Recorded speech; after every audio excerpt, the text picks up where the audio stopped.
Yo, yo. Dr. Yakin, how's it going? Welcome to the party. Decided to go ahead and re-record my intro since it was too long. Made a nice short condensed version of it. Crunch time. I really want to be doing Pt.2 stuff right now, but I also do want to finish this test. I don't know if you were, I think you were here yesterday, right? Doing alright. I got all of my stuff done for the Legion blasting side. Man, it took me hours, actually hours, to plug in all this stuff. Here, I'll show you. Check this out. I had to manually put all this in with the right coefficients based on the chaos price.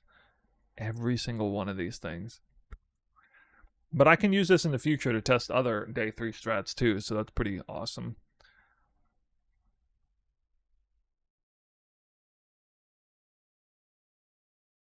But we already got the Legion numbers out of the way. So 9,150 chaos value in 7.5 hours. Gross divine 86.3 div per hour. Net 65 or 86.3 div total rather. 65.92 div. 1.1 div per map. 8.79 divines per hour. 162,811 gold per hour. XP I couldn't track because it died too many times. But these numbers are highly conservative because this is off of the back-end trades on the day 3 numbers. You know, we're like tracking, like manually going in, tracking everything this way. So, like, assuming you were selling on Faustus, you would actually probably get like 20 to 30% more value out of anything that can sell on Faustus. So I'd say this is at least should be at least like 15% higher, all numbers across the board. But I'm just going to keep it as straight as I can, so. Yeah. We now move on to 60 maps of Eldritch Blasting. This will be a lot faster. I'm hoping this gets done in half the time or less. Hopefully. We got our shrine tree here. We're going to need Delirium to pull the anchor spots out of the map to get maximized Eldritch pack spawns. We're going to use a bunch of Shrine, Domination to get extra Eldritch packs as well as Ritual beyond what we're supposed to get. And we're going to try to see how powerful the snowballing effect can be for bubblegum currency with this compared to Legion. I got pretty lucky with Legion, by the way. I think. I mean, there were some big drops in here. Like, we had an Unnatural Instinct. We had Garrican's Flight ended up being worth a lot on day 3. Poet's Pen was even worth quite a bit on day 3. I got 10 Divines, but only 7 Exalts. However, I got like 12 Annulment Orbs or something. A lot of Incubators for that. I got a massive 6-link Explosion, which, I'm tracking 6 links as well. I ended up counting them as worth 30 Chaos apiece. Average. I felt like that was fair, especially this past league. Counting 84 utility flasks worth 3 chaos apiece, that's pretty conservative though, just fly off the shelf. I'm not picking up every 84 flask, I'm only the ones that are like granite, jade, quicksilvers, amethyst, like the ones that are people want. So yeah, that's where we're at. I could not just do Wealthy Exile, no. No, because that only takes a snapshot in the current setting, or at least I'm not aware of being able to adjust Wealthy Exiled, like. Don't tell me there's a way to make it read off of day 3 specifically. If there is, well then I did way more work than I need to, but I assume there's not. I didn't really look into it, but I assume there wasn't. I did think to myself, maybe I could have made AI do my work for me, though. No, I wonder.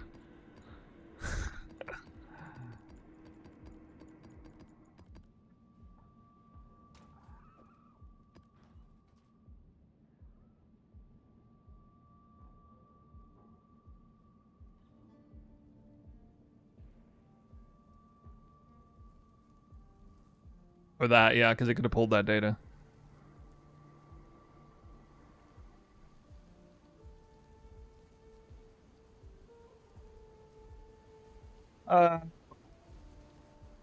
Well, let me get the file. I made 162,000 gold per hour.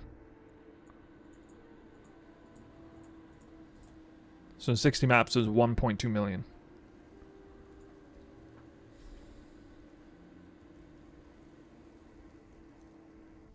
I don't have any rarity on gear. I'll definitely make more gold per hour doing this version though. What the hell? Where's my domination? Really, it's free.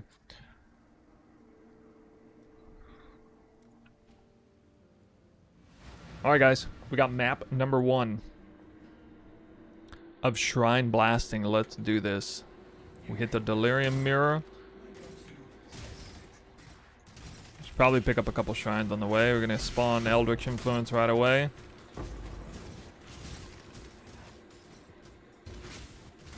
A bunch of them. Okay, I should probably hurry up and get to the boss room instead of killing everything out here, but I can't stop killing everything. Unfortunate. Maybe I do a better job like rushing to the boss. Kill enemies before the boss. So people talk about doing this on Jungle Valley. It's a good idea, but I mean this league especially was just so much easier to buy Dune maps, and again, trying to make it apples to apples comparison. It's just a good idea.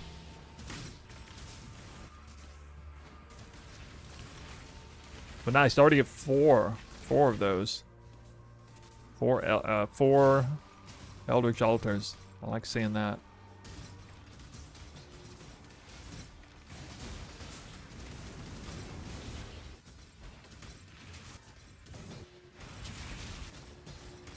Usually, I mean, almost in every case, I'm gonna pick the. Actually, that was not worth it. I'm gonna pick the minion option. If I see basic currency dupe and I've already got a lot of good stuff going, I might pick that, but yeah, almost never.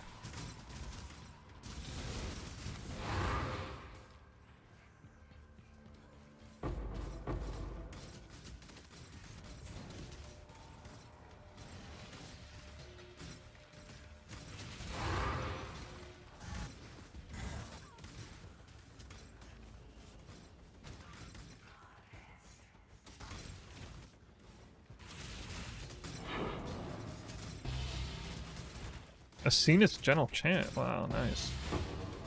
That's pretty good.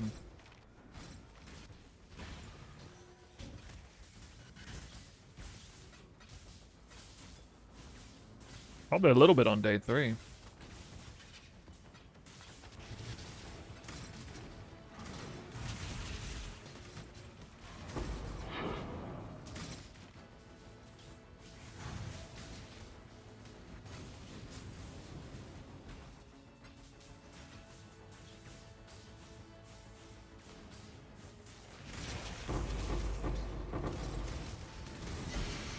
We'll have to check the clusters later. I'm not exactly sure, but actually I think one of the secret valley points is going to be cluster jewels. Because even on day 3, there's a lot of eye level 75 plus clusters that are worth something.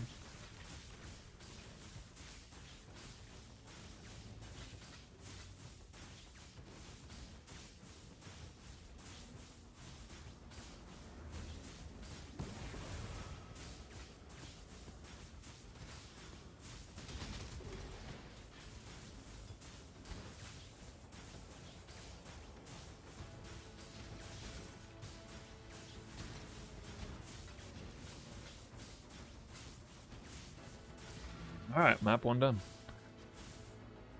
Joseph Havel says, you tried unusual spirits? I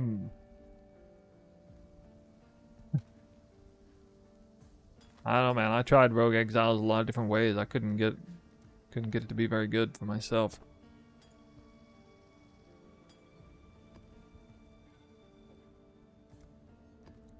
Maybe you have better luck.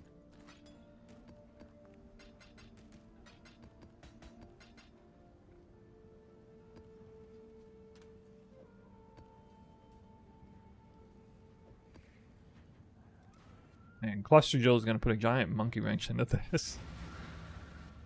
Ooh.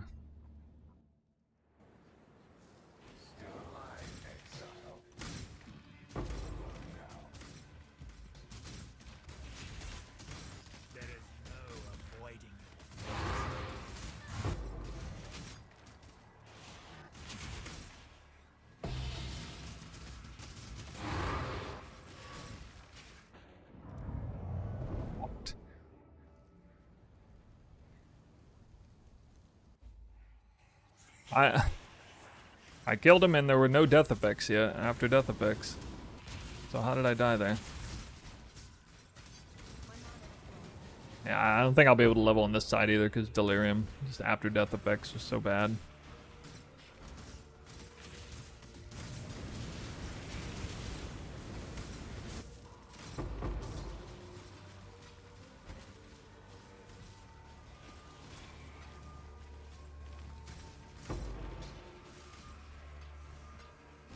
The map felt like pilfering maps? Oh. Well, I don't get it. Are you farming rogue exiles or are you farming the boss? Tabula rasa. Yeah. That's pretty unlucky. They got a pretty high chance to evade.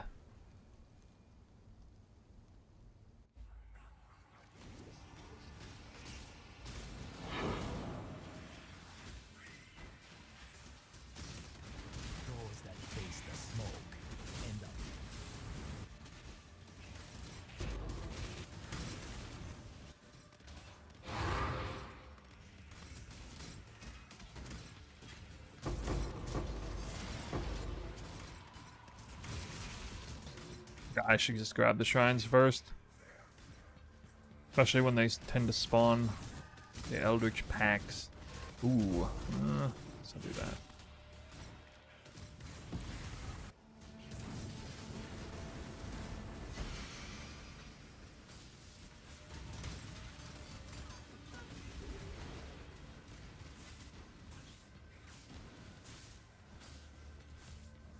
Yeah, I don't know. Maybe I haven't really... I'm not even that familiar with what strat you're talking about. I probably didn't try something quite like that. Anything that involves like juicing the boss up, I've not tried. I did try that in PoE 1, or PoE 2, I mean. It was actually terrible.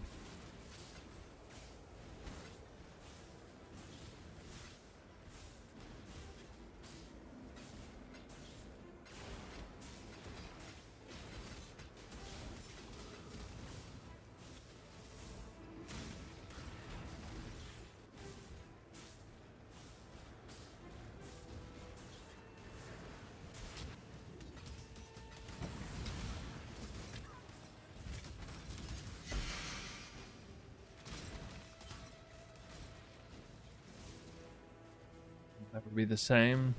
So were your drops good?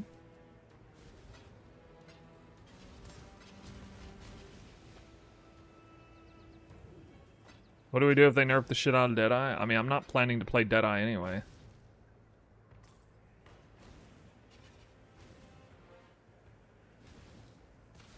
I'll be playing probably Druid or Titan. I gotta see what the Druid Ascendancy looks like. I know I can make a decent Twister build with Titan. Focusing more on the skill effectuation and AoE. There'll be a different version of Twister, but it'll still be really good.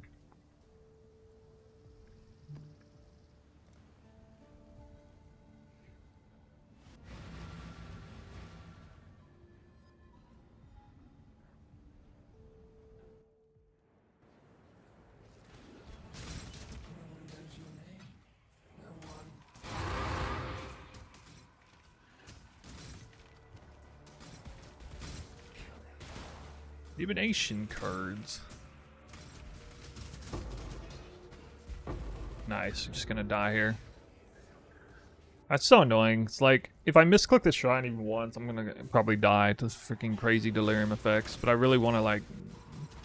I don't want to, like, stand around there for a while, because I risk spawning Eldritch altars that have no minion reward. Like, super annoying.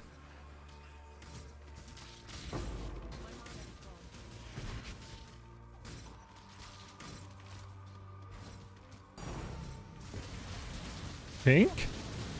Tink off in the distance? Oh, it's fake. Fake news. Dang it. Still a Tink on my filter, why? Why never sync?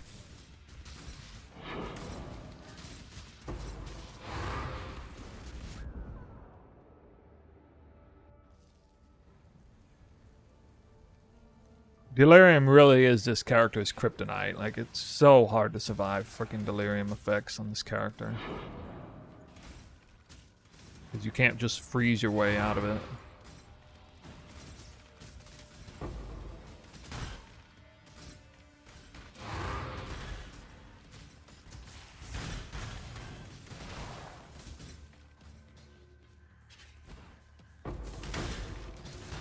You get a lot of altars, though.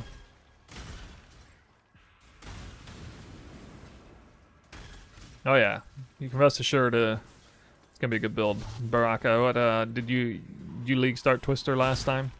I take it.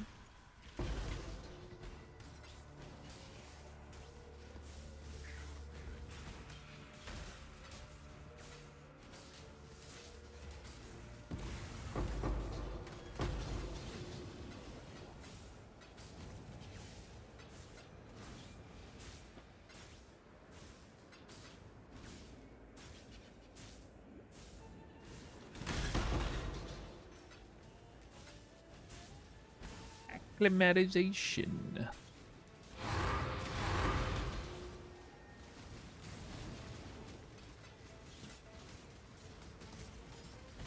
Nice. I'm gonna be making these minions really dangerous. Oh well.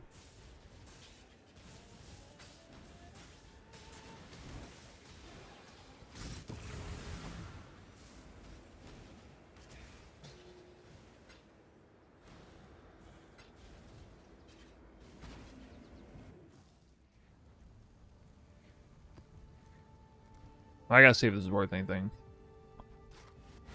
Coward's Whale. Even on day 3? Probably not. Nope.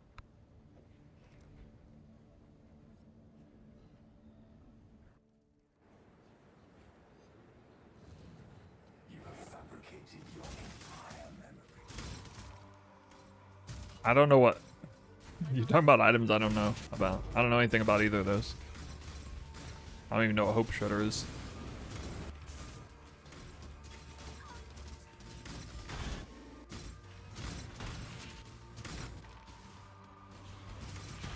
I don't even know if you're talking PoE 1 or PoE 2. Shredder.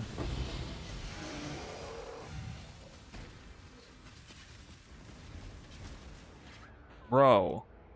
This guy. My God.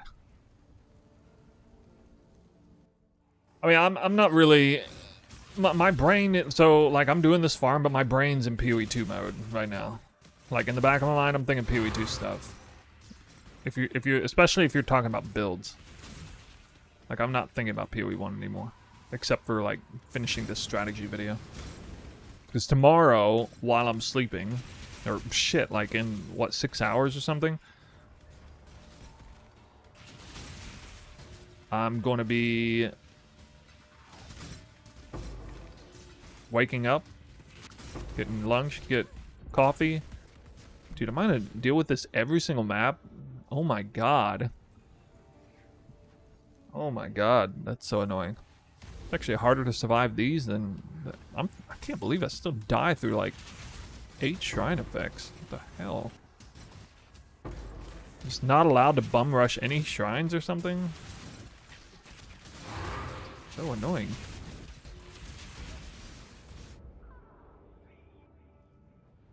It's been a long time since I did this character on a build like this. Or on a strat like this. I guess I can't just bum rush shrines. God damn, that's really annoying. Like, my league starter in 3.27 better than this build for, like, survivability's sake, at least. Way worse than this build, though, at Legion farming. That is crazy. It's crazy how... It's just Delirium completely screws me over on a strat like this. But I have to run it. I mean, I'm kind of dumb if I don't, so...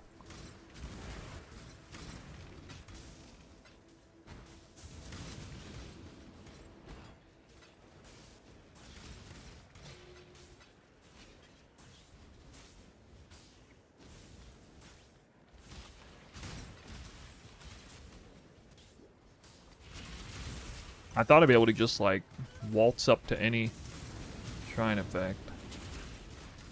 Grab it.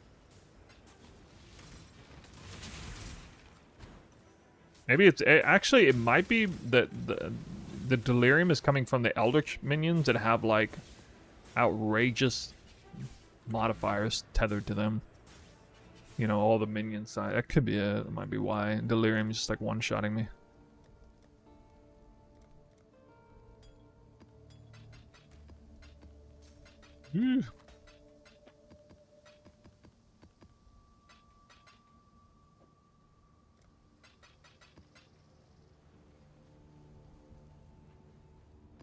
Yeah, this, I mean, this build on tier 17 cluster farm really is like the glassiest glass cannon ever.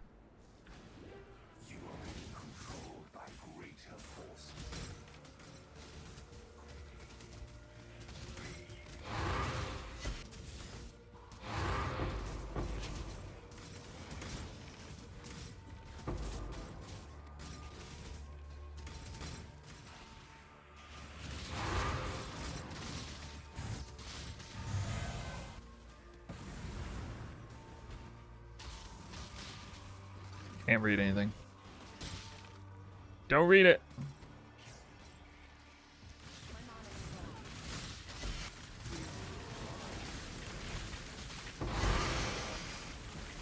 Eric's Respite, let's go. I couldn't drop this on the Legion farm. I mean, I dropped several of those, but first one, Eric's Respite.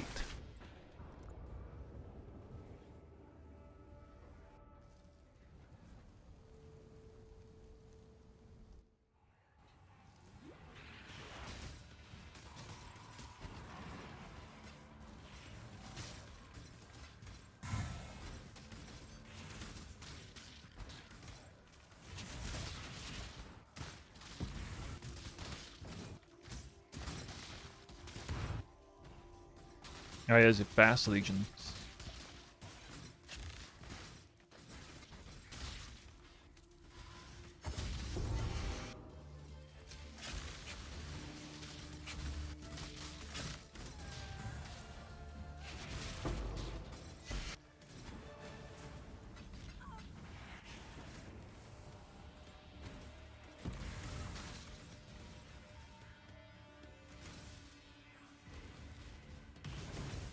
Do I know what I'm starting in Pt.2? Yeah, I'm waiting for the reveal. Tentatively, it'd be like Twister Druid or Titan Twister. It's gonna be Twister unless they nuke it, the skill, which I doubt they will.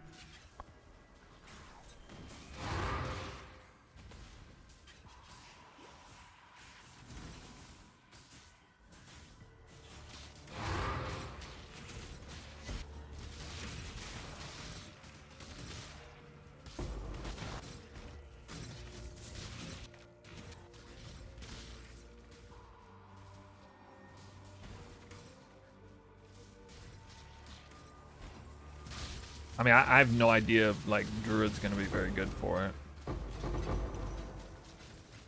Ah, I got Incubator, nice.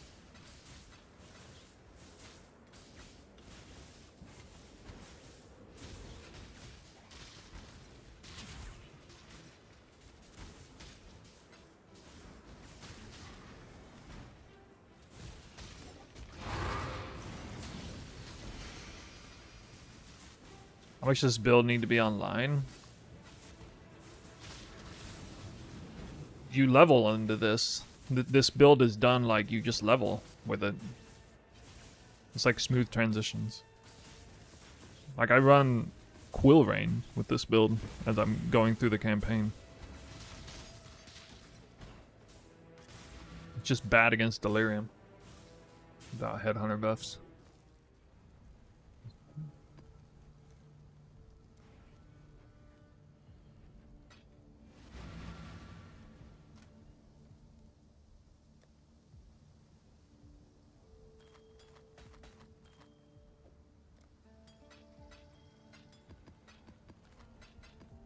I need to put my stuff away every time I'm gonna lose Chaos Orbs.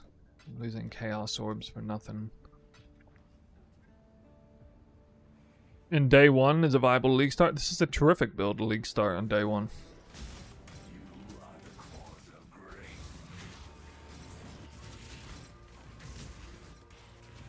I'm not even fast. I'm not even a racer, and I was doing Fortress boss on this build on day 2. Without Delirium, of course.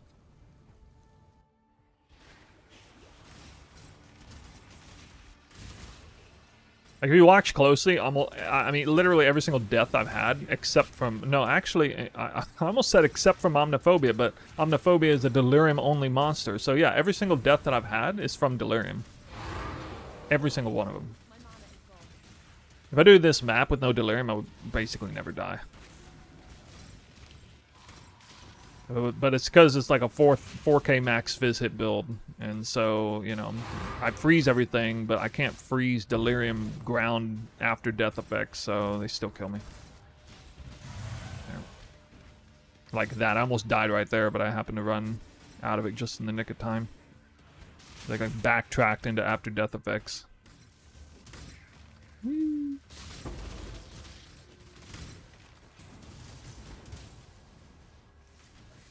But you can also ask Pro Plays. Pro Plays was, at least 2 leagues ago, was doing Fortress farming in day 1, apparently. It's excellent at, you know, boxes.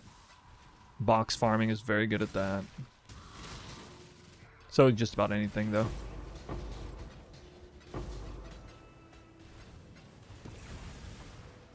Minimum level? Well, like I said, you level into it.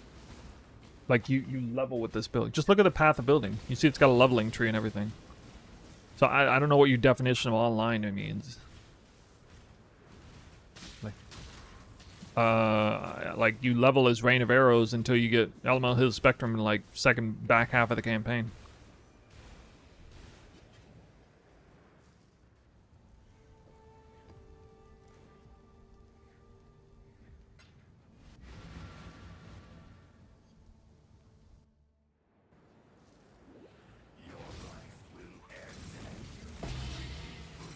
You can watch, if you go check out my content from back then.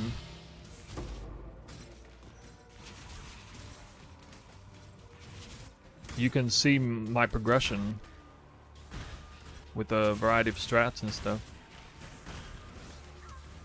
Got like snapshot path of buildings in there and everything. You can see how it's performing in different settings.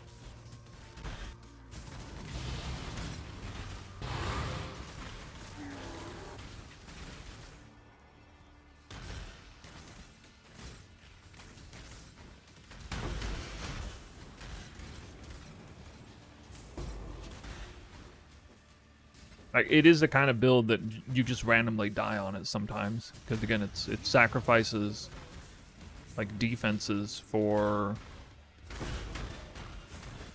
it doubled down on your strengths because of how freeze works and everything. You'd be kind of dumb not to double down on that.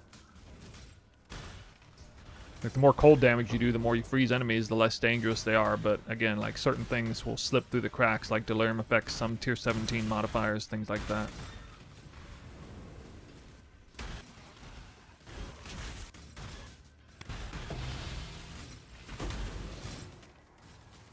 It's not until like way later on that I worry about trying to get more defense, really. And even then, it's mostly just Headhunter buffs. Like, at some point you get Headhunter and then... Yeah, so it's the kind of build it is. If you want a tankier bow build, you can check out my league start of this league. It was tankier. Dot damage. Yeah, dot damage can be bad. Wealth and power? Why? Why do you get wealth and power? Corrupted item? Corrupted item dropped wealth and power. That's so sick. Alright, well, that is a reward tile. It is. Count it. Count it. Eldritch Altar reward. Let's go.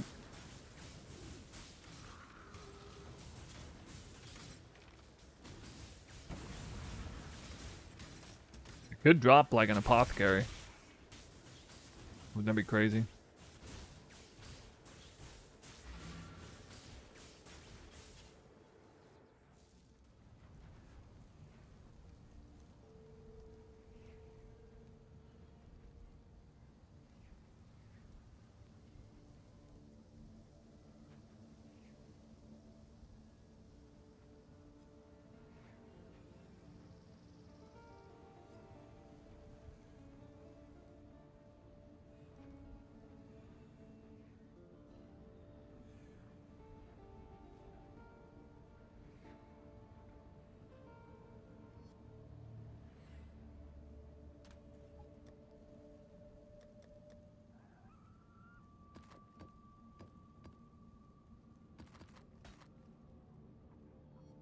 Cursed or Coward's Trial is worth quite a bit in day 3 too.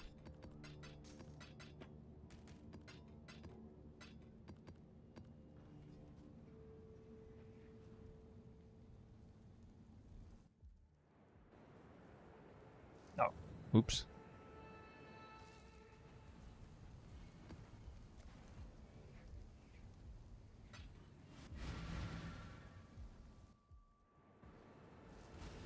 Alright, so, who all's excited for Twister? I know some of y'all excited for Twister.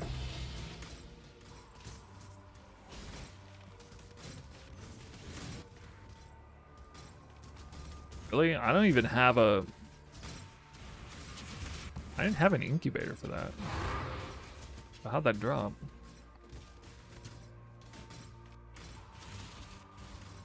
Cast on Grip Poison was a great build. My first level 100 character. I never got good at bossing, but quite fun mapping. Oh, dude, thanks.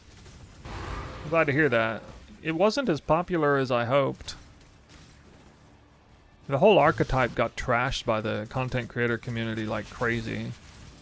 Palstron kind of led the charge there. He was still trashing Perfect Agony and Assassin. Even in his, like... First he did before the league start, then at the end on a review for his league. I don't even think he even played any of those builds. He's still trashing the archetype. Like, dude, what the heck?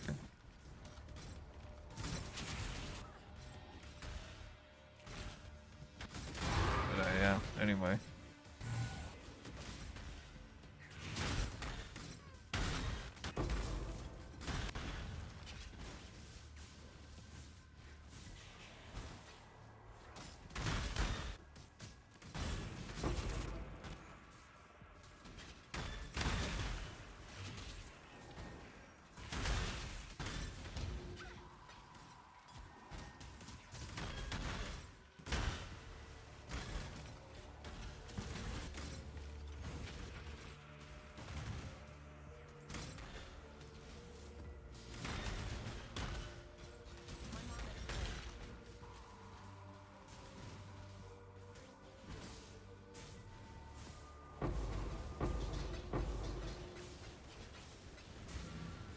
There we go. Finally had a map without dying.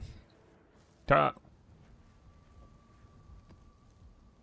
Dude, the high level 84 T17 cluster farm on that cast on grip poison build was really good. Both for non-bossing and bossing versions.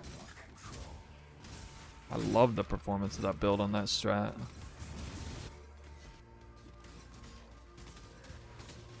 There we go. Some nice options already.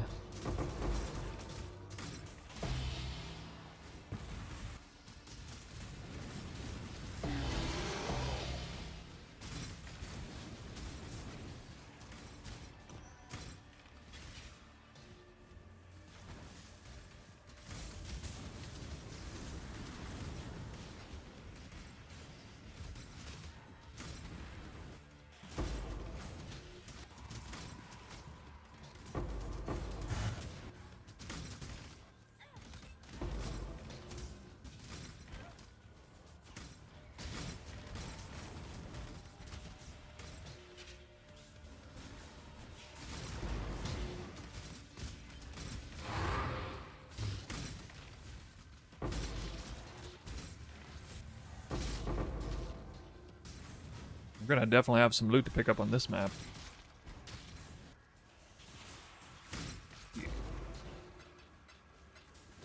Yeah.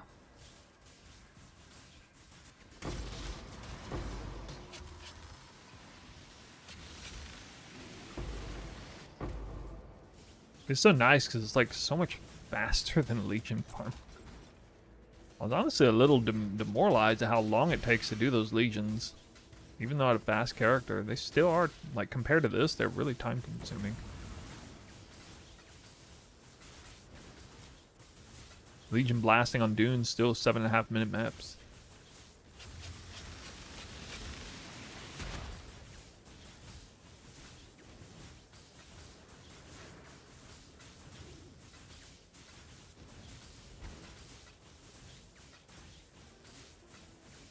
Will your Twister build be SSF viable? Yeah. Yeah. So, like, the only, like, core special uniques are really common. The Call of the Brotherhood, Dance of Destruction, or wait. Is that what it's called? I can't... Wake of Destruction, sorry. Wake of Destruction, and then... Tangle Tongue, maybe? But the Ring and the Boots are a super important combo early on. They really help enable you to get through with some lack of defense. So a freeze twist, like just freezing twisters,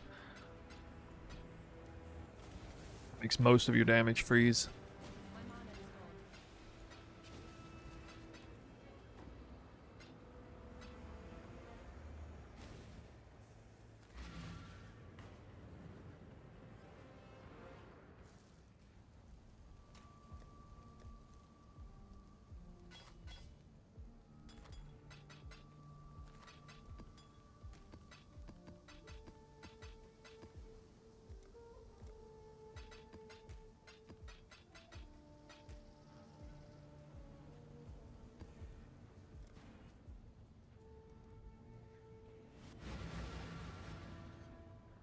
Nice. Already on map 10.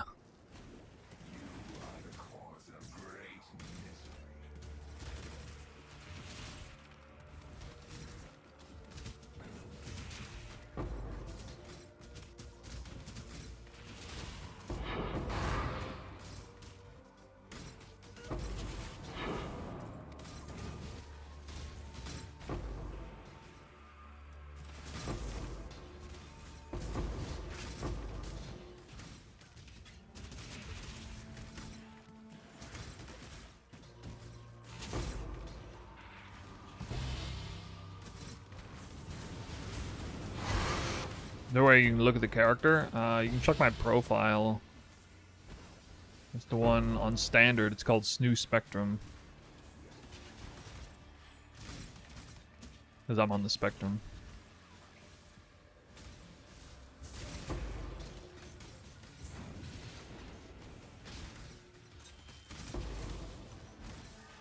If you go to like my PoE profile, you just look up Snoo Spectrum on standard, I guess. It would show it.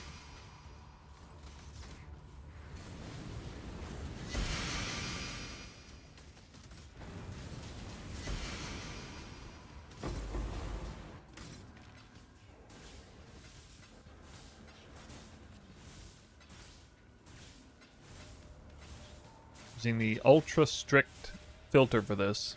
You see a lot of bubblegum currency. This is kind of the early league start filter I use. Or early endgame filter.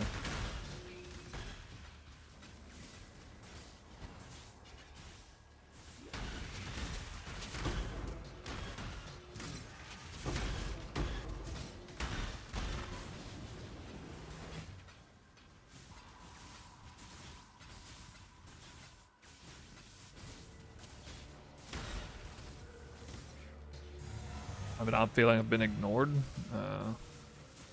By me? No.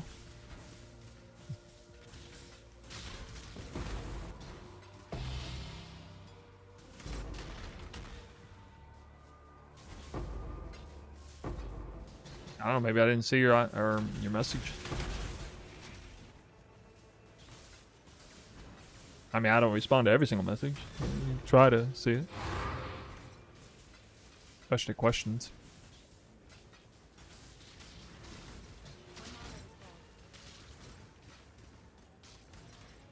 Wing of... I have no idea what that is. Is that an item? Wing of Wyvern?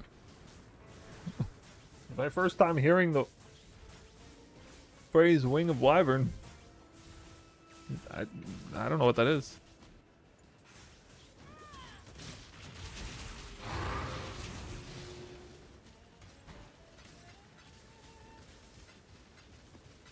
What, cast on freeze bow in PoE2? I mean, I'm probably not playing bows, though. In PoE2. I mean, I can't really play bows when they have the freaking Roa in the game, so it ruins it for me.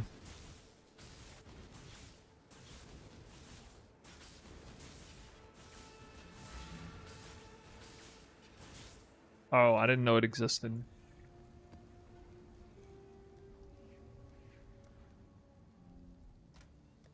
Could look into it at some point.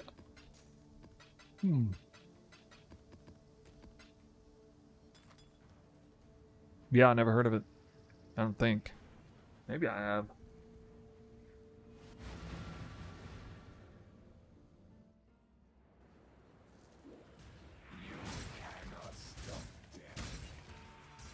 Yeah, but I freeze everything because it got high attack damage, because I'm scaling attack damage, not scaling cold damage. Per se. So it wouldn't synergize with this build very well, because I'm not scaling it that way. Like, why would I want cast on freeze to do what? Like, my spell damage isn't any good. And I have 100% crit chance, so just use cast on crit. More likely. Although I guess it would save me one link, but then if it's a bow, then it's gonna cripple my damage based on what I'm doing. So I would have to have like, I would have to go like all in spell damage or something doing that, I guess. Something. Okay, I don't know. I don't even remember what Battle Mage does. Yeah, you're talking about too many things I don't know about. I'd have to like look into them from scratch.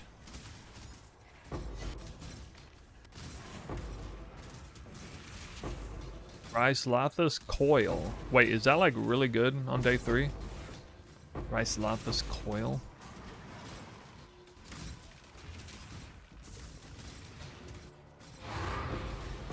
I don't actually know that much about the game outside of like what so like I know a lot about, you know, the bow archetype in general. But most of like, if you guys think I'm like highly knowledgeable in the game, that comes from like studying and testing things. Becoming hyper knowledgeable about specific niche things. It doesn't actually extend over to other things. I don't really go out of my way to get like well-rounded knowledge. Like try to learn all the uniques. Like I'm trying to learn kanji in Japan or something. I don't really do that. There's just, I swear like 9 out of 10 questions somebody asks me about something, I probably don't even know it because I've never heard of it or never looked into it. It happens a lot.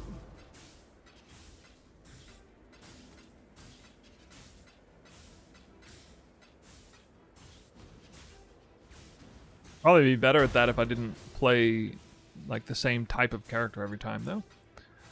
Although I am starting to expand a little bit, you know. Assassin, never played Assassin Ascendancy before. It's a bow build, but you know, not that much of a bow build.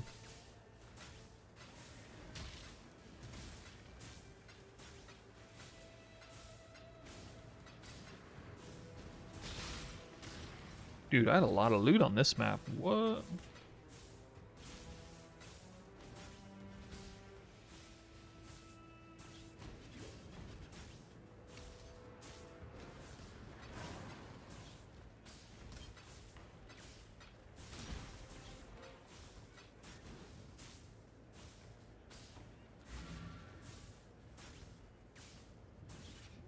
Look up Rhyselathus Coil.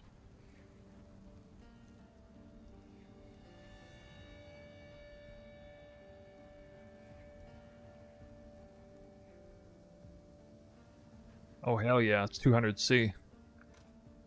That's a 200C item. I didn't expect to get good uniques on this side of the farm. But okay.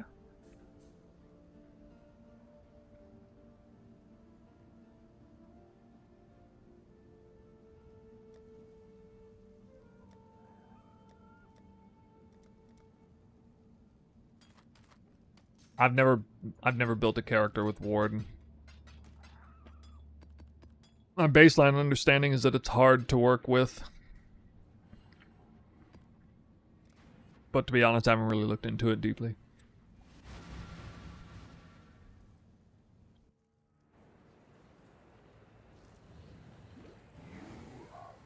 Now is your chance to claim that victory.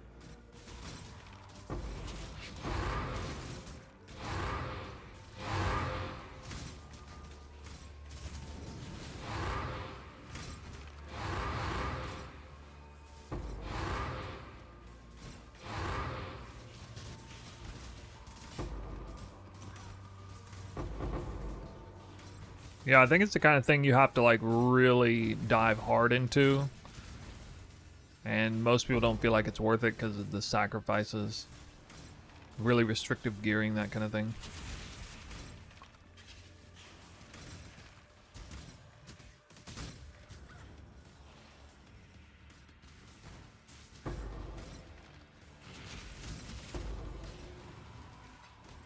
No Eldritch altars? Alright, there we go. We got Harbinger Scarab reward. Nice. Nice. Regencies. They're like 6C apiece. Let's go.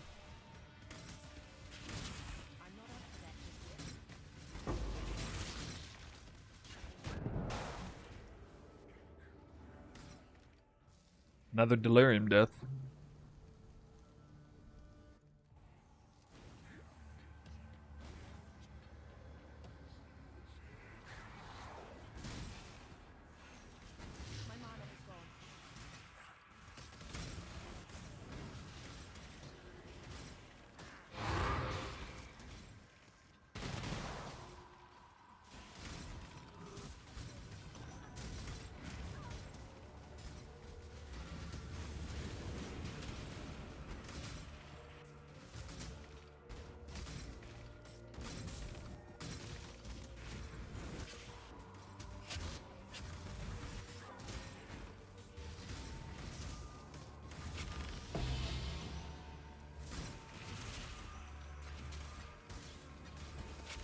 Falcon.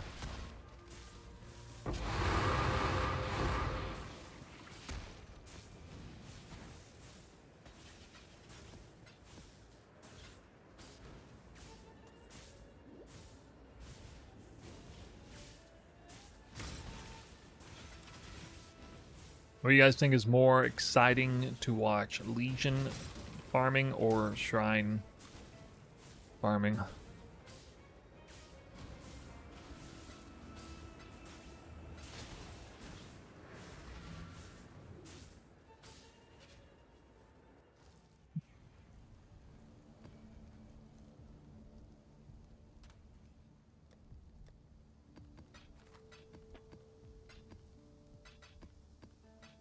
One says Legion, one says Shrines. Loot dropping sounds more fun to watch. You have to wait for PoE2 to hear loot drop again. Sorry.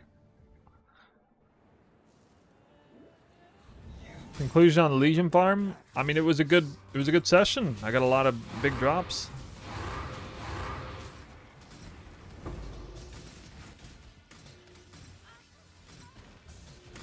God.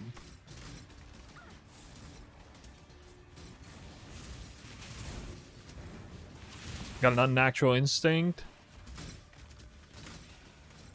Garrican's Resolve was worth like 2 div too on day 3.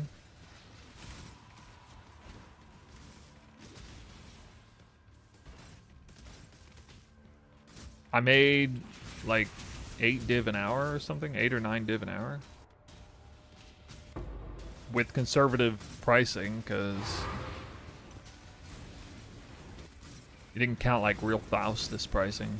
It was like the lowest end of the website's averages or whatever.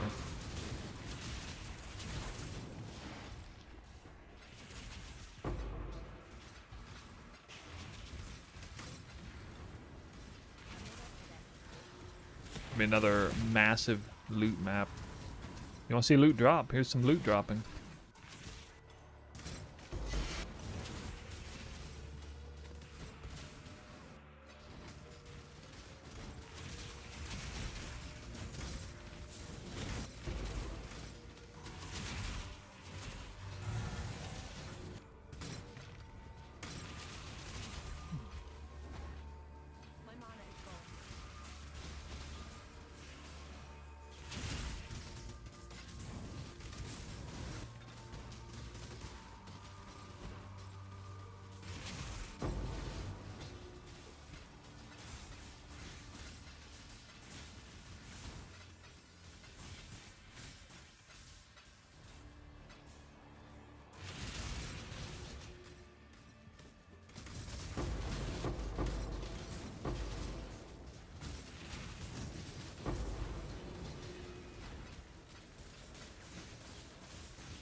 More clicks than Legion, for sure.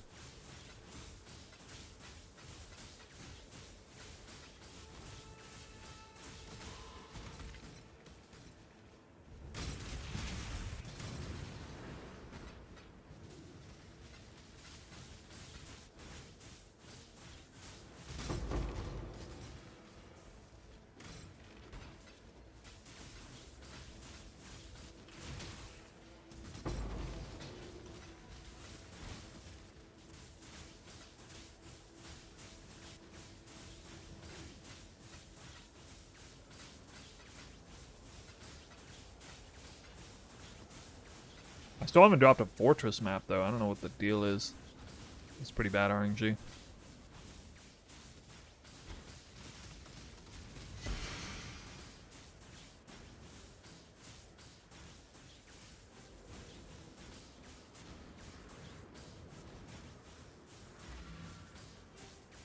What replaced Omniscience on bow builds? I mean, Omniscience was kind of overrated from the start. A slow trickling of other good ways to scale damage and reduce and penetrate elemental res on enemies. It wasn't like any one thing. Better amulets in the game being introduced? I don't know. Oh, the fact that Omniscient got nerfed really hard after the first or second league as well. That was a big one.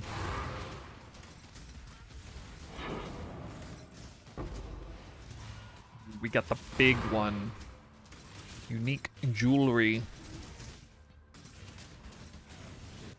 guys know what that is, right? That's the apothecary card.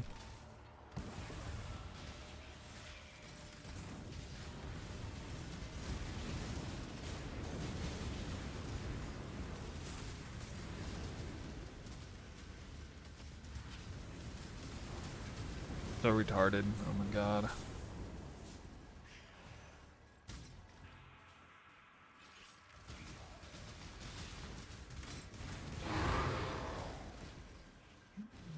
It's like, I guess if you like freeze him so too hard, too fast, he like bugs out, becomes invulnerable. Kind of like that one boss that you couldn't kill in Pt.2 until they finally fixed him. Like bug out the mechanic, and then you'd be unkillable.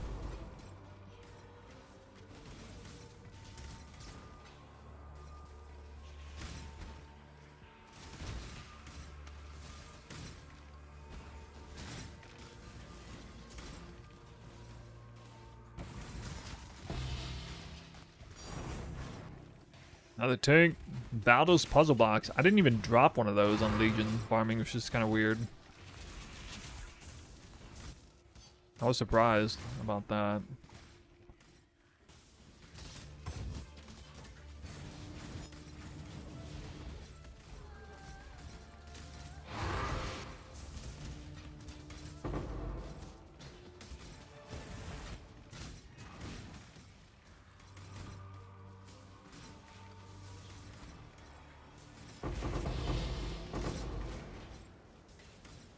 Six Chaos Orb, damn.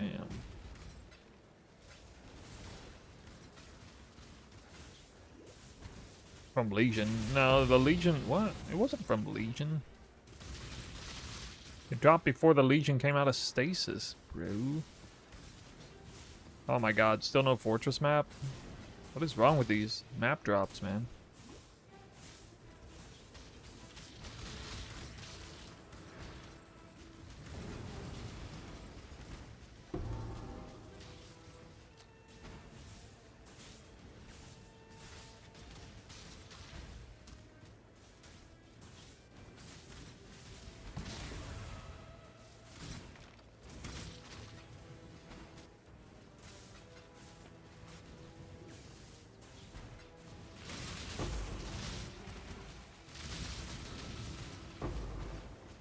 No, we are off to a pretty good start. At least.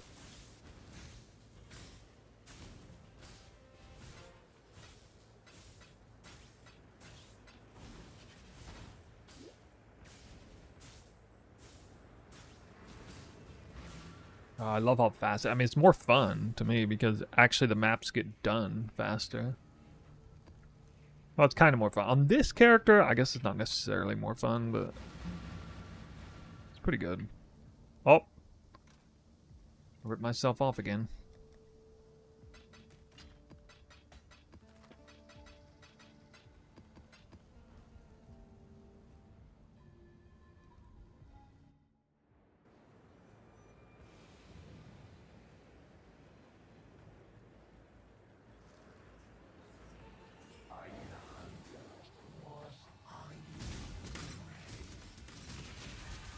Can the build do tier 17s?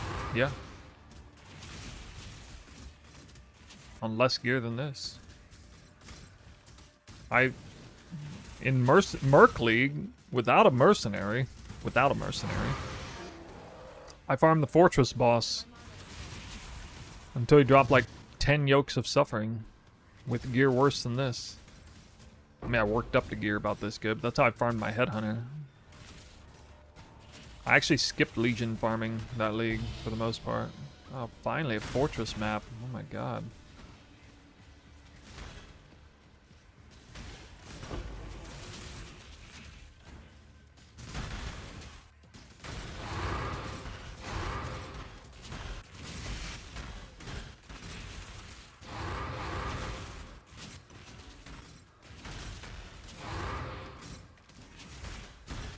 Lagging.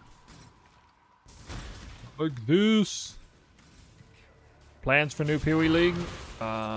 Finish this session, go to bed, wake up in the morning, get some lunch, get a coffee, come back and watch the reveal after the fact with you guys here, and then check the patch notes, and then we'll see. Probably gonna be Twister though. It's too good. Too fun. What am I having for lunch? I don't know yet.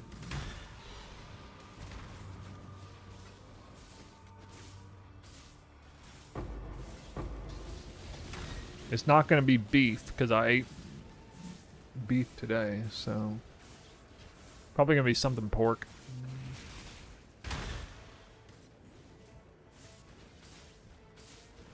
I had beef and chicken today. You guys are like that too, right? You know, I just rotate between beef, chicken, and pork. That's basically what I do. I throw in fish like once a week.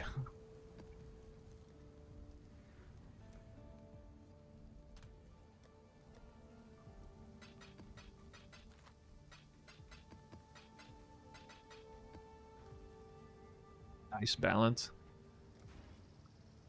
Yeah, I don't do too much on sweets and breads nowadays. Oh, I still eat. Yeah, like yesterday I had pasta. I only do pasta like once every other week though. No. But I had like I had some heart attack pasta for lunch yesterday. The reason is because I was having my teeth cleaned at 4:30 in the afternoon, so I decided in advance, I was like, all right, I'm just gonna, what can I eat for lunch that is gonna allow me to skip dinner? Like, I'm just gonna skip dinner because I don't want to eat right after having my teeth cleaned. You know? Nah, the pasta was like carbonara. Omori carbonara. It was a giant plate of carbonara pasta. It's one of the most unhealthy things you can have.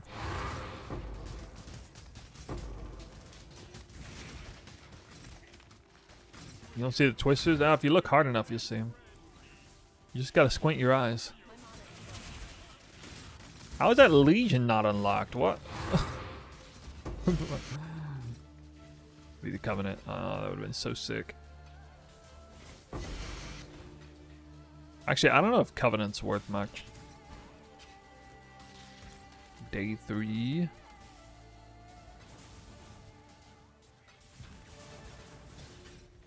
Yeah, if you don't die from indigestion overnight.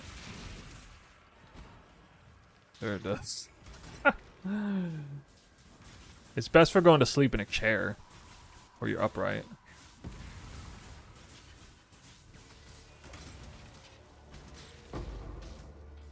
You definitely can't sleep on your left side, though. You guys know about that, right?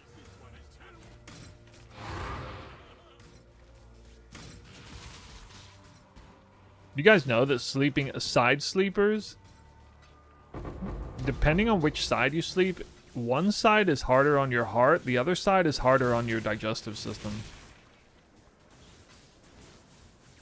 Yeah, the left side is harder on your digestive system. You're way more likely to, like, just vomit randomly, like indigestion. But it's easier on the blood flow. Like, left side sleeping is way easier on the heart because the heart is pumping blood downhill out of the heart, downhill out of the heart. Whereas sleeping on your right, it pumps blood uphill out of the heart, so it's harder.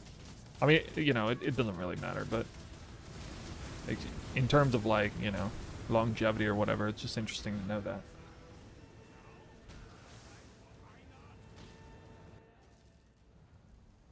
Yeah, this is double inspired learning setup. Day 3. For somebody who, you know, is fairly good at the game. On a blaster, deliberately. It's like 30 to 60 div investment. I had this build with this gear even better than this on day 3. You look up Mercenary League Snoo Algaib character, day 3. You pull it up. It's exactly what gear I had on that character that day. It was a pretty fast league start for me anyway. Oh, unique jewelry again. I like sleeping on the back, actually. I don't like falling asleep on my back, but I like sleeping on my back. You know what I mean? Like, I try to make the, like, when I go into back mode, I'm like, I'm committed, you know? I'm committed to falling asleep. I usually sleep on my right side to get sleepy, and then I turn over to back to go to sleep. That's basically how it rolls. I bet a lot of you are exactly the same way, too. When I was a child, I could sleep on either side, no problem. I think if I keep losing weight, it'll probably be easier to sleep on either side.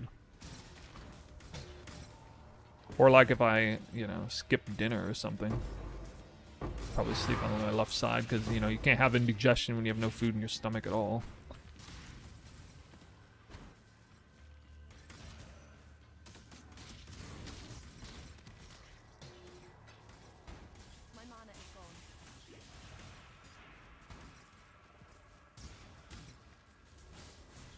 I think I always wake up on my back, though, so I feel like once I go to back, I don't even move. It seems like it.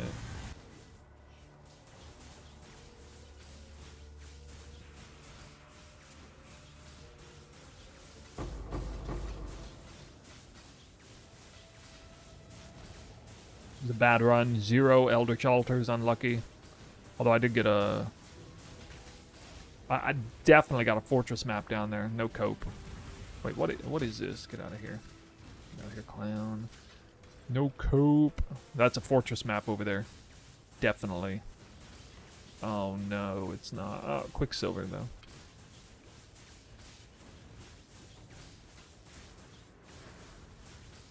Once you go back, you never go back?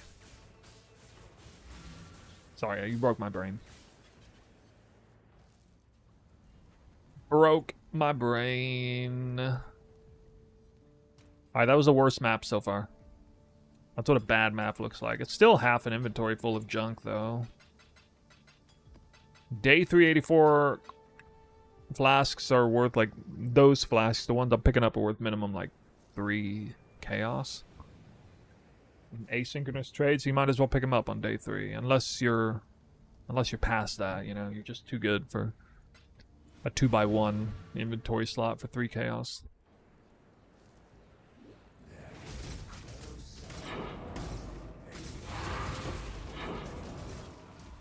Greater Eldritch. I would like Grand Eldritch, though. Grands would be great. Wait, Grands would be great? I can't say that, huh? Greats would be grand. If only.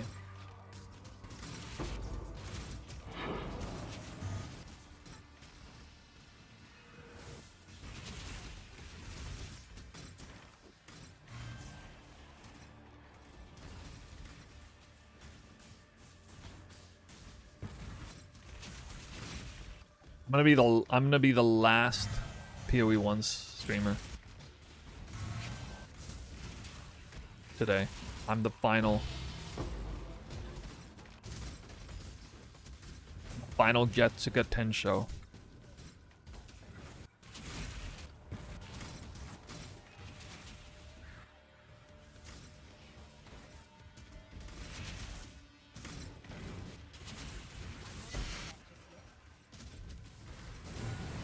It's like not having peas with carrots. I don't like peas or carrots together or separate, so no thanks. I'll do broccoli or asparagus though, or lettuce.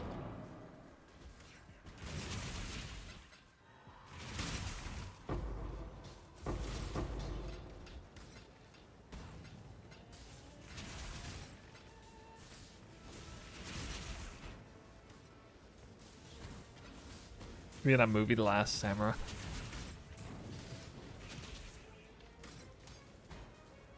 Like not having a burger with cheese. All right, there you go. Yeah, you can't have a burger without cheese. That's just stupid. I mean, and you can't have a cheeseburger without bacon. So basically, you can't have a burger without bacon or cheese. You guys know what I mean? Hello, Sands. What's up? Welcome back. What belt am I running? This rando res belt.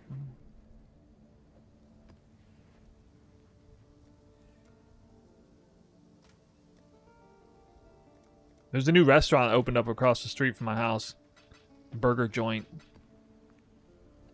Like an American burger joint. They actually had Pepper Jack. I went there because they opened this week. The first place I've seen in ages that has Pepper Jack cheese in Japan. That is a rare cheese in Japan. Pepper Jack. I haven't had that in ages. It was so good to have that cheese again. One of my favorite cheeses in the US, you know. Dang it. Boss Grand. Why couldn't it be Minion Grands? Then I ordered it with bacon, and then they gave me the terrible Japanese bacon treatment where they basically just slapped a huge slice of ham on the burger, which, I mean, isn't the end of the world, but it's so annoying because I swear to God, Japan does not know how to make bacon right at all. Their version of bacon is like a 1 centimeter thick slice of like fatty ham that's barely cooked at all. It's like, what in the world?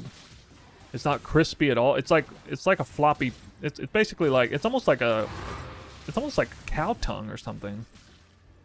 It reminds me of like cow tongue or something like that. Just random like undercooked cow tongue instead of bacon. I'm like, what in the world?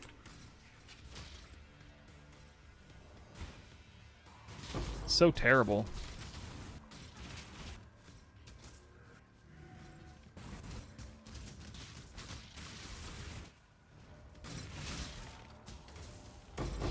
But I was happy. I was happy with the burger because the pepper jack cheese was good. I'm just not going to order it with bacon again, is all. But the pepper jack cheese was good. The burger was good.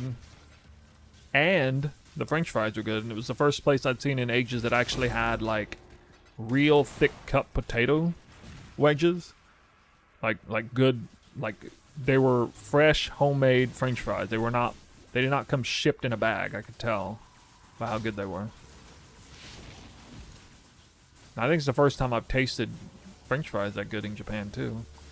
A thick version. They do string fries all right here sometimes, with like gluten breading and stuff. But that's more about the breading than it is the actual, like, potato.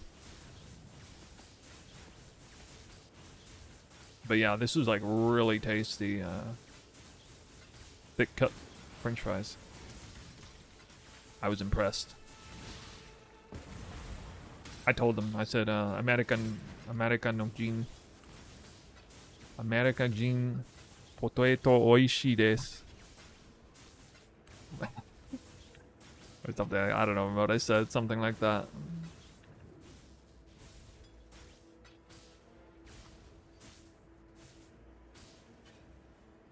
And they were very happy, you know.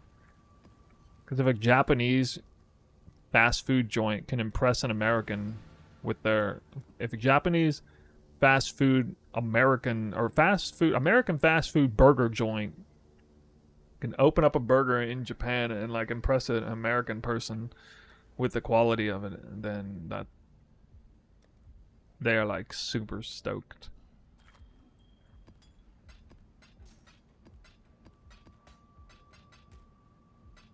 Burger with mushrooms? No.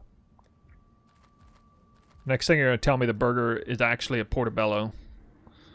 Fake burger. Oh my god. Stuff gives me nightmares.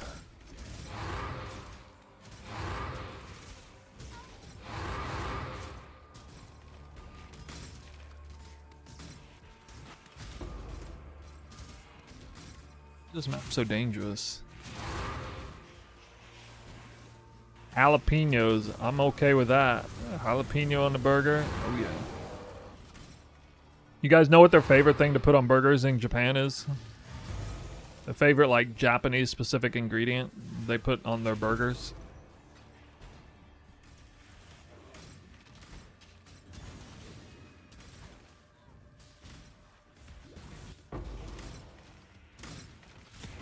No, the answer is egg.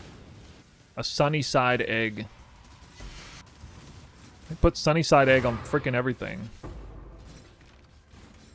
I mean, it's fine on rice, you know, but I don't want it on a freaking burger. Don't get me wrong, it doesn't taste bad, it's just annoying. Like, we don't need a burger to be any more difficult to pick up with your hands and eat without a bunch of stuff glopping off the edges.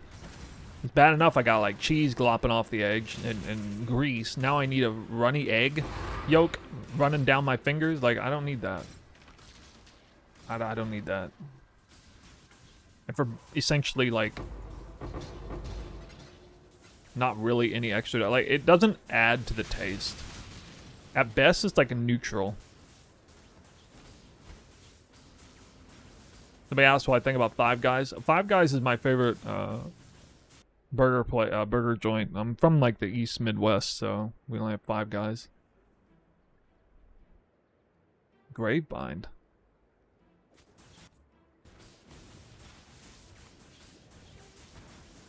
It's like super unhealthy though. I'm glad that, yeah, it's expensive and it's really unhealthy. I'm glad I don't live near Five Guys anymore. Because when I started including Five Guys in my like weekly diet or bi-weekly diet or what, I started eating there. I went from like one day, you know, I tried it and was like, wow, it's really good. And I started eating there like twice a week in the US. There's a couple points in my life where I gained like a bunch of weight in a short period of time. That was one of those times. Introducing Five Guys twice a week into your diet, that is that's a game changer for the body weight. Yeah, so many fries, dude. Yeah, it's pretty rough. Pretty rough. So I'm like low-key happy that I'm not near that anymore. I actually do have some sense of what an In-N-Out burger tastes like, because there's a place kind of close to where I work that sells like In-N-Out look-alike burgers, or they basically use the same, I don't know, I guess they got the ingredients or whatever, the secret sauce or some shit, I don't know. But it was good. Their sauce is really good. Five Guys is mostly about like the smoky flavor of the burger and like the fries especially, but In-N-Out seems to me to be mostly about the sauce they used on the burger. If I had to guess, without having actually eaten that In-N-Out, just going to that like copy burger joint. You guys let me know if I'm wrong. Those of you who've had both.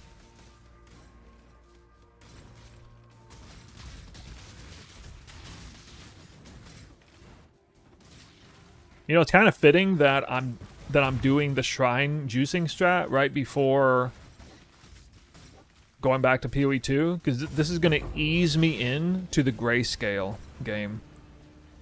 And we're about to play grayscale again. So like Legion farming is no grayscale, what I was doing, but now I'm back in grayscale, so It's gonna ease me into it. It's gonna be a nice transition. Back to.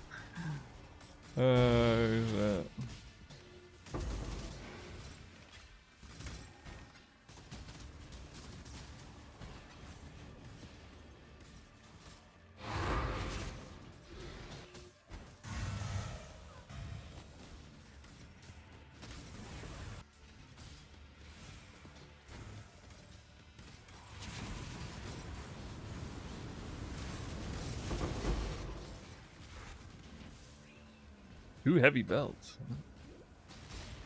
Even have a covetous shrine on. Or wait, oh, never mind, I do. Hopefully the war on Delirium Fog is won by the people. There is a lot of people who are complaining about it. From, you know, all walks of life, so to speak. The casuals, the hardcore, the... Everybody. Even like content creators who aren't really big in PoE talking about it as a complaint, like one of their complaints about it. Greetings from Philadelphia, is that what that is? PH?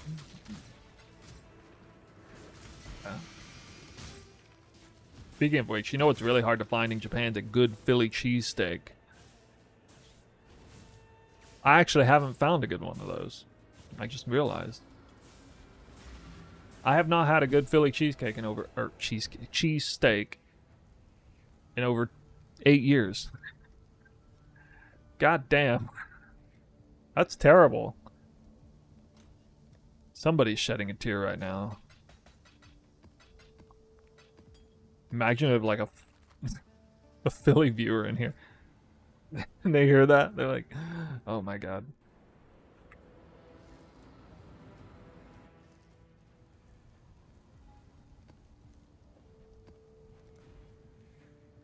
They got all kinds of pizza over here. Actually, pizza is better in Tokyo than where I'm from. It wasn't until I came here that I tried the truly authentic Italian pizza. Those of you who've never tried authentic Italian pizza, you don't know what you're missing. It's actually really good.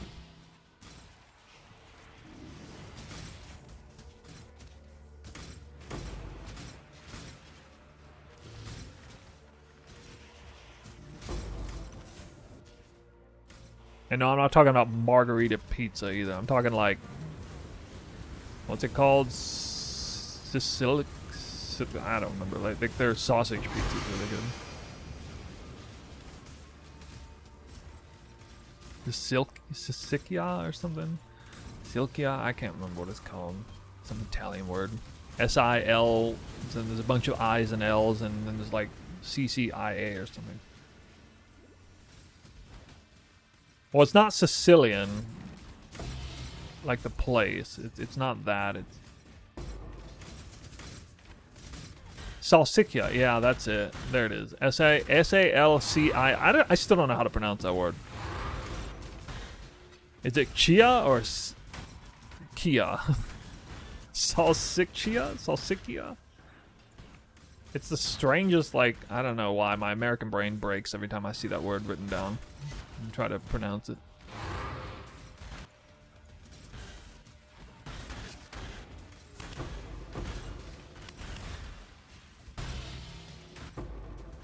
How can it be CC when it starts with SA? Not like this. Salsiccia. Okay, yeah, I can do that. Alright, I can get behind that.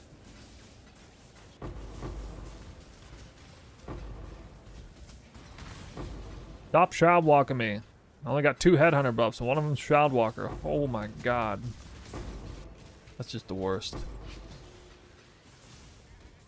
Damn, dude, that thing pumped. A bunch of scarabs and stacked decks. Wow. That was from the Sentinel. Sentinel is big.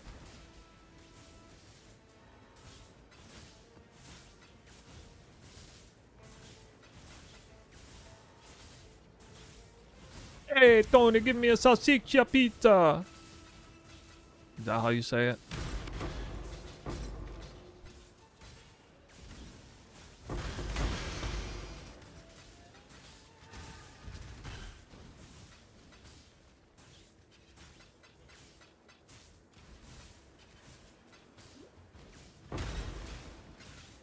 Wait, I have grands on here? Look at that list, man. That's nice. I'm not even getting div cards. I actually got lucky and got div cards. Woo!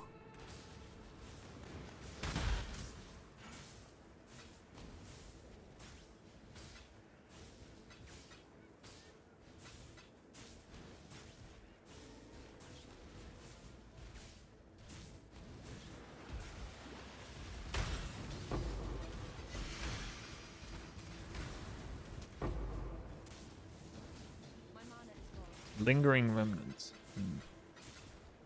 Now, if every map was like this, there's no way Legion would win. No way.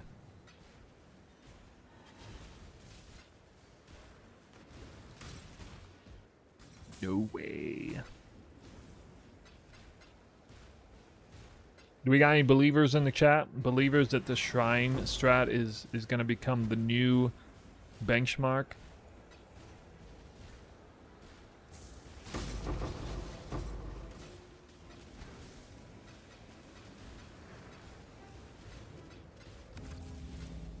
No. Get out of here. I'm doing that.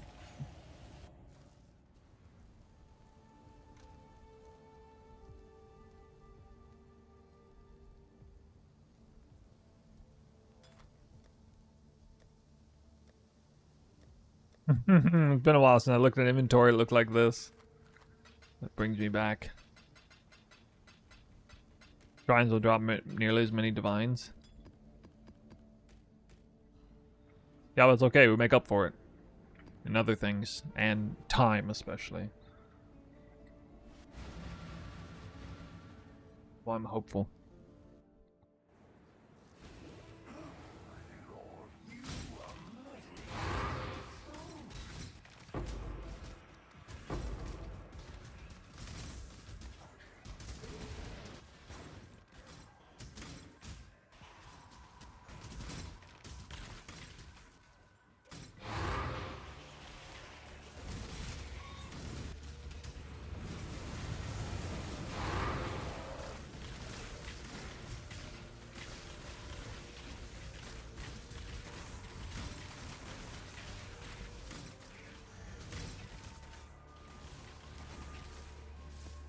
Without dying stun and inspired learning build is about 158 C. Question is, well, inspired learning, you mean unnatural instinct? You definitely want the like. I mean, you don't have to have dying stun or unnatural instinct, but you really do want at least one inspired learning on this build. The setup, unless you're bossing on it.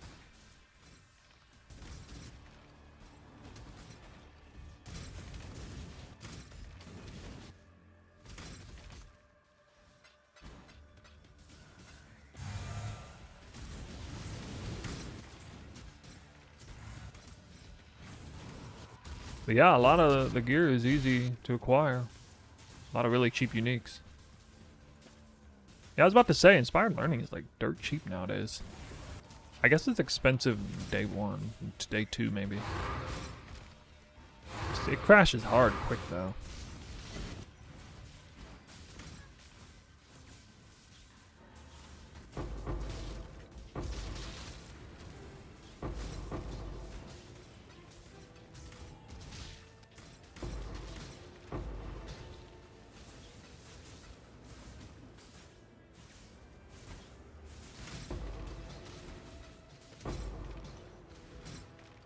My original shrine juicing strat included expedition, actually. But without scarabs.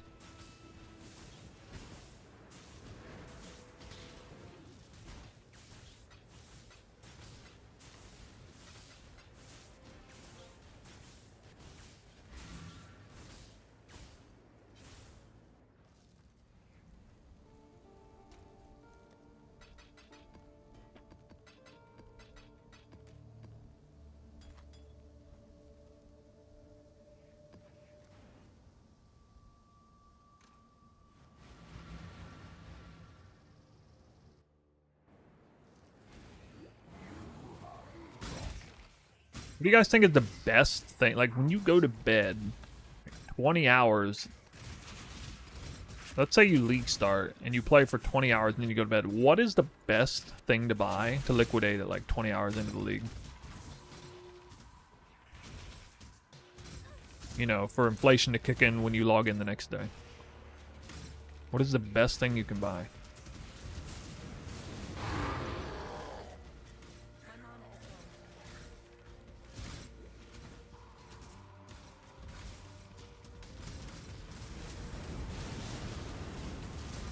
Divines? Really?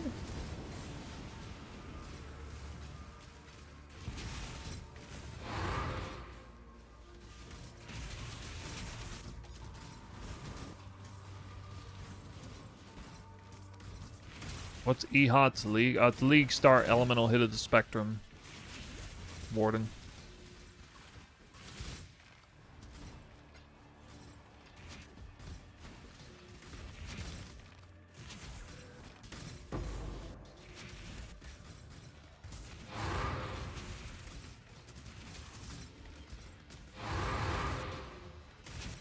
Last blower bubbles are like 2C a piece on day 3.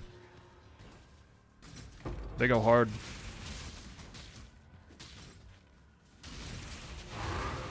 One of the good items. And Stilling Orbs used to be good. They're not that good anymore, though.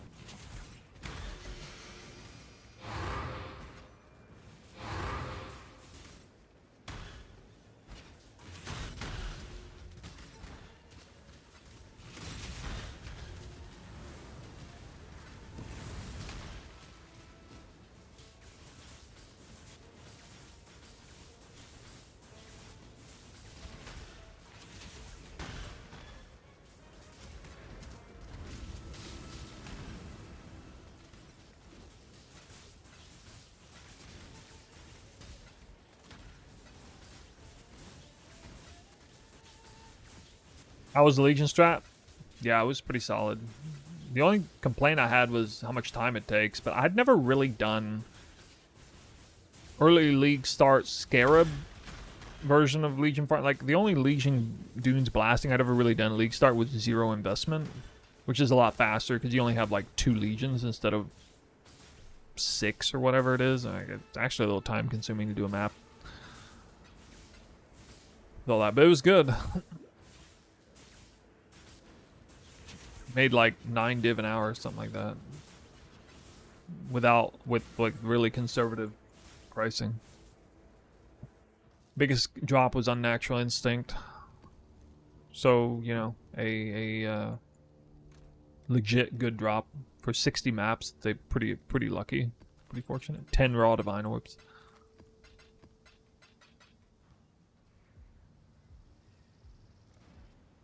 Garrican's Resolves another couple Divines that also dropped. And I dropped like 10 6-links or something. I counted them as worth only 30C a piece though.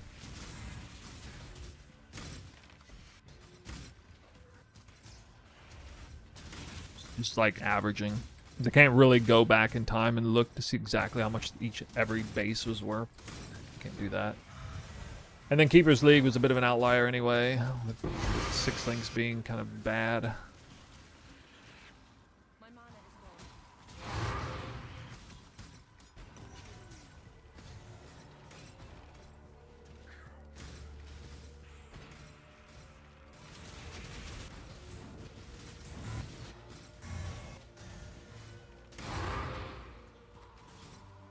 Dropping blueprints like crazy.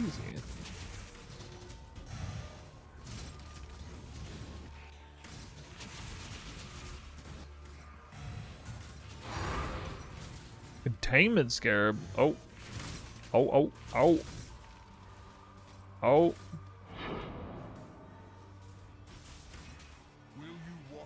You know what my % more Scarab roll is on this map?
Third day I start playing this league, I drop 2 mirrors. Oh my god.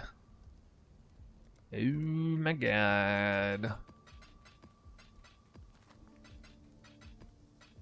Yo, containment scare must have been really valuable on day 3.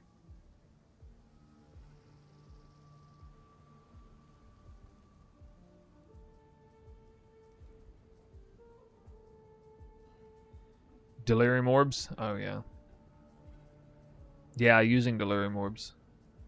I mean, I do that for I'm level 84 cluster farm. I can't just I can't justify doing that on like Strand or something when, you know, I'm level 84 cluster farm or exists. I just feel bad.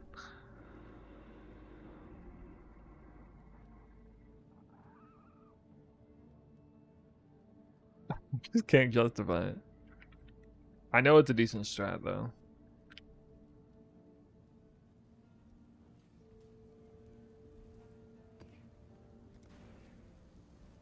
Yeah, but you can also get like 5 delirium reward rounds in a tier 17 in 2 minutes and drop clusters that are worth over divine apiece, like on the regular. So, I mean, you're just like, what? What are you doing? Why are you doing it in tier 16?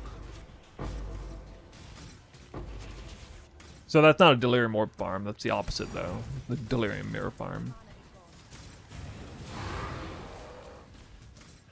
Another puzzle box. I haven't dropped a divine. I keep dropping puzzle boxes. Ow, stop it.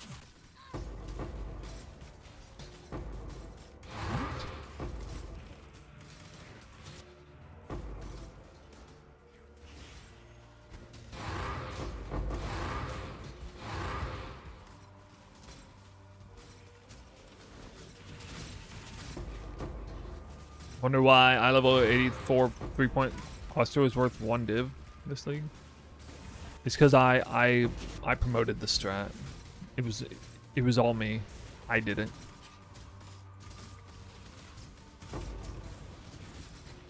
I boosted the tier 17 cluster farm so much that it crashed the market. Sorry guys.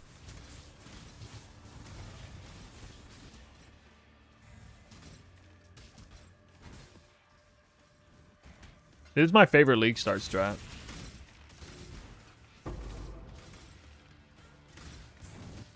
I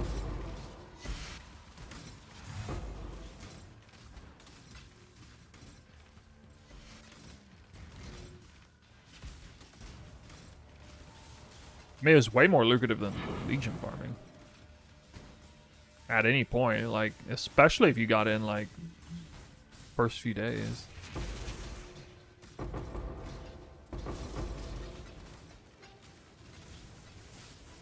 It fell off a little bit on, like, day 4, day 5, but at that point, you know, if you were already doing it, hitting the ground running, you would start being able to kill the boss, and then it's like, you know, your currency per hour is, like, shoots up again once you start killing the boss reliably. Yeah, it was really good.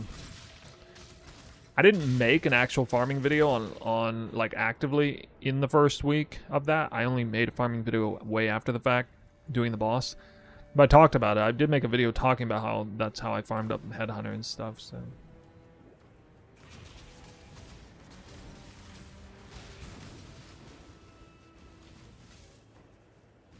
I went to farm the fortress boss early, and then like it was just bad. It was not very lucrative at all. Kind of demoralized, and I was like, well, I guess I'm just gonna go. You know, my backup plan was to just jump straight into 217 cluster farming. I started doing it in day 2. Died a lot on day 2 because, you know, character wasn't ready for it, but it didn't matter. What kind of farm it is. Doesn't matter if you die on that strat. Doesn't even matter if you 6 portal the map. You'll make tons of currency.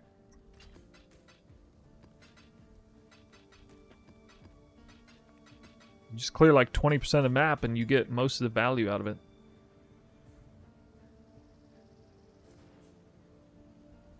People get so locked up in their head about like, oh, if you're gonna do tier 17s, you can't do tier 17s until you're able to kill the boss.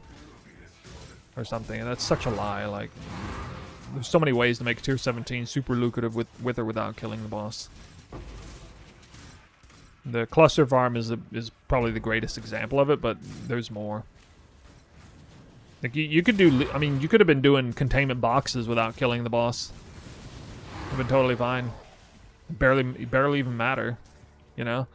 But you're gonna open 40 boxes, and then suddenly you're like, that's like the difference between making and currency and not making currency is killing the boss. Yeah, that's bullshit. It's barely a drop in the bucket at that point.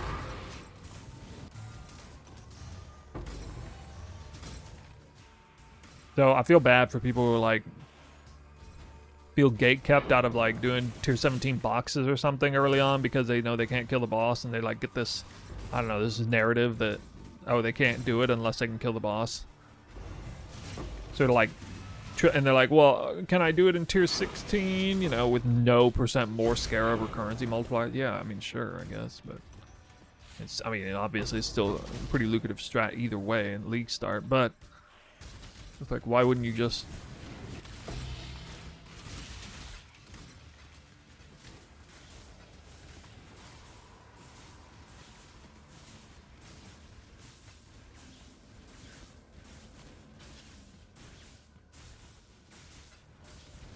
Is this another... Where is this coming from? Oh, it's corrupted.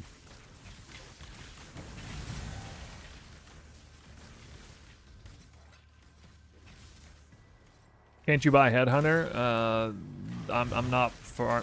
This is a test. This is a specific league start test scenario. I'm not trying to buy Headhunter or anything.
But when my Mirage Archer, an AoE map, Mirage Archer kills enemies, opens up an Eldritch pack. I gotta go run backwards to go grab it. All the while the Mirage Archer kills enemies, opens up another Eldritch pack on the wrong side of the map.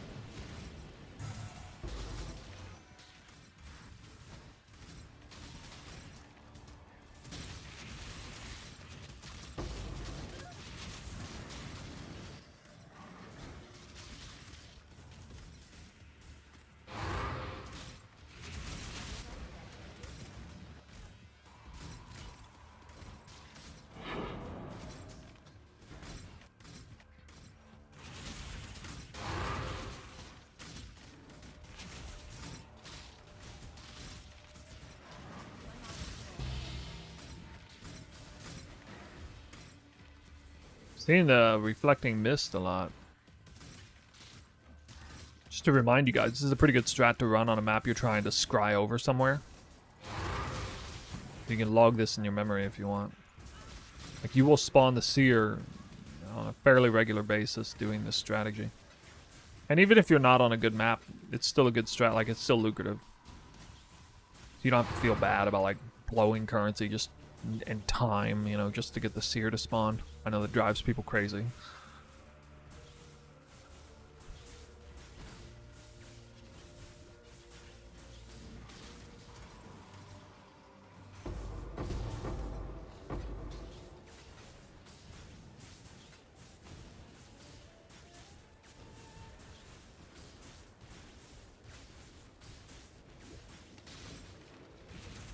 Falling on hard times, what?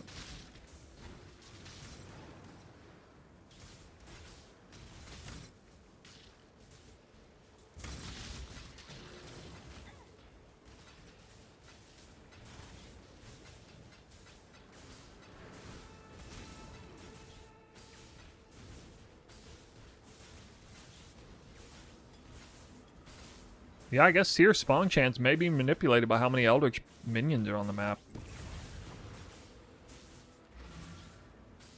Oh. I mean, it's... You use the phrase no longer. I mean, he never did in my eyes. I never got anything good from the Seer. The best thing I've ever gotten from Seer, out of looking at him like hundreds of times in the course of the history of playing the game since he's been introduced, is random garbage tier 0 like Bloodseeker or something.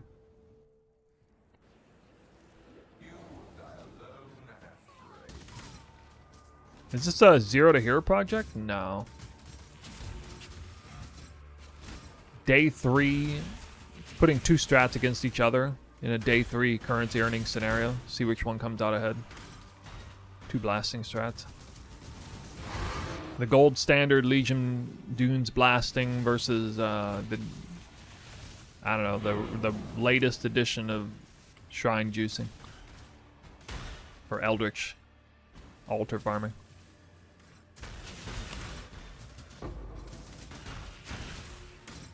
Yeah, I hear of people getting good drops from the Seer. I've never seen it myself. You know, just like I've never seen a mirror drop from a mapper. I did get a lock from a mapper once, like... So late in the season, it didn't matter, but... I have at least gotten one of those.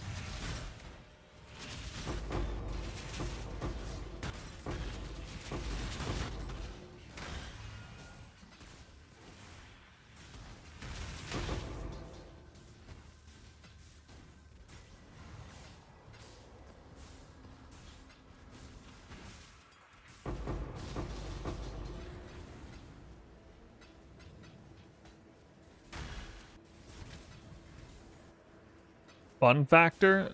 Well, I'm actually testing the real currency per hour. But yeah, it's fun. This character is better suited for Legion farming than Shrine juicing per se. Mainly on account of it being weak against Delirium. And just like, you know, it's like the perfect character for Legion blasting before Headhunter.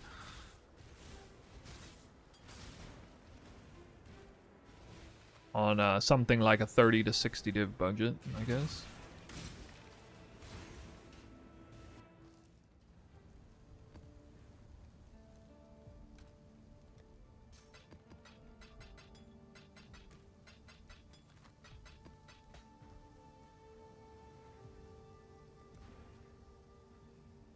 I get 8 passive minion clusters. Those are worth like a full divine or more, by the way, at this level. Probably gonna have a couple of them, maybe.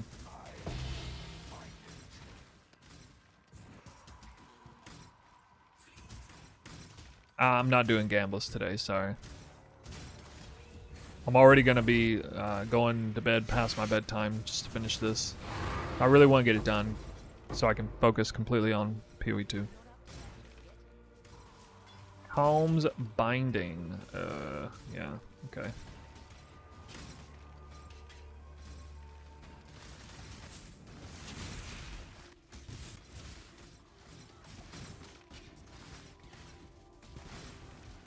Remember when those gloves were good?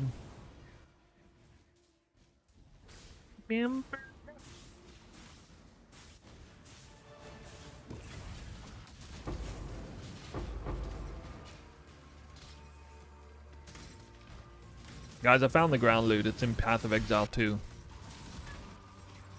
That's where the ground loot. That's where the ground loot went.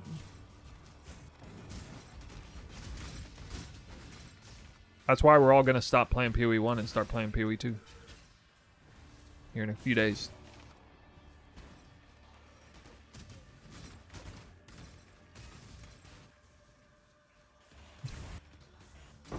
Mr. Lewis in the chat again. Oh.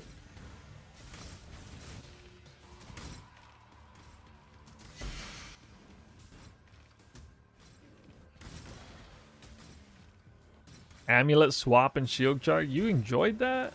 Most people cringe at that kind of stuff. That's another reason to play Pt.2. You don't even have to do those swaps. They happen automatically. When's the actual Pt.2 league coming out? Wasn't it the 12th? Right? December 12th?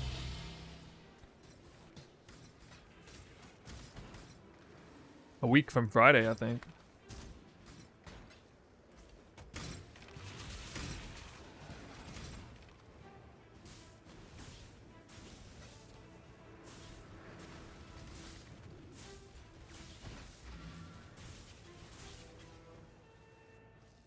Easy.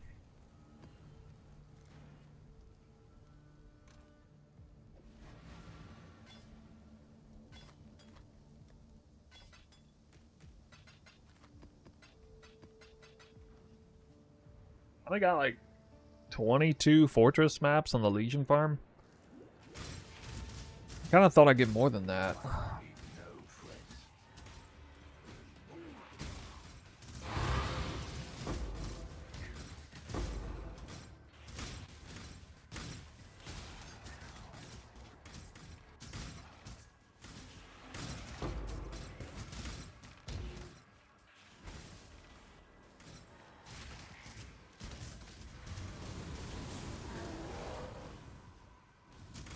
Layout looks different here in the boss room.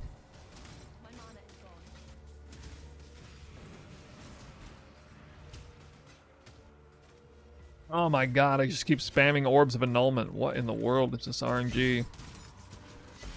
No Exalt or Divine yet, but I do have 2 Valdo boxes. The problem is Valdo boxes on day 3 were only worth 41 Chaos. So they suck.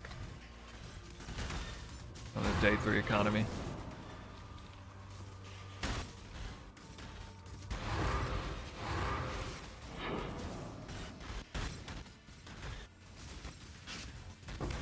You broke your wrist? What?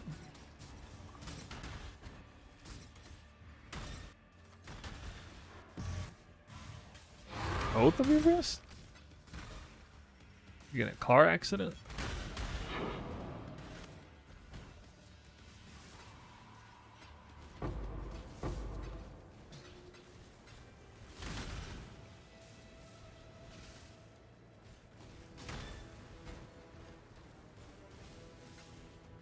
Look, the mirror spawned again.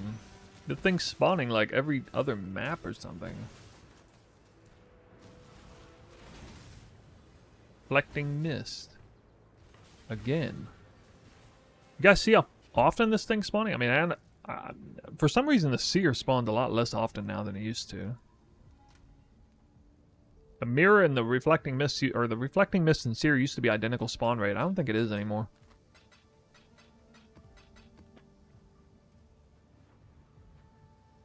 Oh, your bones are weak.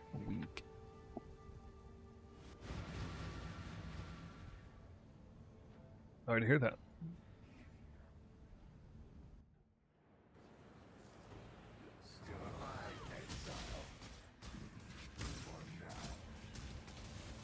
Blight strat? I tested Blight earlier. My character wasn't really good enough for it. Ooh, Gloomfang. Like, Warden would be way better at it than my character. I didn't, you know, I was like Glass Cannon, couldn't freeze, didn't have Oath of Winter. I mean, to be fair, I was trying like Titanic of Legend Blight stuff, but, you know, I wasn't that interested in like magic pack farming it.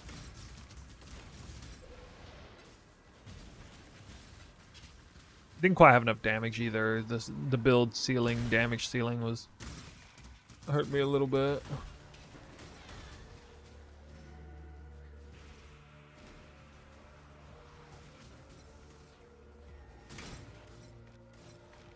My physical conversion Warden, Tincture Warden would have slapped the hell out of that strat though, I'm sure. Both in terms of damage and freeze.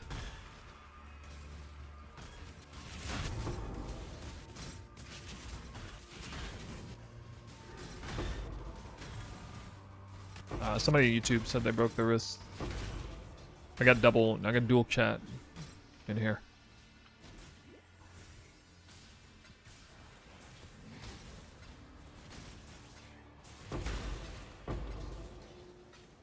One of these days, probably around the same time that PoE1 retires, Twitch streaming will retire too, and all the content creators will be streaming to YouTube only on PoE2. What do you guys think of that?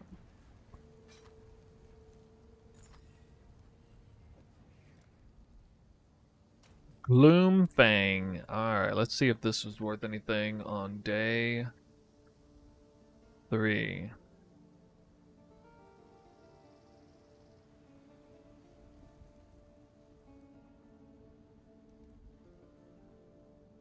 Nope. The hell? It was worth actually nothing.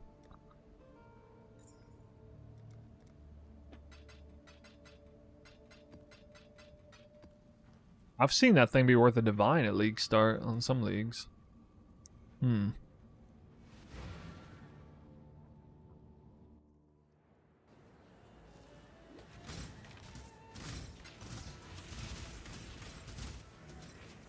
Hey, there's a delirium mirror there. Right. Death by reading. I can't read.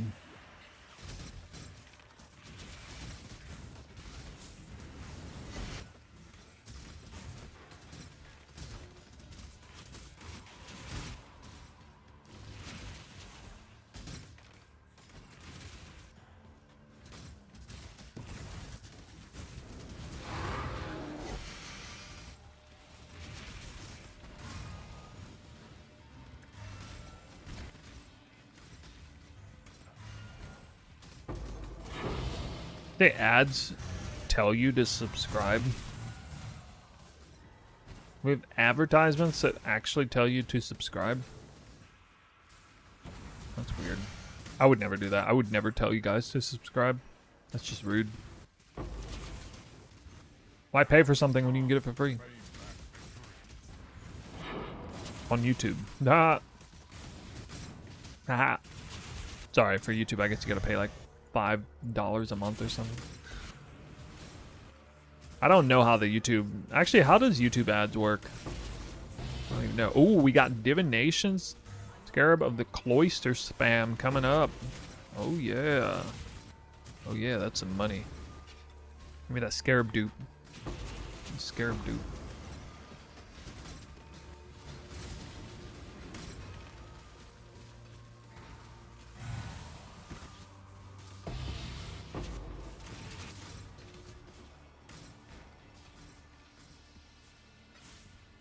What is this filter?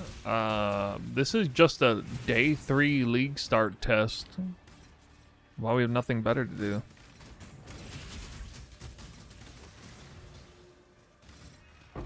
Pairing 2 strats to one another. Seeing which one comes out ahead. Classic Legion Dunes blasting and Shrine blasting. Same filter on both. We're pretending I'm day 3 of the league. Even got the same build as I do on day 3 of the league. Ish.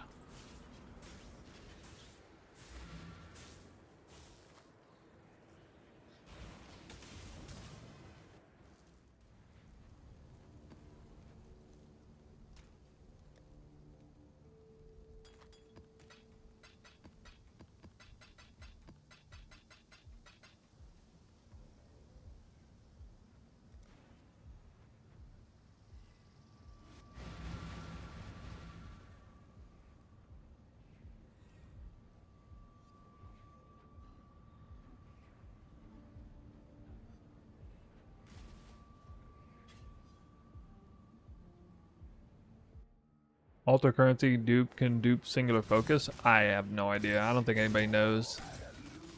I assume so.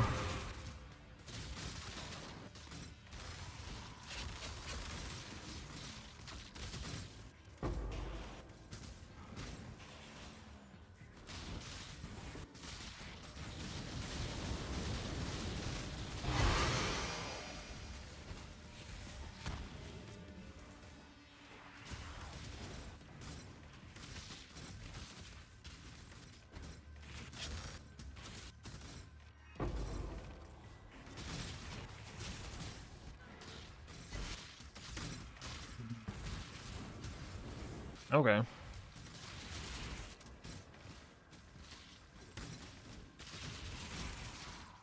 I don't know, I haven't really noticed it. I don't have Twitch Prime either.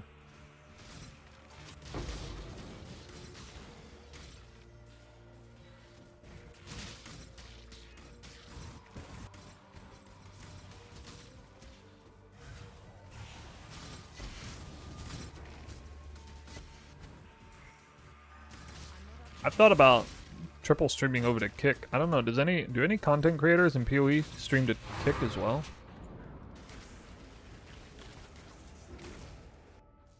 I haven't looked into it that much. I know it's becoming more considered mainstream.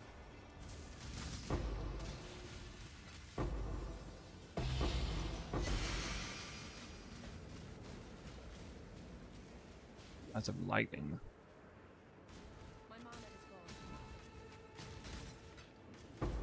I stream my League start? Yeah. There's day one in there somewhere. It wasn't this build, it was Toxic Rain.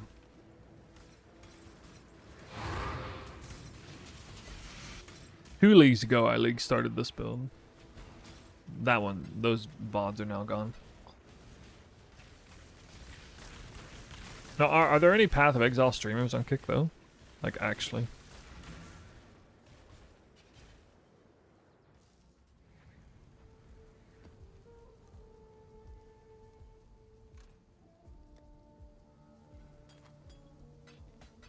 I remember I looked at it like a year ago, and there was basically nobody. Probably different now, though.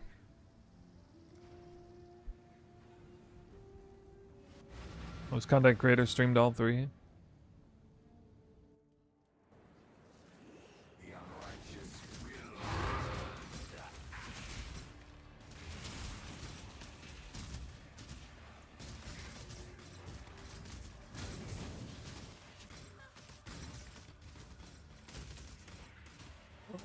Uh...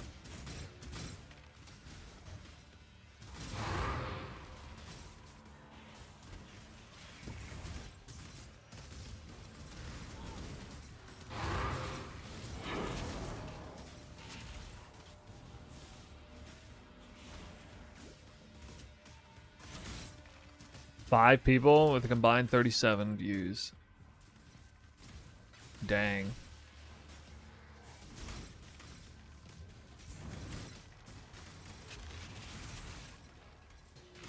I mean, I guess I don't really have anything to lose. The bandwidth.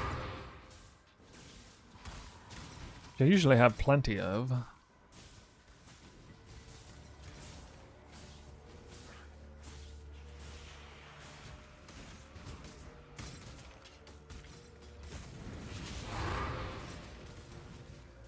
Already using OBS. The version that can do multi-streaming, so could do it. I would even have the chats automatically populated. Yeah, the internet's really good. I live in a shared house here. I don't pay anything for it.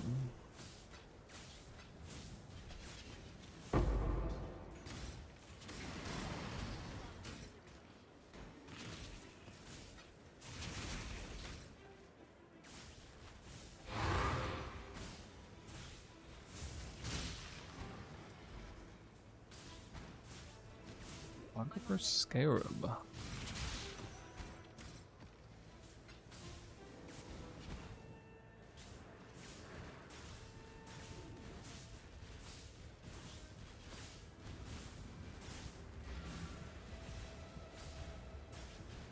The other night, yeah, last night, the internet was like crap for about 30 minutes and then it was fine.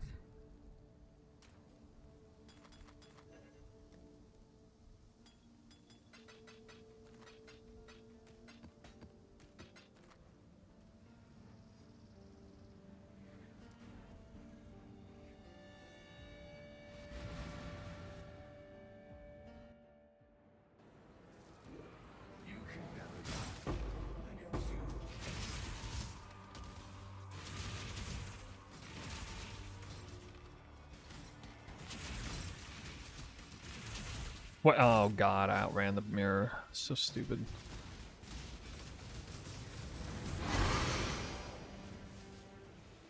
Whoops.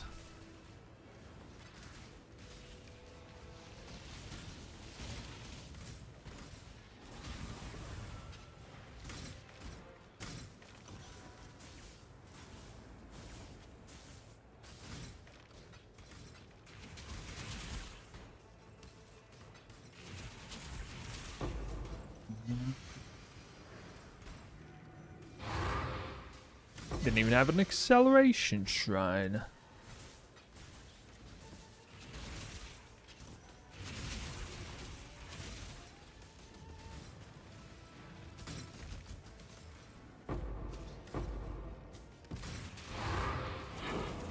Hey guys, look, I'm Legion blasting.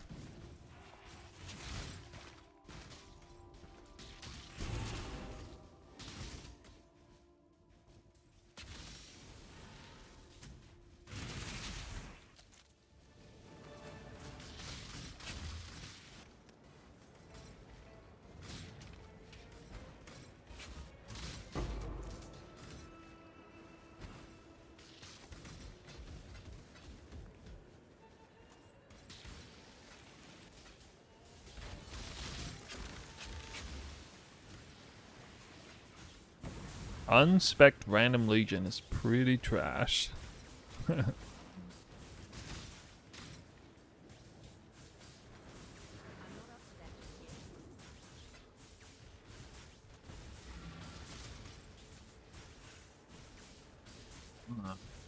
not making as much gold per map.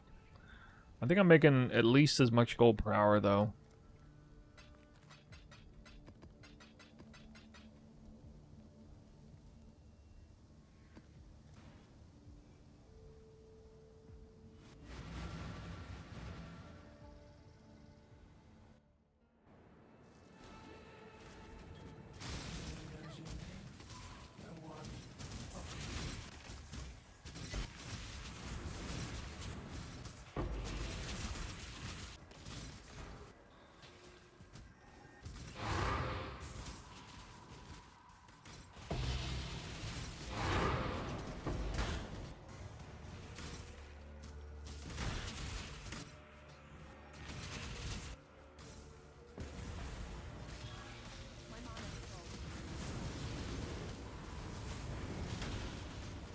Bugged. Nice.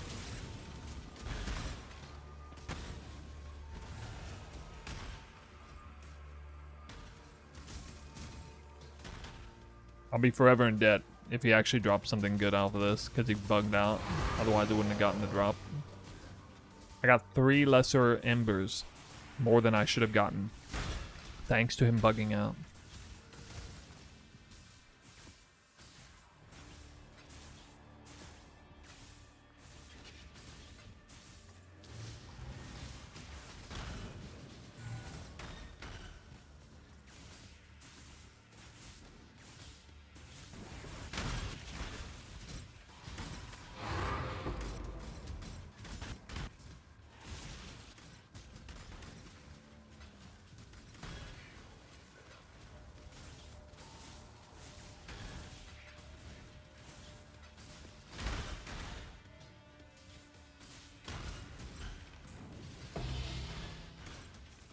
For some reason, I swear I drop more fortunate cards on this strat than I do on Legion.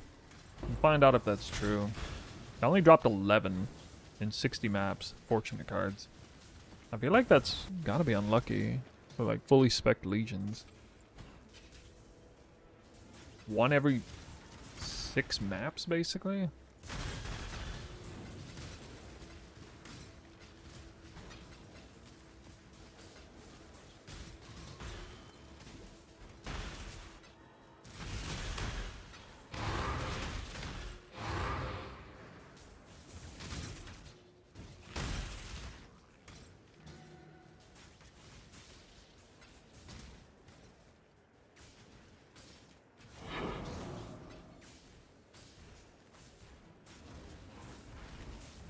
Hey, deception contract. I counted them as worth 5 chaos apiece.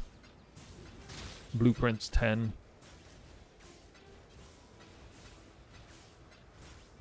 Tier 16.5's also 10.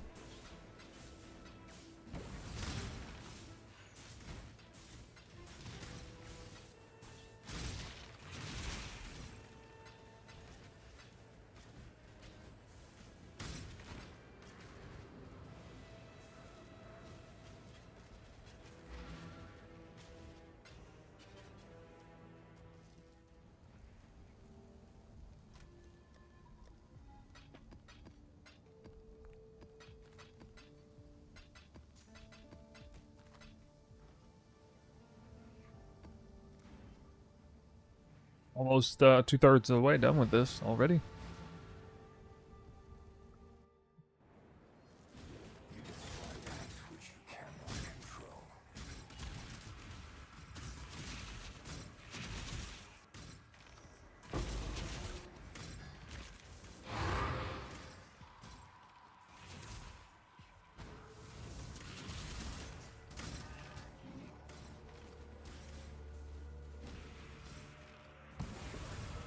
Mr. Talkative Try is going to get a one-on-one interview with Jonathan again in a few days.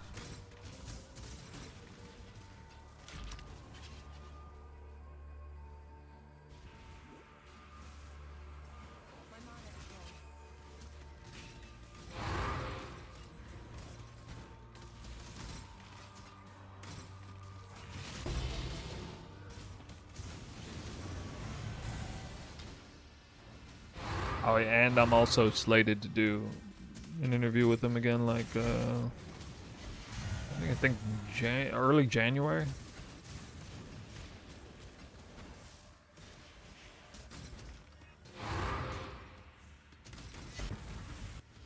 So we'll probably get to talk about how I got recently hacked again over the Christmas holiday. Round 2.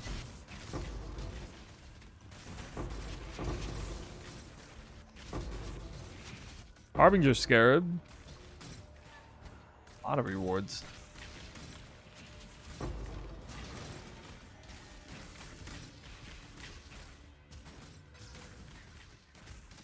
The Strategist. Inspired Learning Corrupted. Strategist. Oh. Oh. That card used to be valuable. That card used to be worth a divine.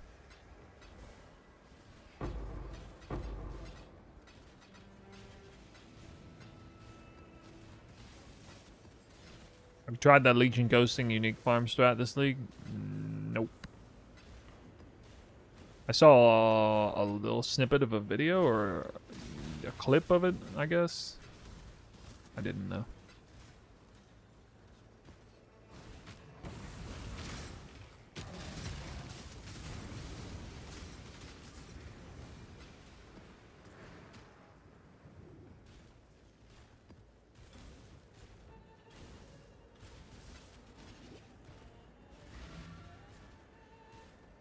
I got one Harbinger Scarab.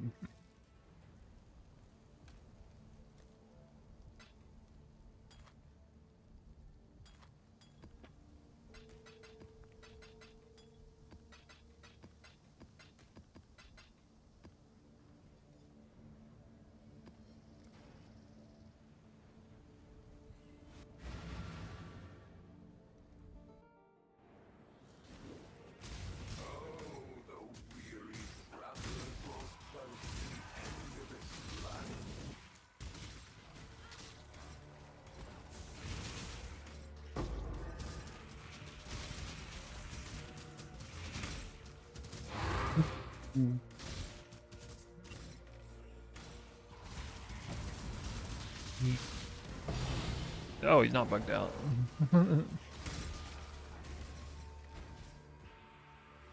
What Twister Ascendancy is worth trying?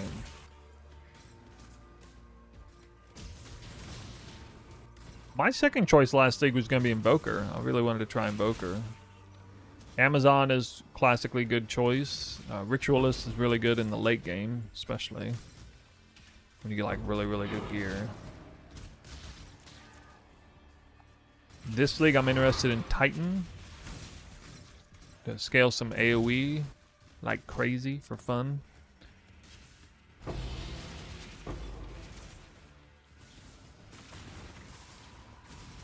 Where does that come from?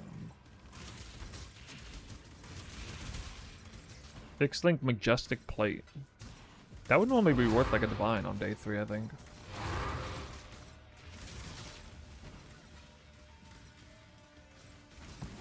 And then there's druid, of course. But we don't know if it's good or not.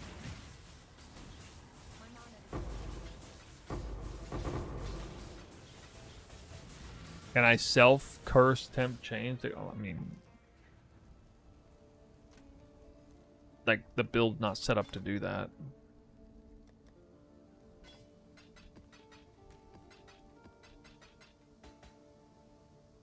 I mean, if I really cared about that, I'd wear the Gull Helm, or... I mean, I'd get the tattoo that increases duration of Shrine. But you wouldn't have access to that on day 3. Probably.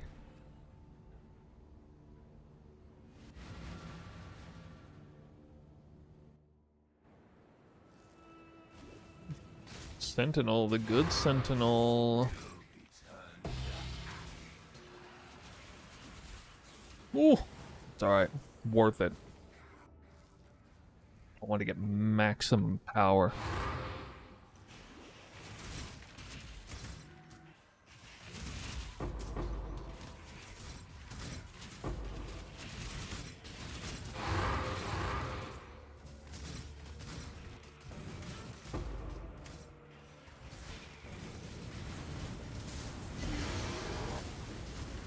One of them bugs out, but not the other.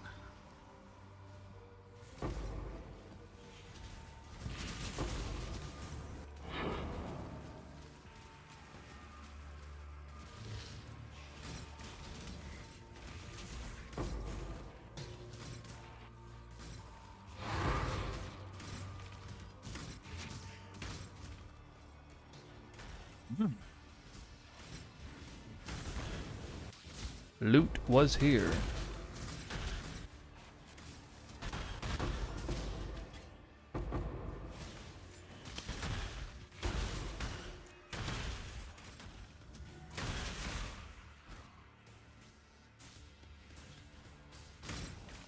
I stepped behind the mirror and the deli mirror hadn't progressed.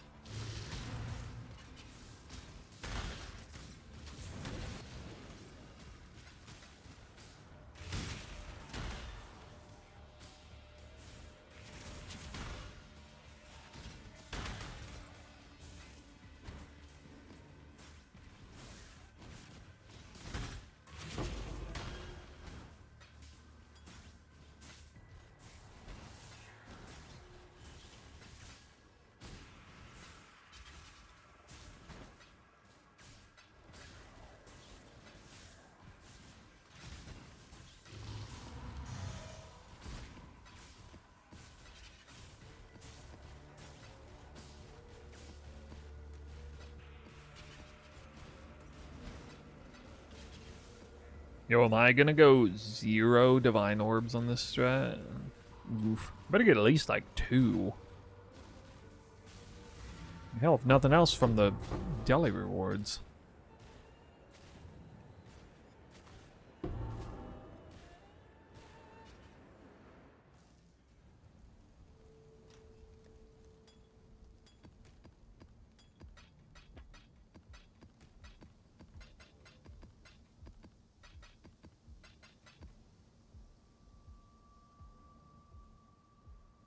Nine fortunates. I don't know why my fortunate drop rate's so much better with this strat than it is for Legion. So weird. Hey! Down to the last 20 maps. Unfortunately, the... not liquidation, but... verification on, like, value of everything is going to take a really long time. It's going to be at least an hour in and of itself. I think.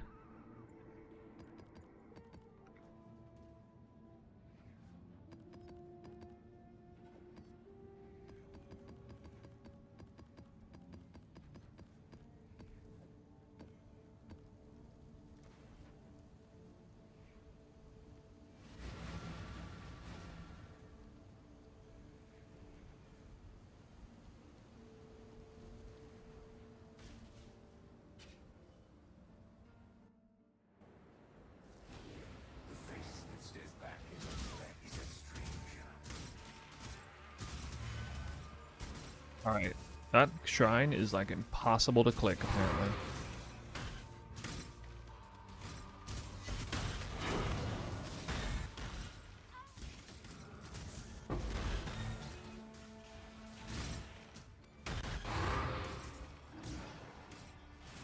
I'm having a hard time clicking every shrine here.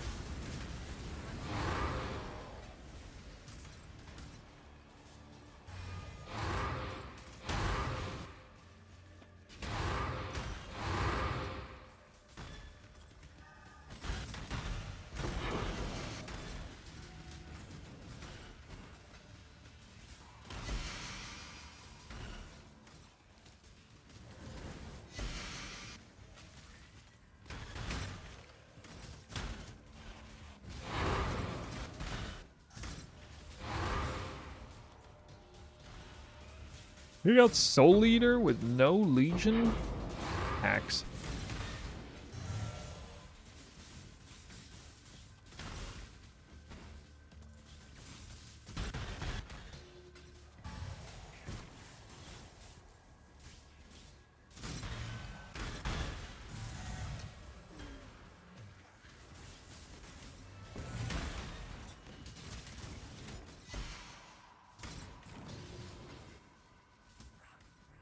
How hard it would be to fit beyond into this strat.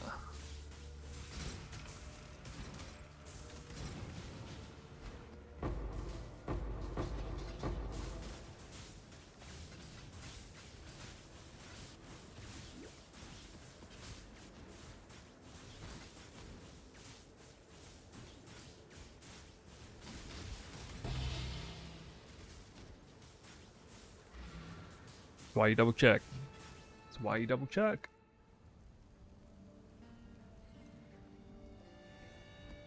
Boxes. I should have just done boxes versus Legion farming, huh?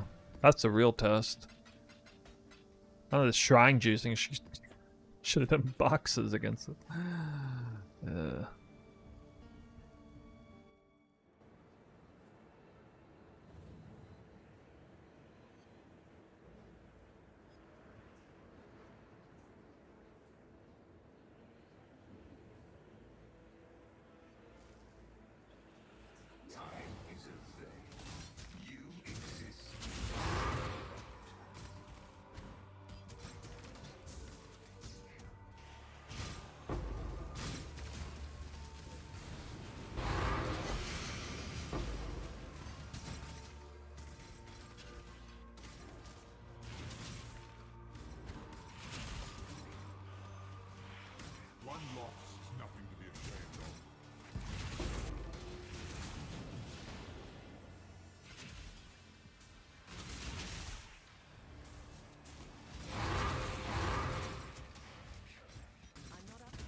For some reason I thought I stopped Deli Boss completely with Frozen. I guess not.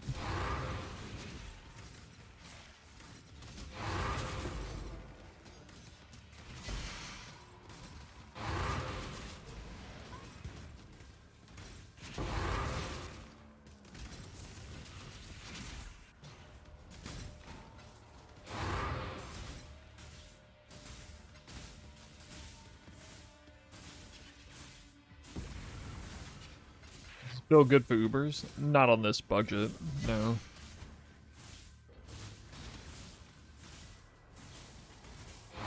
I can do them. You can't take a single hit from an Uber though. It's a problem.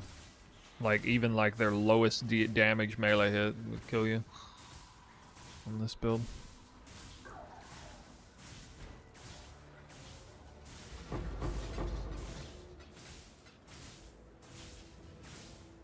The poison cast on crit then they did assassin was a lot better at Ubers than this build on the same similar budget.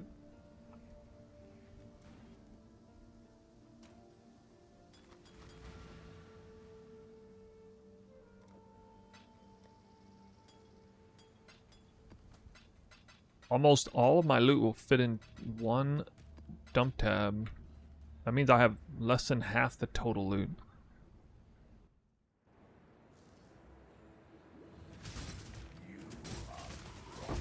Or the league starter? Well, I think in general, the Elemental Hit Spectrum's a better build.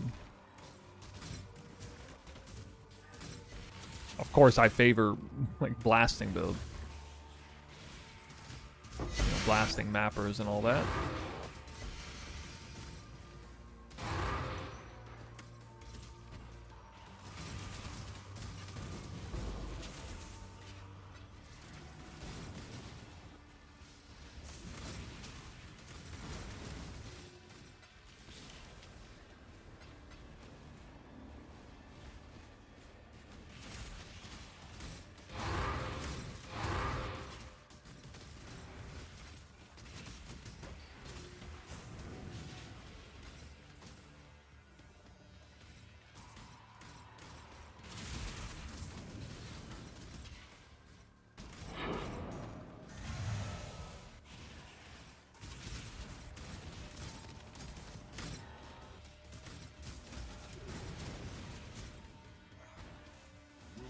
Second loss in a row.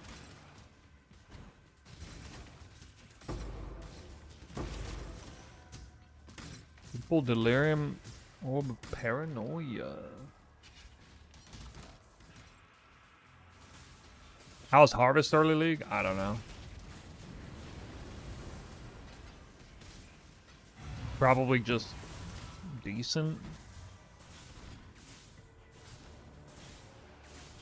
I think it's kind of a slave labor strat, though. I don't really want to do it.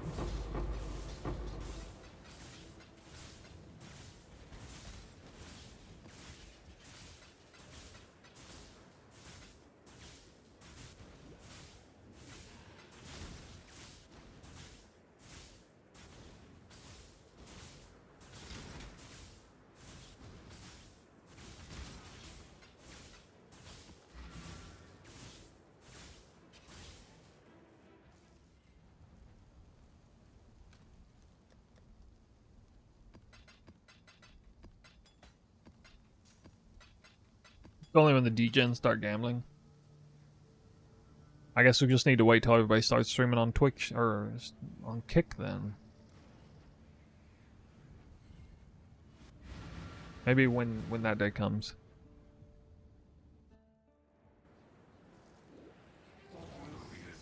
That could be like the most meta strat. Be a Kick streamer who streams PoE Harvest juice. Grinding.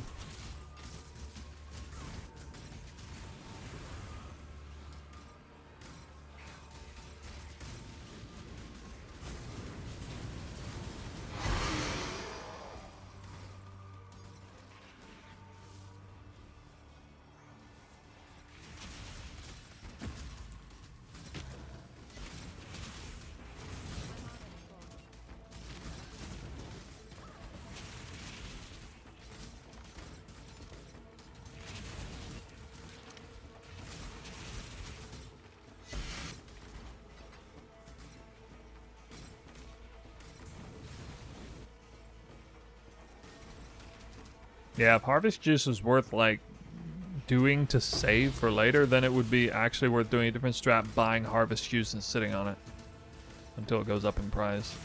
But I don't think people do that very much. It's a pretty good indicator that it's not that good.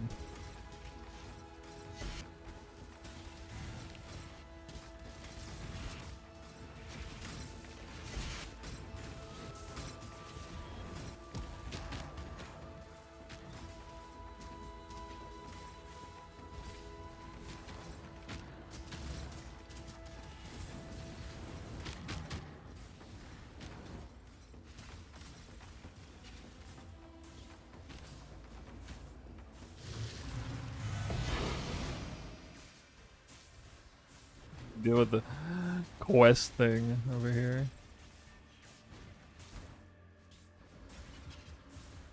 Only in standard.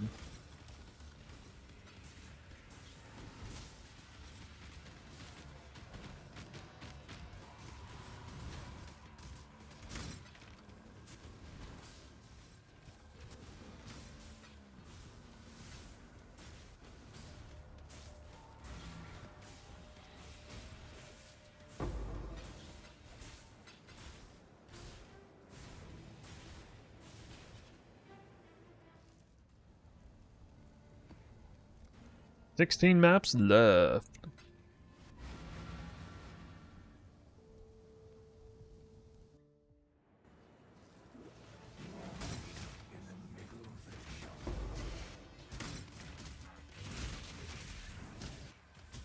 Whoa. Whoa.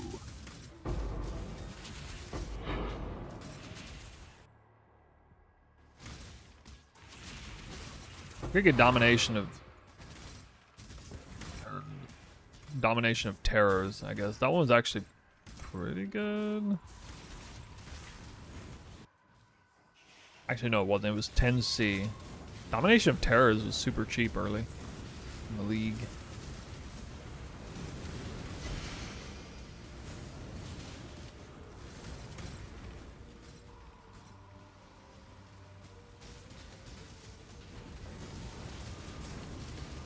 What the hell, dude?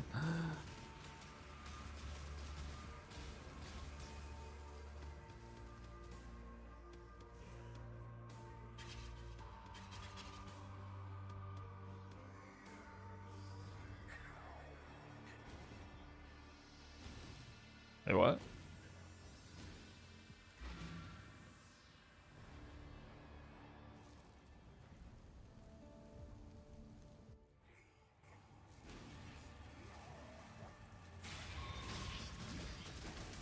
Okay.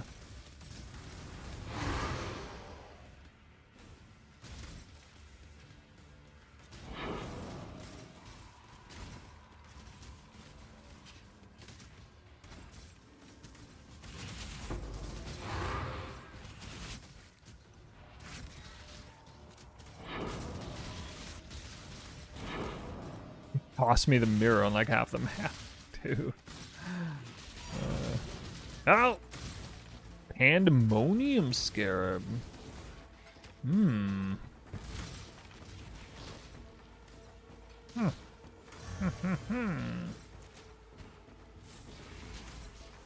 Angie, what's up? Yo, yeah. I'm excited for PoE2.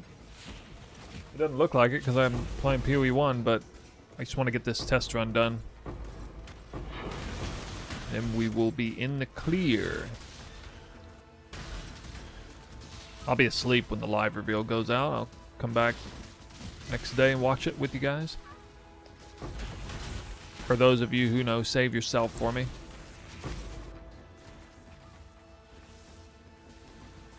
Not to be parasocial or anything. You guys are saving yourselves for me though, right?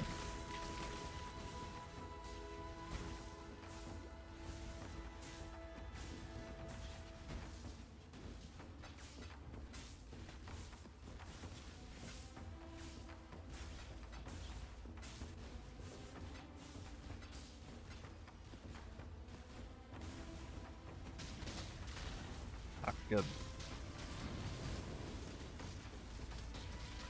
Because No Nut November just ended. Okay. Alright, enough of that.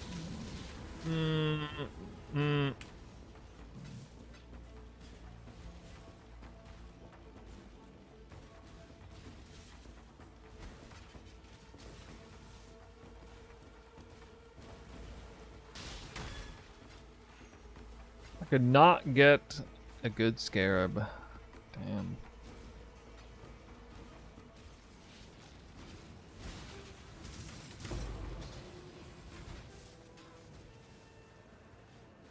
I saving myself? No, what are you talking about? Like, Twitch streaming is like one step removed from OnlyFans.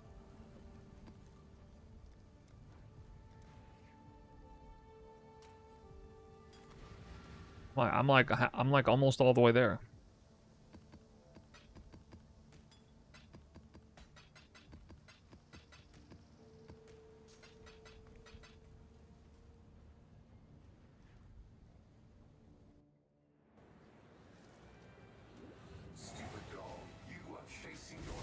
Bismuth or let's see how this works. Oh, I can see everything on the map. Whoa. Whoa. The grayscale. The grayscale, not so gray. I don't know, man.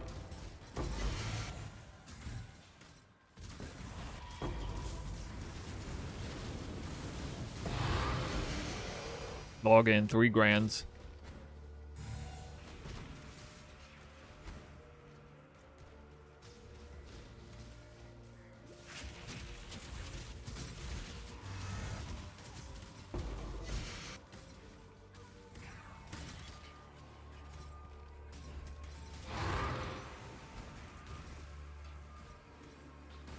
Wise Oak Flask. Yeah, I mean, if you can kind of justify using it.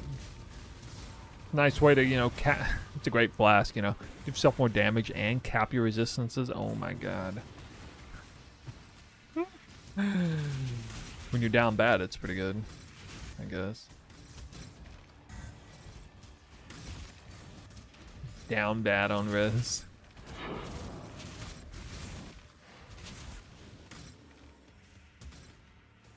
I think I did that once before in a league start. Used the Wise Oak in day 1 to help cap res and do more damage.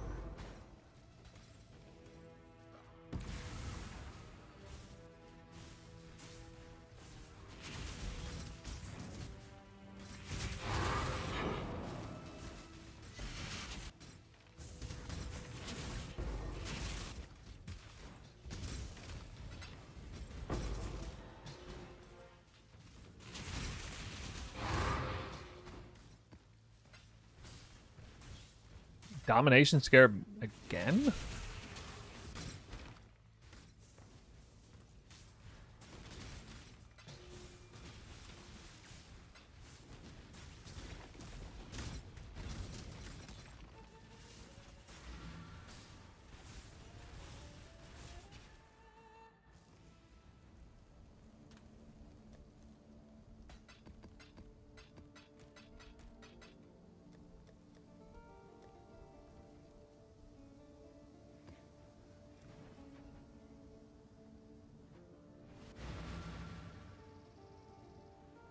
Damn.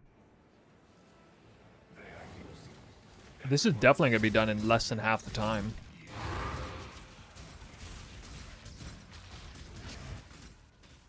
Of Legion farming. Like, without shadow of a doubt. It's going to be done in, like, 2/5 of the time or something like that. Something like 2/5. Crazy.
A full stack of fortunate cards.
Not really sure, but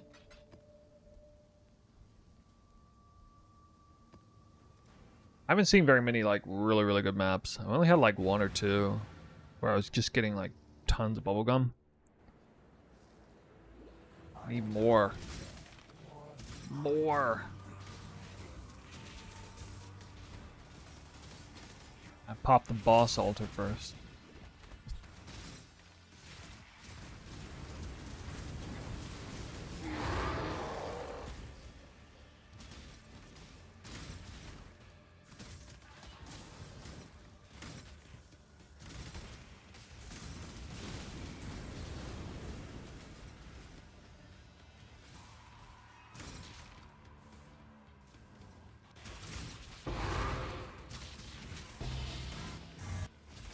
Cena's Gentle Touch, the second one of the session. There's another 6-link. I'm not getting corrupted 6-links.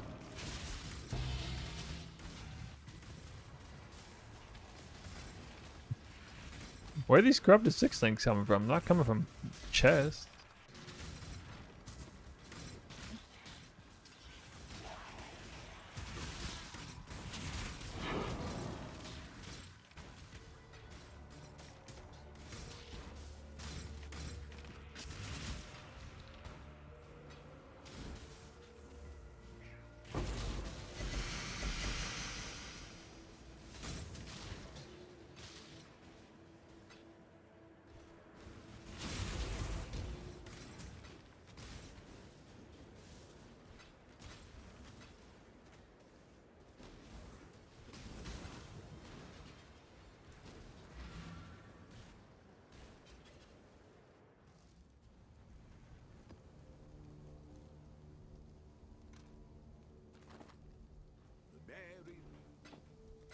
Onward.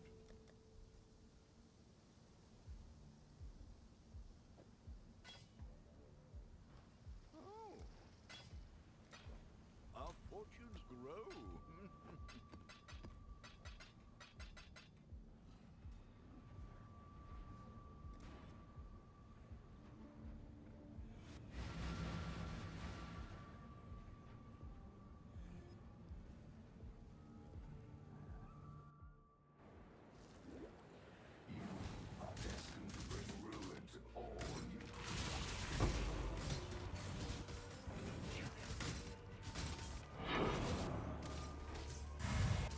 I bet you.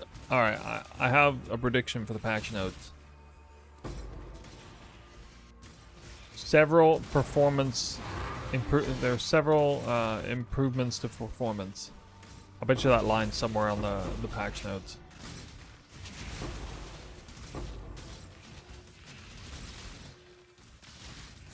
Not too risky for a bingo card edition, right?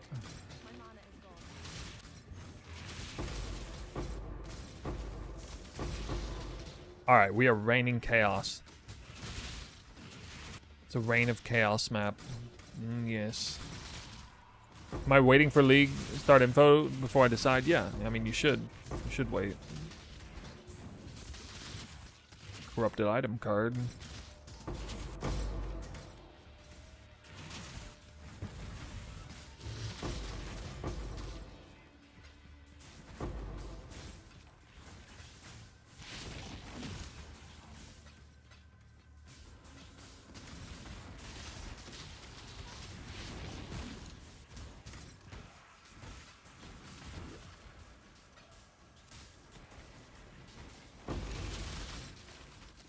You think your Twister build's likely to get nerfed?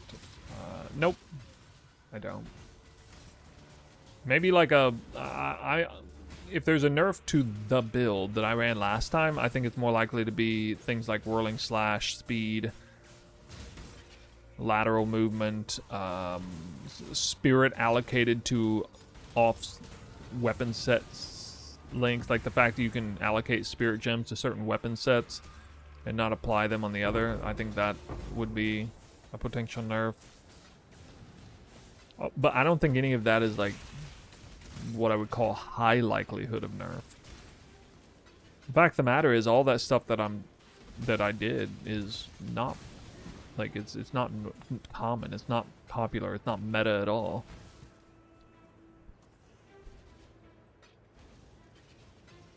I don't think they're very likely to nerf things in the beta like this unless they're proven to be strong and they're meta at the same time. Like, what's been your best strat this league? Pilfering? No, cluster jewel farming with bossing. I was pretty clearly getting like an excess of like 40 div an hour doing that. Like all through the league practically. Well, not early on when I wasn't doing the boss and his character was slower. Once I had like Mage Blood and I verified I could kill the boss pretty reliably on 100% Deli Abomination boss. Yeah, I did notice the cluster jewel's still 5 divines. Like what? Why? Why though? How are there people? How is there still demand for that? What in the world? Yeah, the claw cluster is still 5 divines. Blows my mind.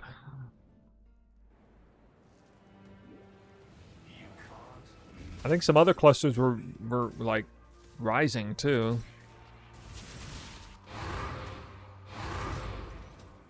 Divination Scarab and Chaos Orb? I'll die for that. Gladly.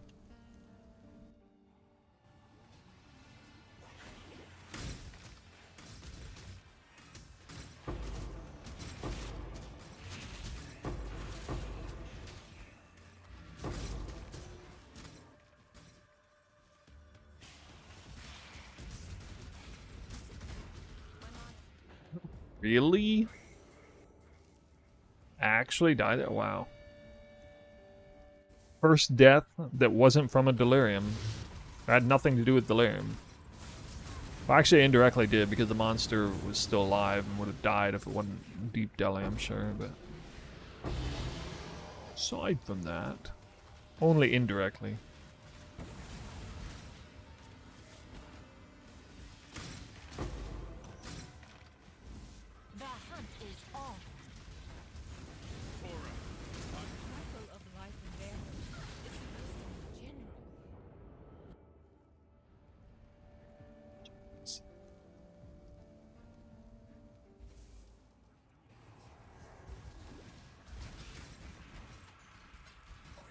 Dude, what? What is this map? Oh my god. This map is on crack. Jesus. Even the mobs won't die. They won't even perish. Just sit there with no life on the shrine. Wow. Alright. This map's psychotic. I'm on my last portal.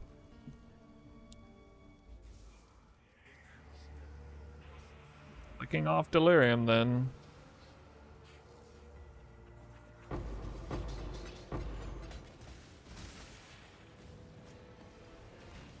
I don't even see these effects anywhere ever, and I'm like seeing one of those weirdly dangerous things in this map that I never see.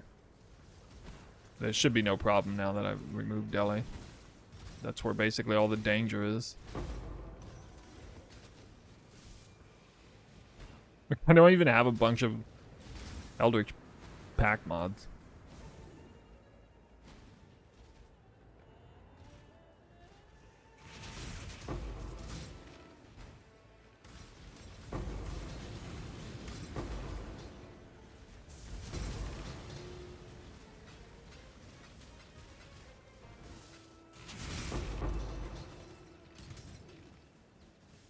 So safe now.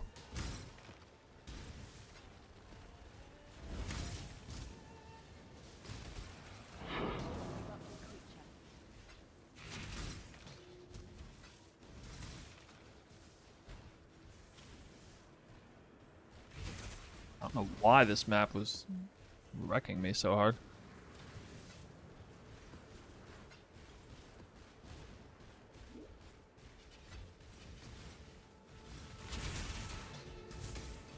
It's like a Murphy's Law on steroids moment.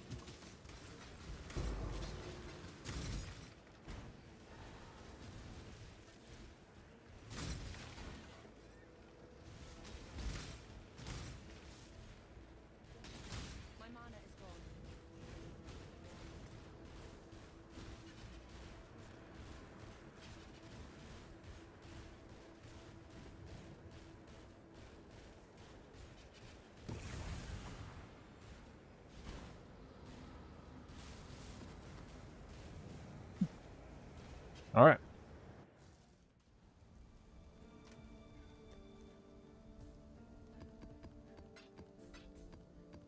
In your dreams, use 6 portal your maps, and it brings joy to your heart.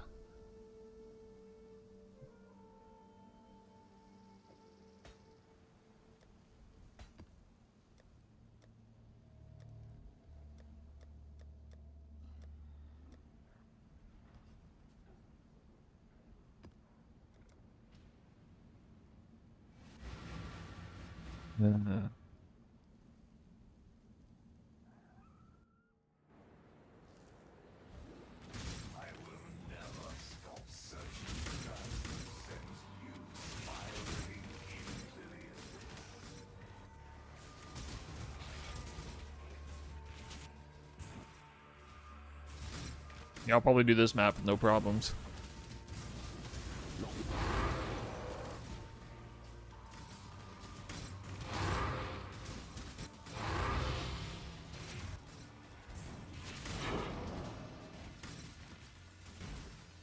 Now I'm getting fortress maps.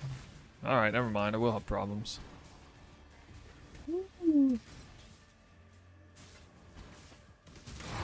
I know, let me take 50% increased damage.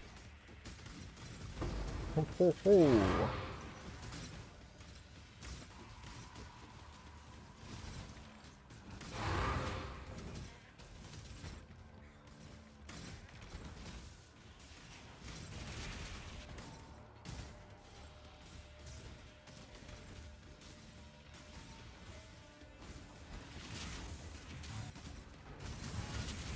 Corrupted unique item.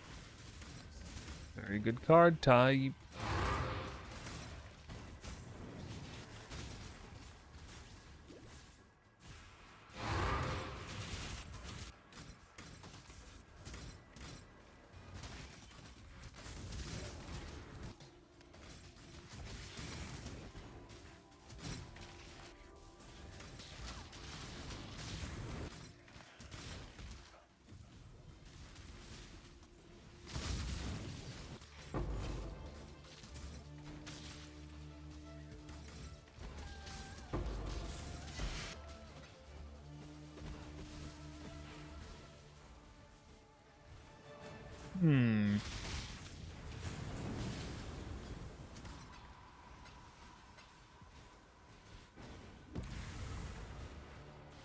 No loot. What build is this? Elemental to the Spectrum Warden. With a double inspired learning, no headhunter, no mage blood, nothing like that.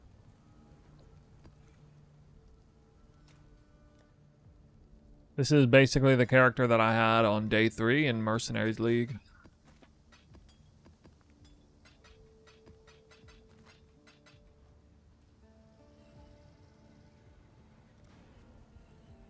Nine maps left. Okay.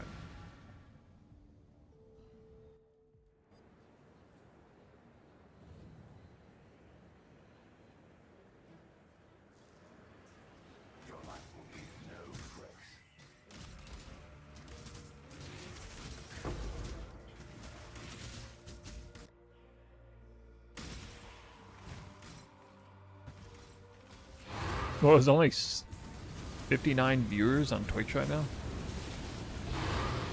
Nobody want to watch PoE1 content. Wait, is that right? Is that bugged? Like 200 viewers yesterday at the same time.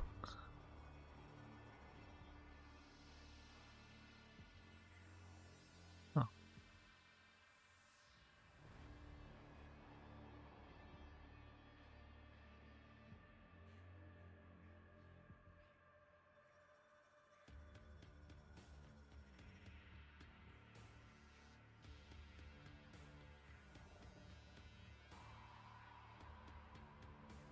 Wow.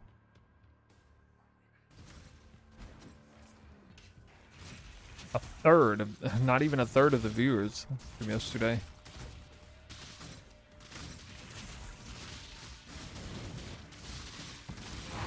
Apparently people enjoy watching Legion more. That's my takeaway. Must be.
No, in the US.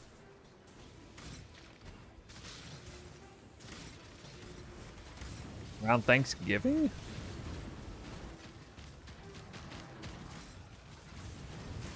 Well, like only in the north? Very far north.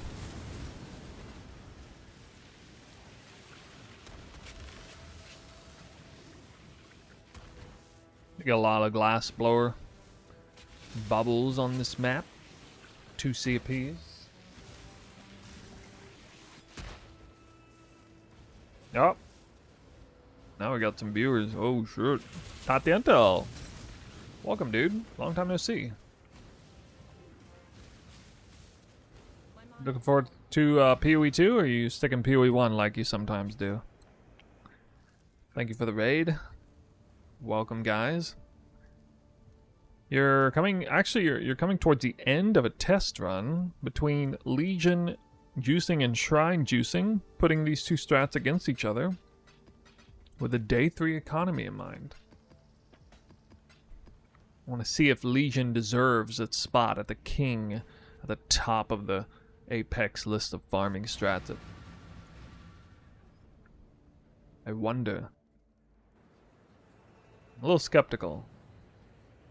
We're gonna find out in the next hour. I'll bring it down, give you a proper shout out. Pt.2 and I started raiding each other a long time ago. We go back.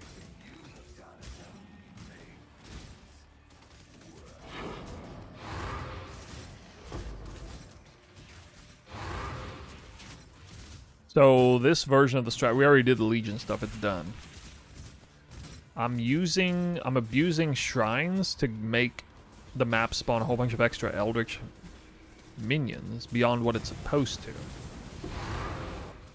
Consequently, we're way more likely to get some super juicy Eldritch pack maps with a lot of Eldritch rewards and things.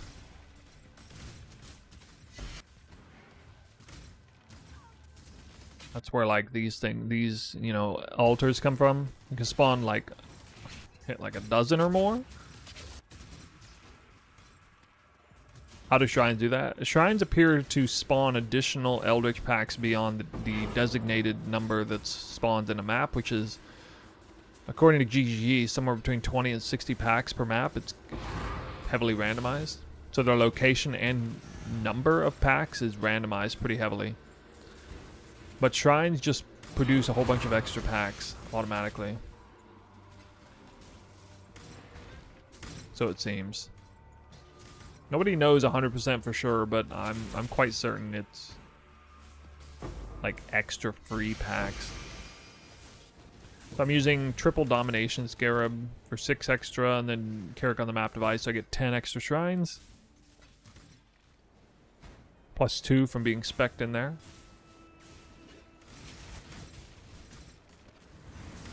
And then I'm using Influencing Scarab of Hordes for the 40% increased pack size on those mobs, all mobs, whether they're from shrines or not.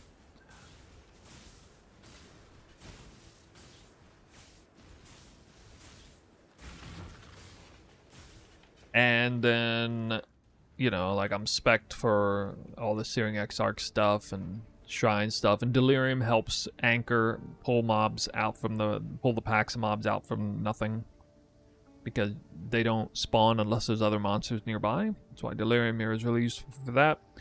Kind of target farming 16.5s and tier 17s as well a little bit. Ritual is extra monsters as well, so that's why Ritual's in here automatically. So it's, you know, a pretty simple strat, I guess. All the increased effective modifiers on maps, pack size mods, all that stuff that I can get.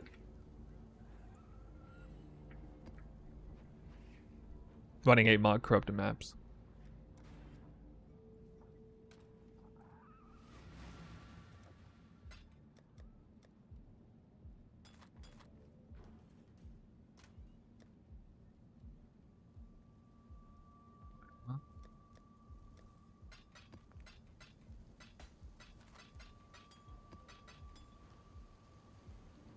Should have a lot of simulacrums at the end of this.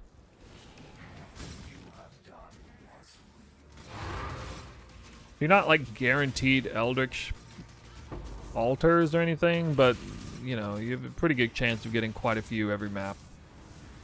And it has a snowballing effect as you get more and more.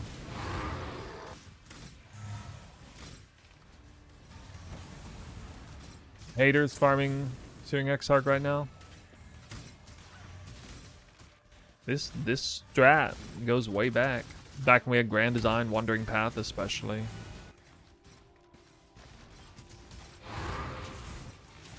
So I'm not Legion farming on this strat specifically, but it might still randomly spawn.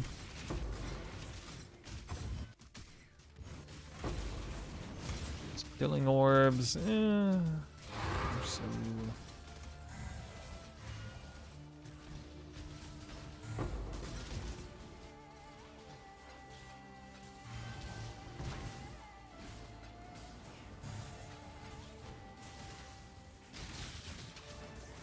this test is being done on standard because this is the place where I have a character that makes sense for this kind of test.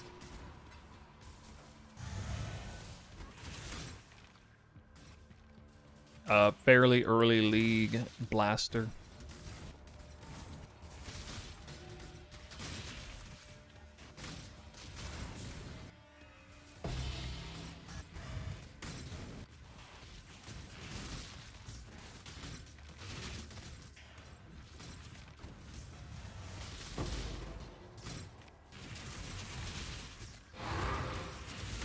This map ended up turning out okay.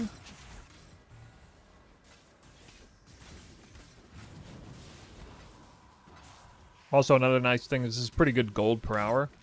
You got Covetous Shrines involved. It's very fast. It's pretty good XP per hour, safer than Legion for sure.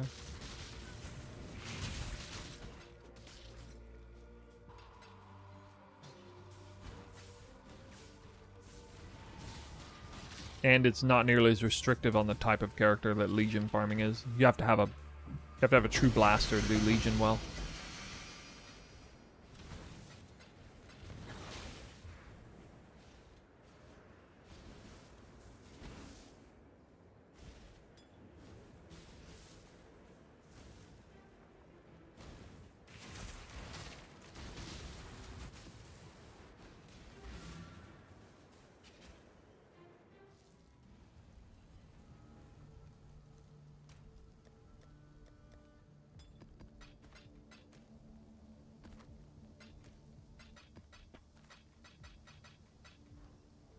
I've had some decent drops. One of the best card I've gotten from this is Wealth and Power. It's not a super jackpot, but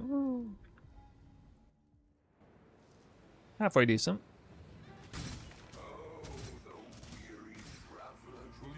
The enemy taking multiple arrows? Well, they take 2, counting the one that returns, but outbound arrows, they only take 1. But I'm running returning projectiles. With Pierce, of course.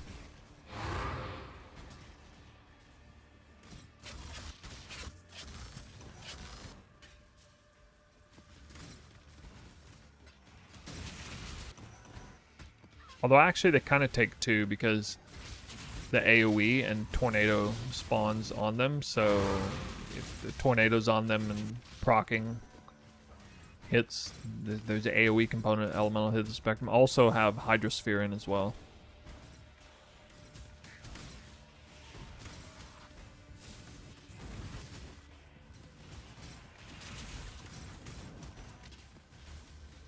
Oh, we got Grands. Small world though.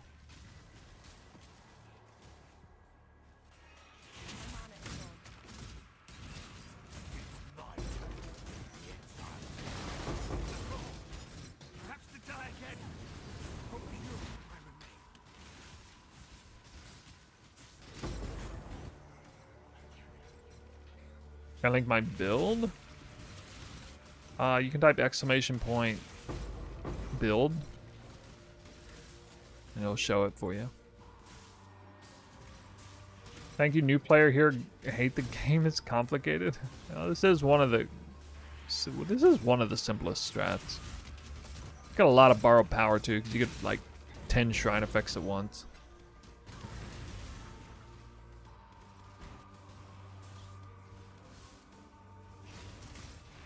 You can check the path building notes on that if you want to see. It is a very squishy build, but it's got like Warden tech for freeze and stuff that's really strong. There we go. That's what some drops look like.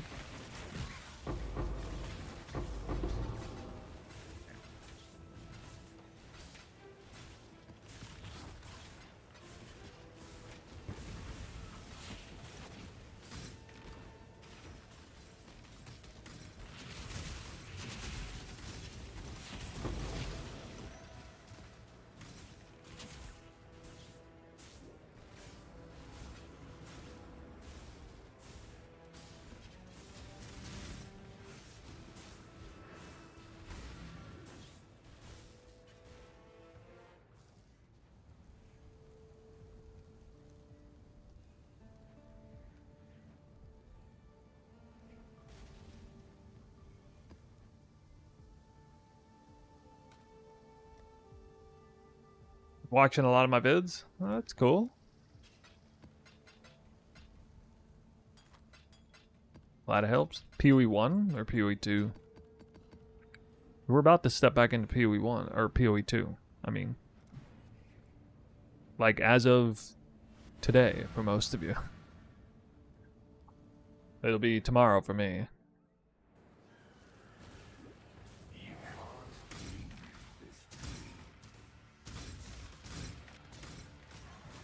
Apparently PoE 2 is the more beginner-friendly game. Just kind of true.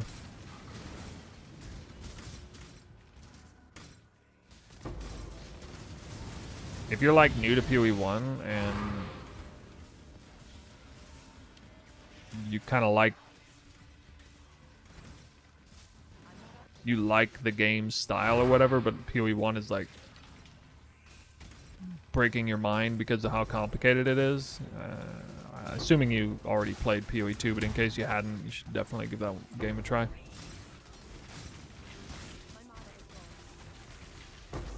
If you already have, well then cheers, welcome.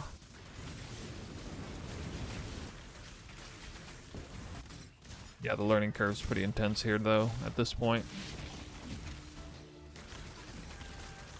How would I rank this current PoE 1 season against others I've played? Oh, it's definitely on the bottom end of my list.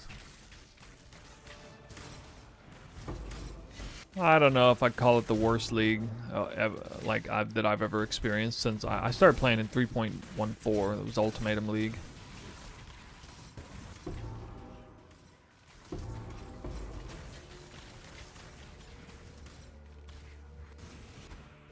It is categorically the least fun league I've ever played, but a lot of that has to do with the fact that PoE 2 exists, and I am a fan of it, and I'm kind of just, you know, being pulled ever so in that direction. Granted, 3.27 was pretty, or 3.26 was pretty fun with all the different, like, strats in the end game. But,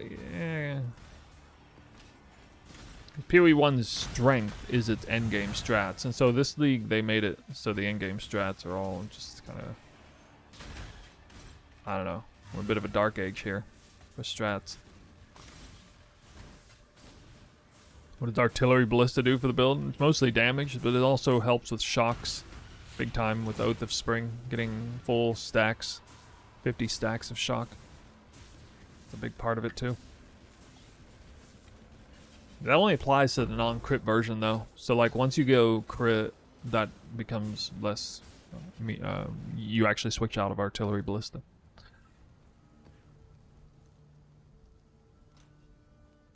So it only applies to leveling and then like the really early end-game phase. Initial phase. Wait, what am I doing? That's not right at all. No! Dang it. Screwed up. Wrong place. It's that too, actually. Okay.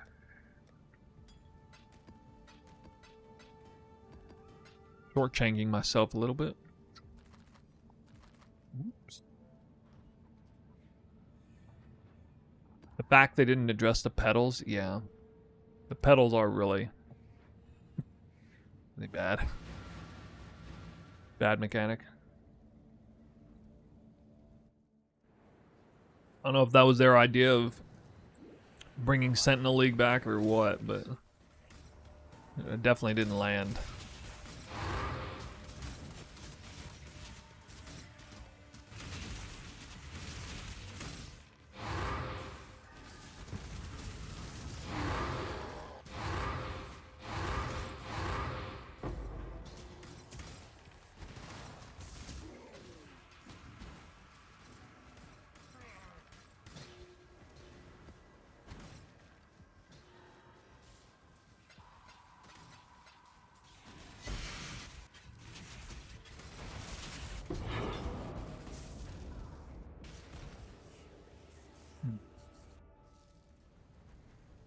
Died. I don't know what strat a newbie can use to farm up these mirror tier items. I mean, the truth is there's a lot of strats, but this league it takes a lot of time to farm up mirror tier items with any strat. One of my best strat this league was tier 17 cluster farming. You can look at that video. You don't have to kill the boss. You can do non-boss killing version, which I talked about on like day 4 of the league or something. I made a video recapping that. It's still a great strat. And it's kind of dummy proof too. Because you can brick maps and still succeed wildly with that strat.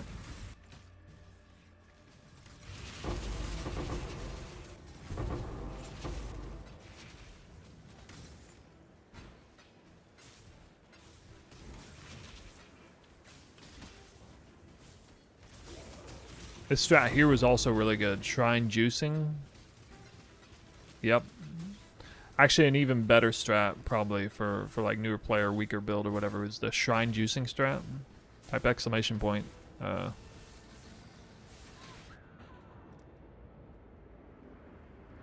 Here, I'll type it out.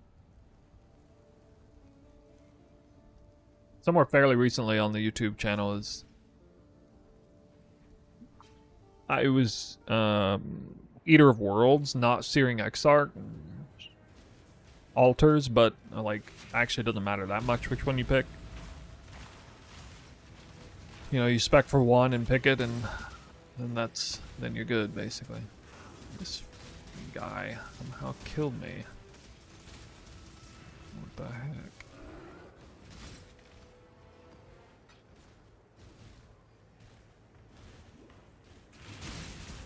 That is the strat I'm doing right now. In the video I use Eater of Worlds. In this one I'm using Searing Exarch.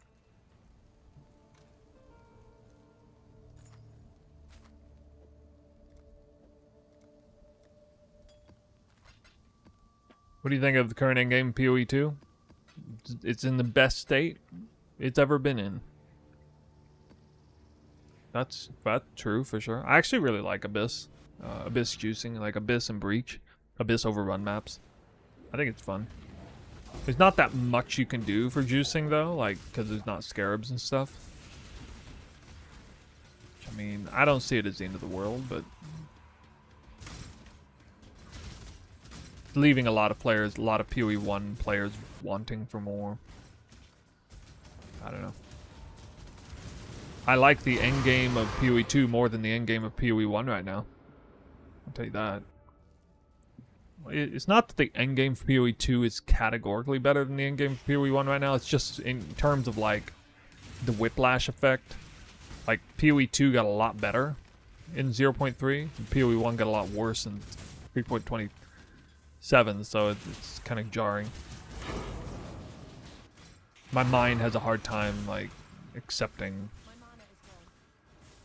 that PoE1 might still be a better game, end game wise. Like it doesn't want to accept it right now.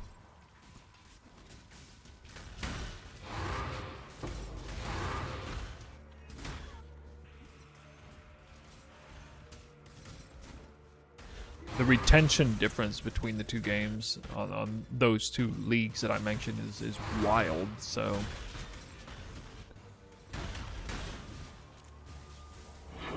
anytime the retention is terrible, like the economy takes a pretty big hit, albeit asynchronous trade help prevent some of that damage, but still.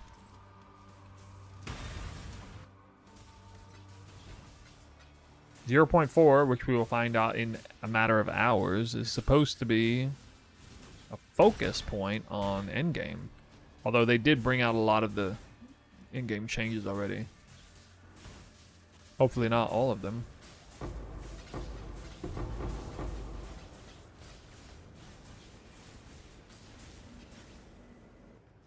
Zero 0.4 update is being released in like 4 hours or something.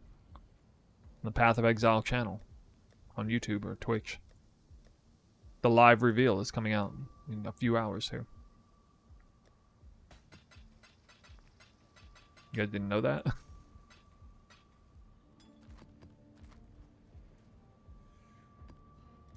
Right around the corner.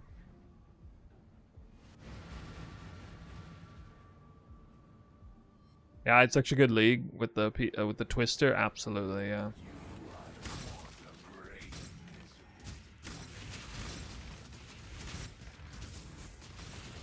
I made a good choice on a personal level, focusing more on build creation rather than like end-game farming. I think, you know, the game is not set up in a way right now where farming should be the focus. I think anybody who's trying to focus on farming right now is kind of destined for a bad time in PoE2. Like, you would have such a better time if you put that energy towards build creation and build experimentation, testing, and all kinds of stuff. Like, I promise you, you'll enjoy it more. Unless you hate, like, making your own builds or experimenting like that.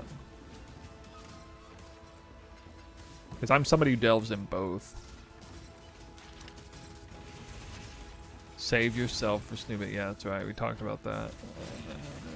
My community's saving themselves because I'm gonna head to bed after this. After we're done with this farming session, I'll come back. You know, like 12 hours from now or whatever. Start streaming. Delayed live stream reaction.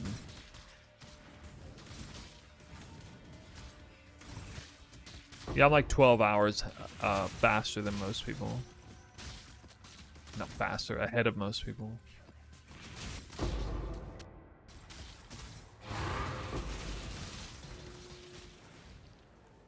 The live stream reveal is like 4 a.m. local time or something, so you know.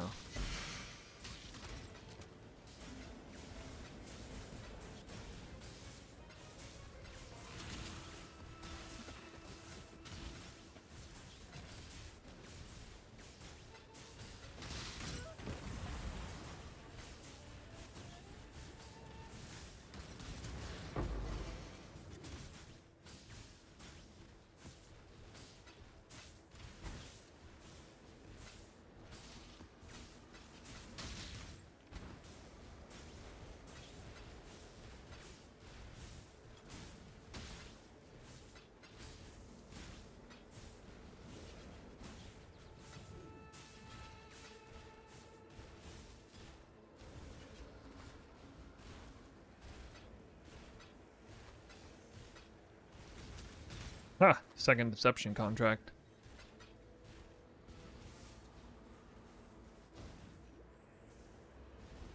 Weirdly unlucky on these.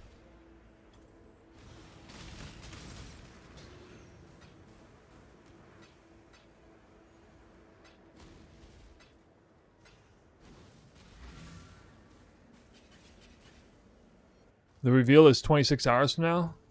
No, it's not. What? I just logged into...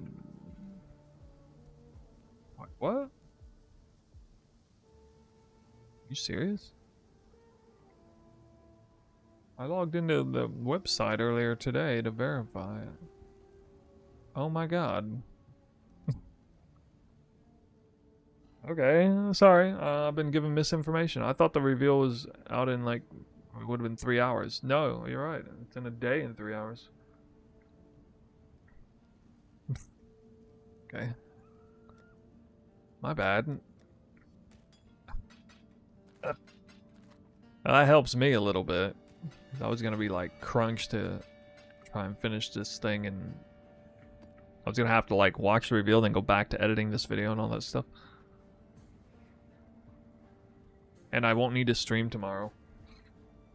Before then, I can get my mind fresh and like work out and stuff. Or actually take it a little easy tomorrow then. Huh. Nice.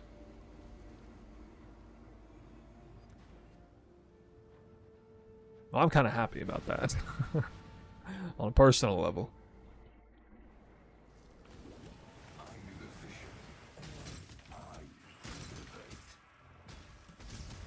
Okay, so we got another 27 hours until the reveal.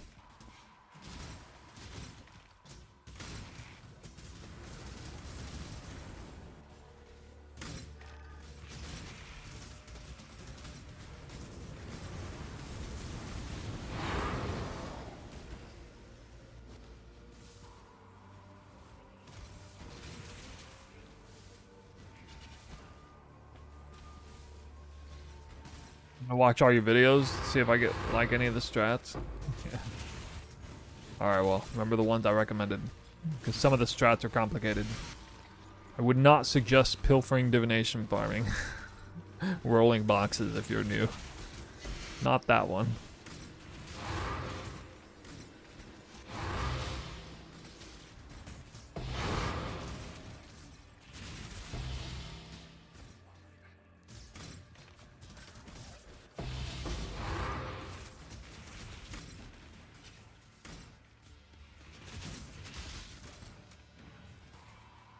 Definitely a few gems in there, though. Yeah, you're going to want to do the shrine juicing strat. I'm almost certain it's going to be the one you want. Weak character, low investment cost.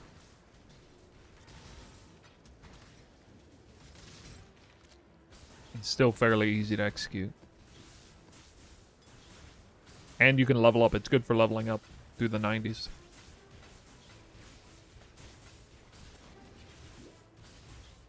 Good for farming gold as well. Gold per hour is pretty strong. Especially for not a tier 17.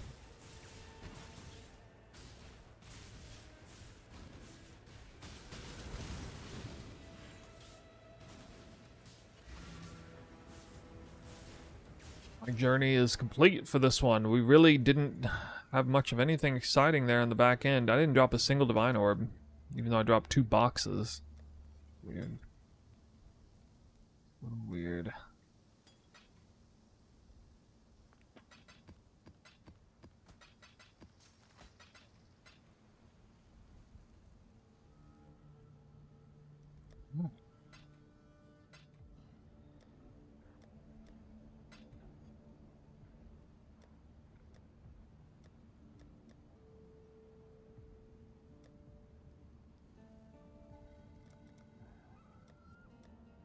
Well, here's what it looks like at the end. With dump tab D, I went these 2 tabs to fill out the rest.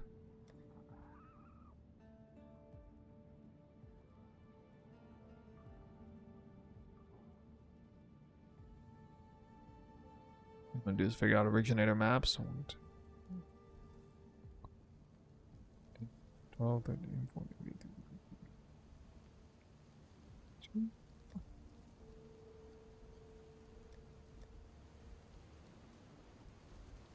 22 originator maps.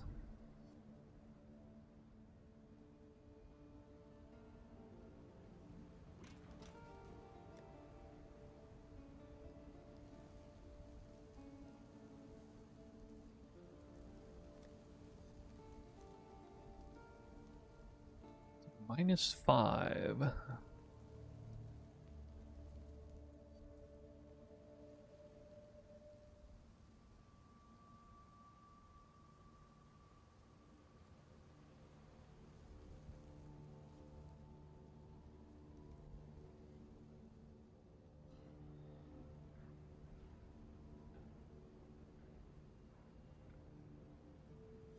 God, I only dropped 8 fortress maps? Yeah, that's crazy unlucky. 8 fortress maps?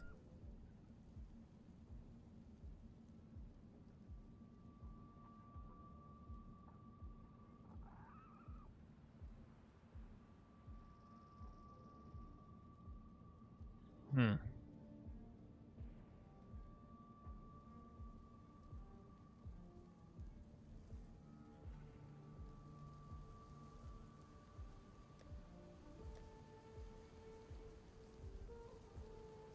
It's not counting this one.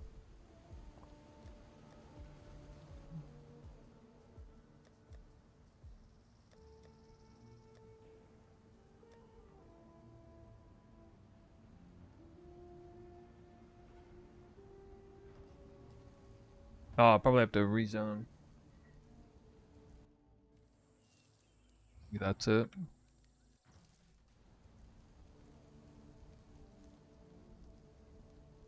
Yep. Okay.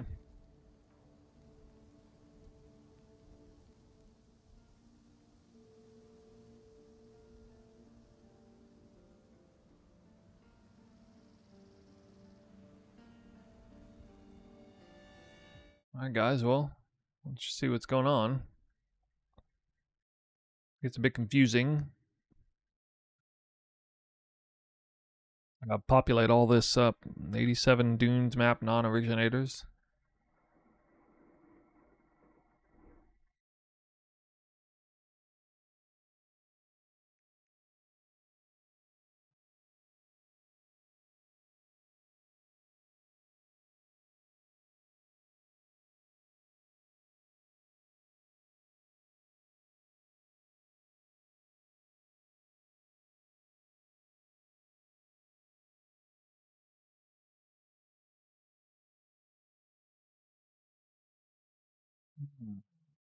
Anything else? No.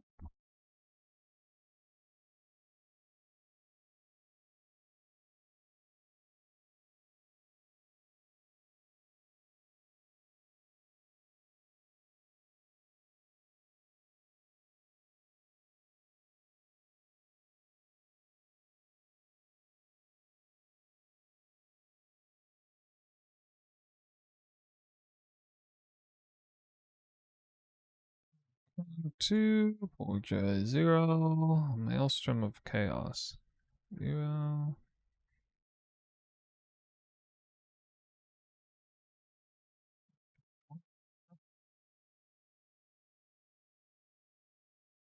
No, 0, 1,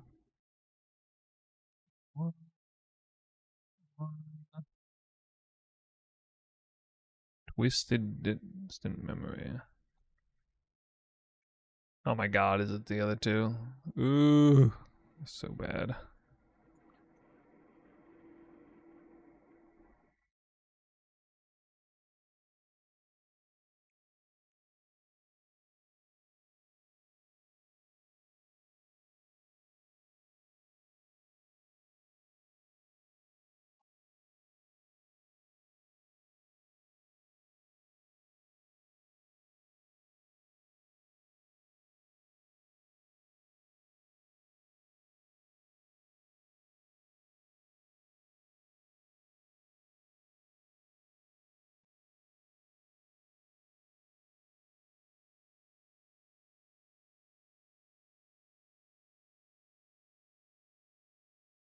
Six.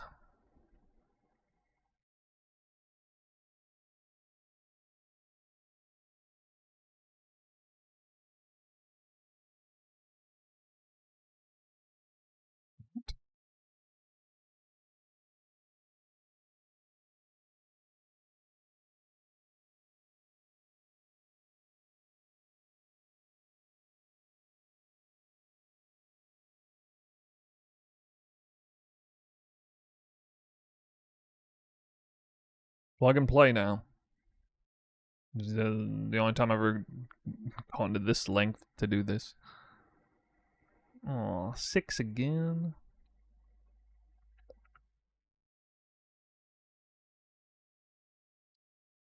Oh yeah, how long does this take?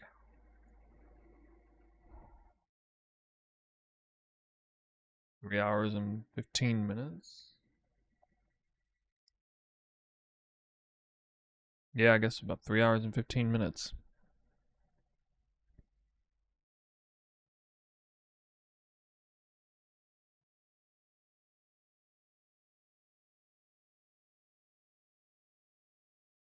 It took me 7.5 hours to do the Legion. It took me only 3 hours and 15 minutes to do 60 maps of this. That's, yeah, it's about 2/5 of the amount of time. Actually, oh yeah, I should check gold now before I forget.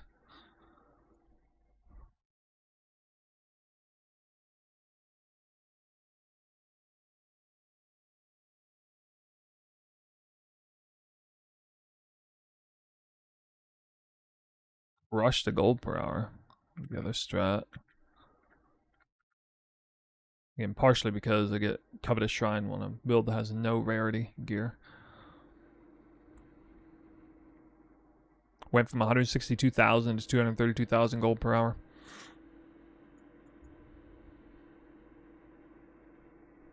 Big jump. I kind of knew that before going into it.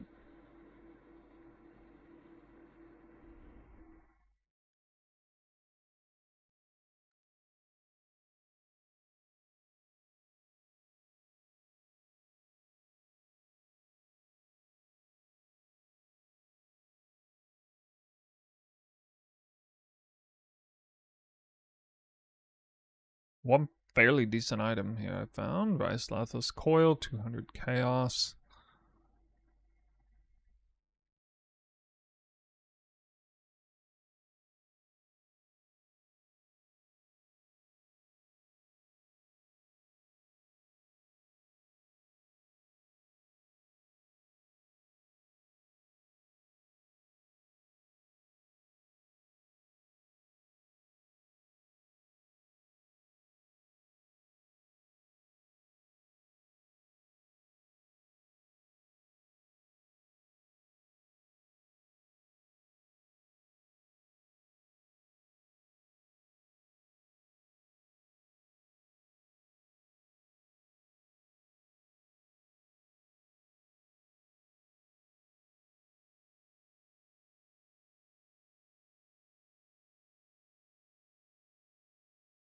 Nice Gravebind worth so much on standard.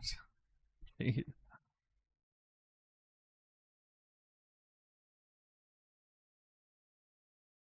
worth more than normal on this league. 85 on day 3. Wow. The highest I've ever seen these gloves worth in a league.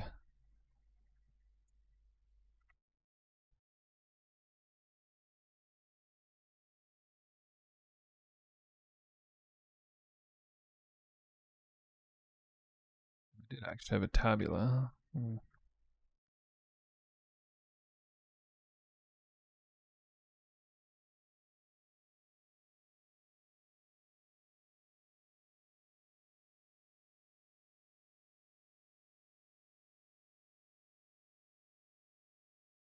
Oh, let's see here. Asena's Gentle Touch. That's a big one.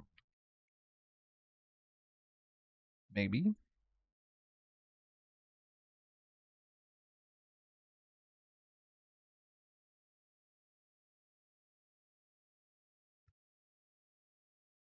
I didn't even know there was a Valborn version of that.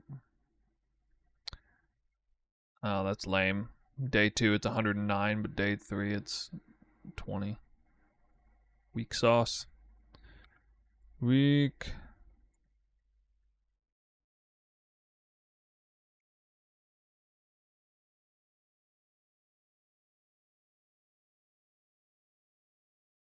Unlucky. Calm Spirit. If it's only 1C, I don't count it.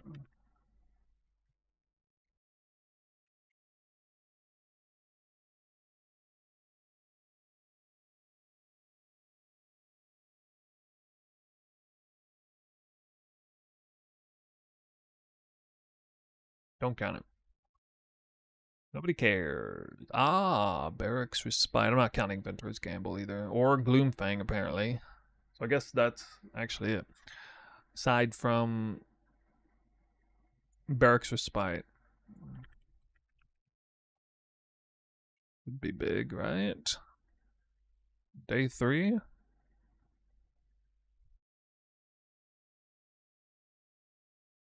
Yeah, 50.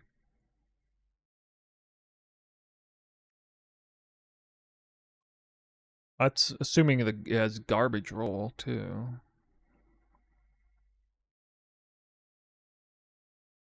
Bad.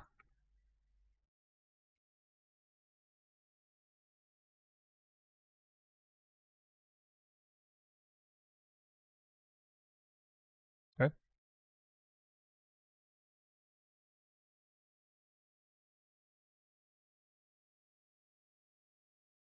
Actually, halfway comparable. Unique values. Halfway comparable.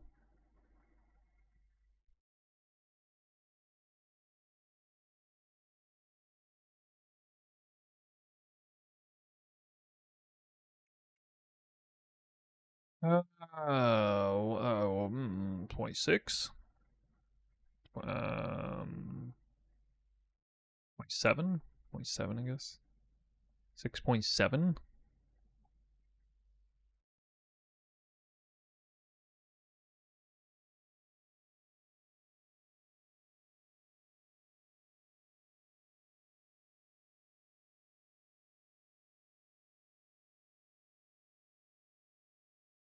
Maybe that map, that number would be a little better.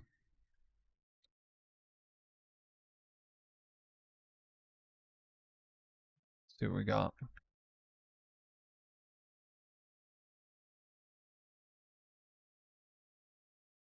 Diviner 7.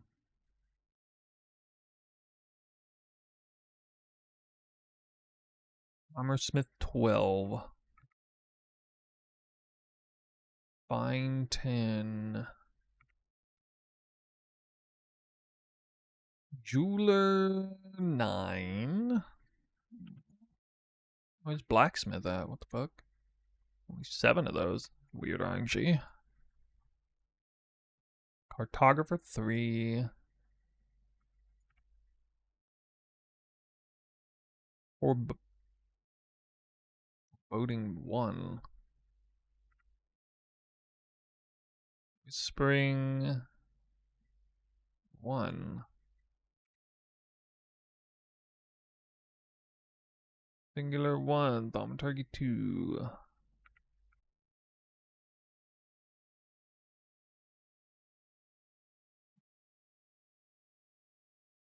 That's it? Didn't have any of the others? Okay.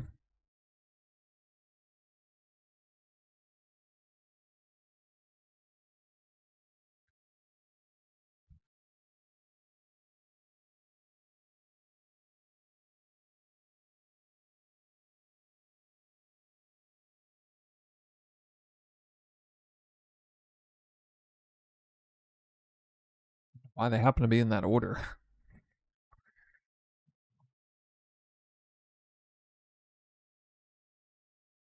Obviously got way more delirium value out of this farm. Of course, but like, you know, beyond currency, it was I'd gotten, what was it?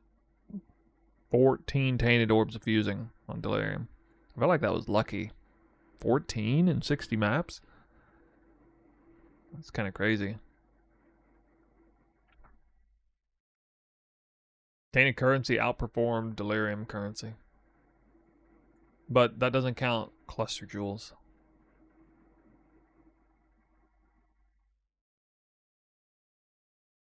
I guess I'll save at the end. Down the line, seem like I'm gonna find about this box 2.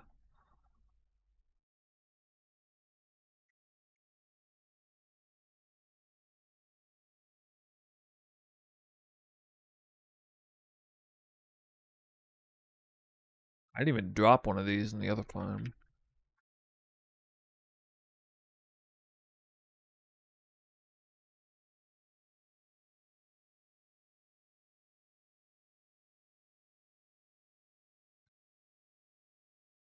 $158. Hmm.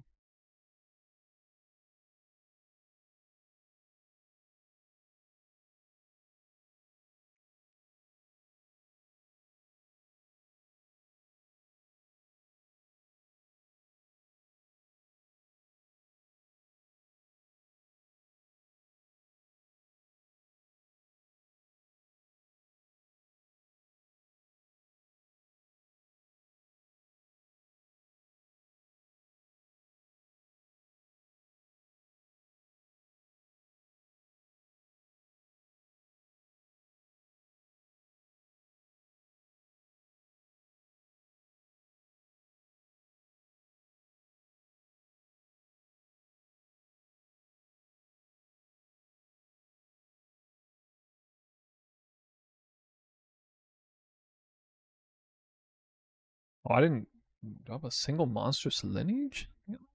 Huh.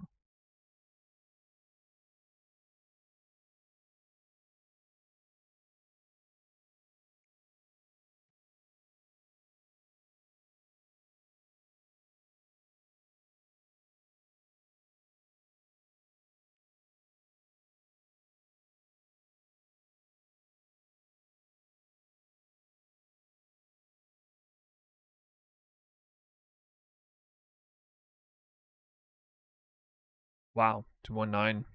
Pretty impressive.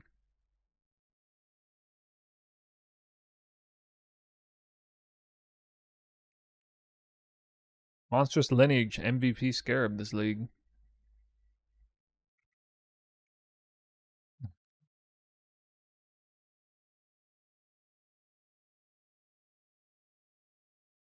Greater Embers, 101.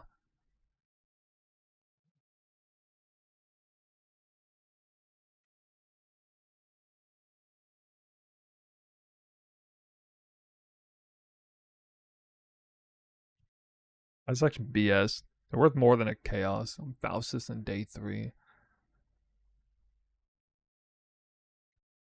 341 chaos orb. Now that's interesting.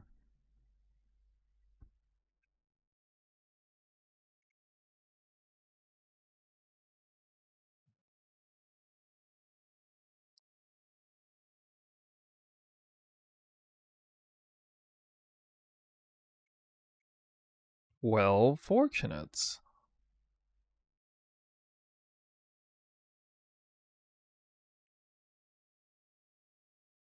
18.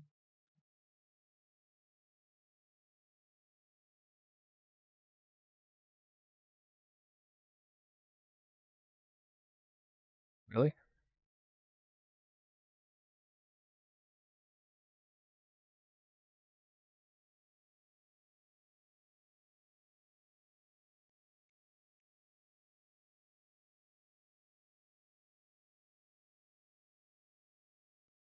Didn't find any paranoia scarabs either before? Yeah, I guess it's possible.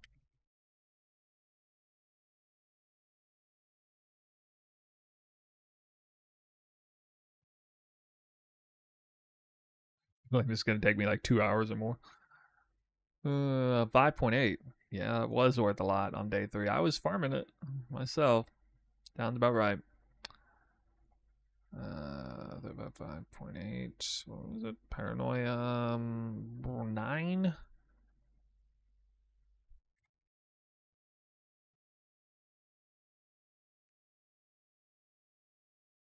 There's low value.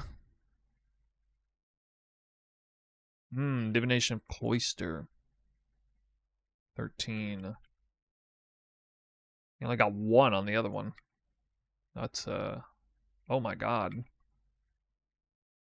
Yeah, these are wait, no, sorry. I'm stupid. A putrid cloister. What? The other thing up here. There we go. I was gonna say it wasn't that much. The fuck.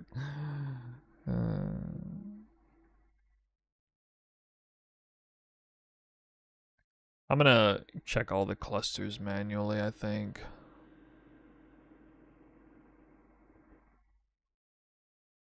Scarab of Invasion.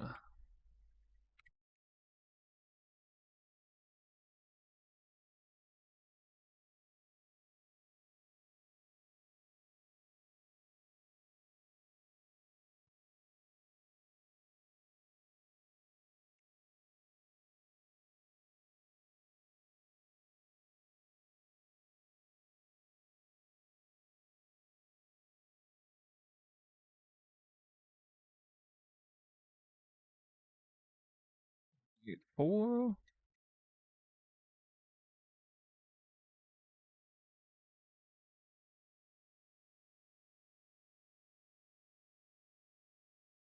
Seven.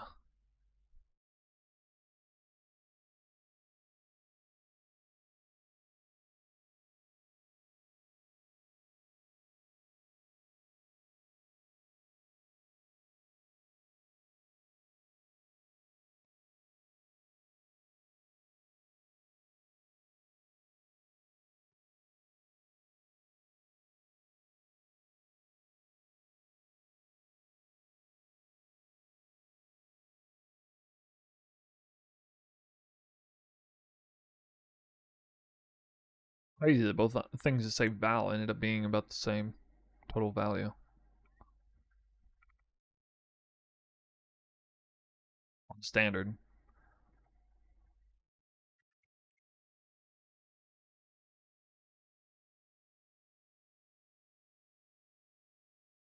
Student encryption 5 of each.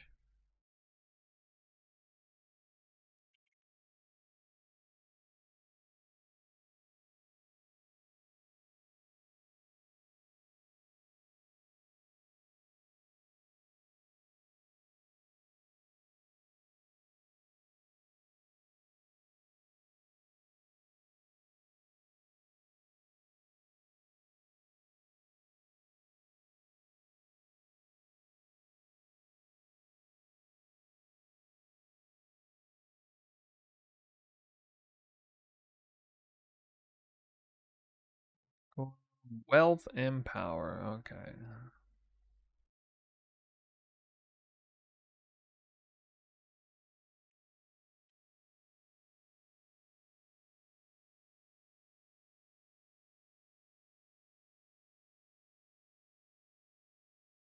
So better be big.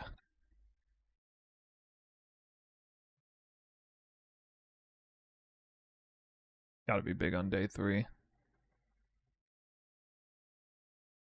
It's not really. God, didn't have a chance to raise high enough. Oh my goodness. Unlucky.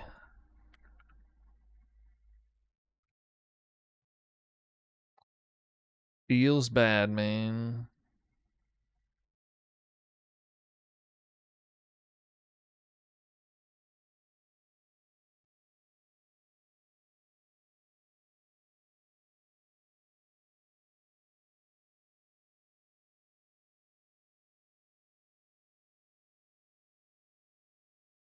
I don't think I even had divination plenty before.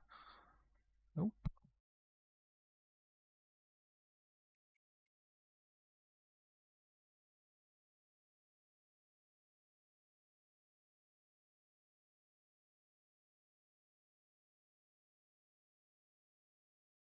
I can see just how much effing work this took to do this. I'm speedrunning it this time because I already got the formulas set for most of the things that I found.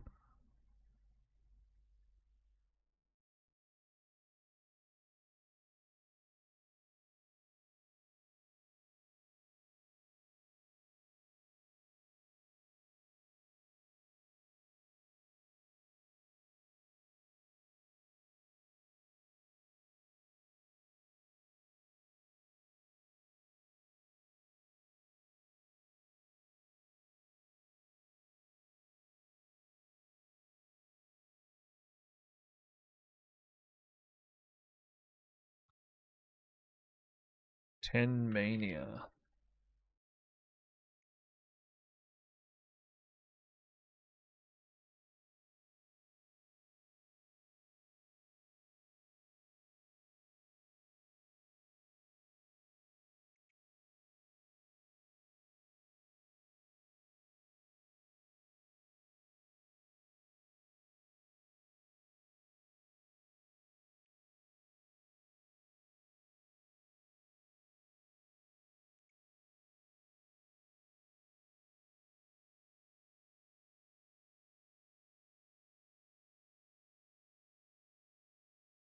I don't think this is really worth anything this league.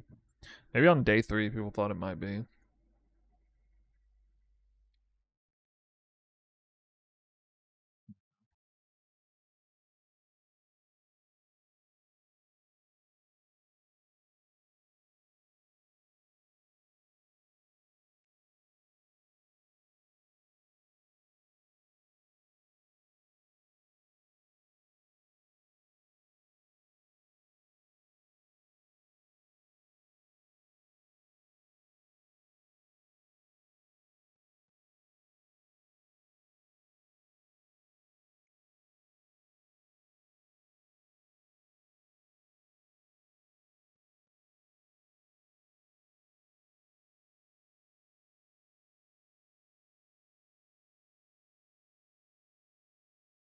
Are you kidding me? I actually have more glass blower baubles on Legion farming?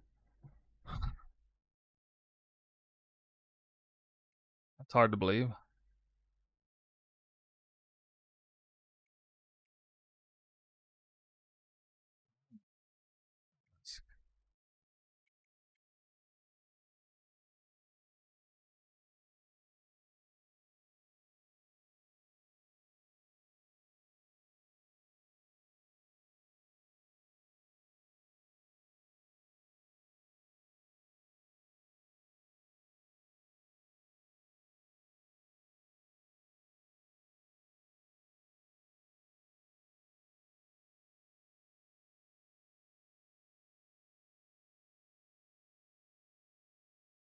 Scarab. Markers. I do have a lot of rogue markers.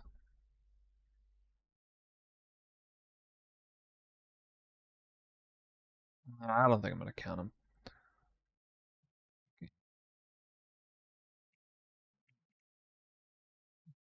I didn't count them for the other one.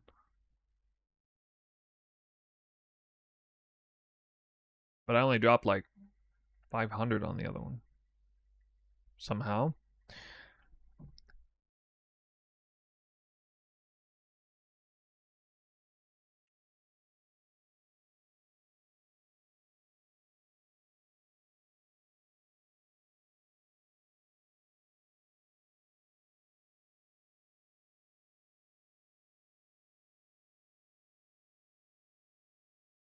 Yo, one scarab of wisps. Whoa.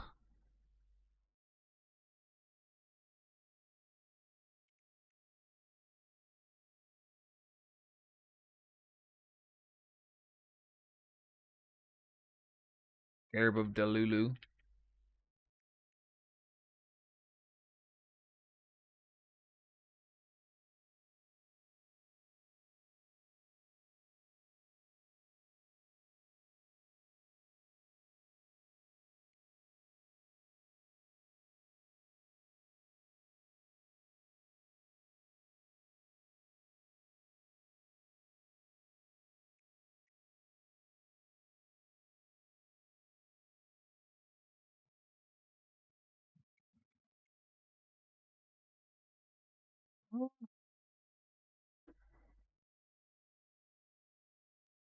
Yeah, how do I drop more annulments than anything else both times on the high tier currencies? Oh, there we go. Lesser 347. Yeah. Ah, I win.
Scarab of Champions.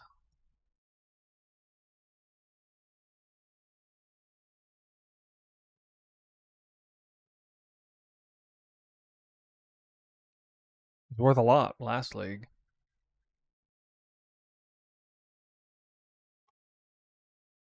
Wow.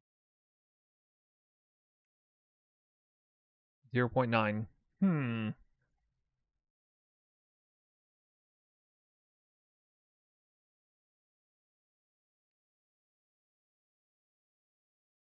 Sermon 16 C apiece. Shit. Ooh. I only got I got screwed on gem cutters.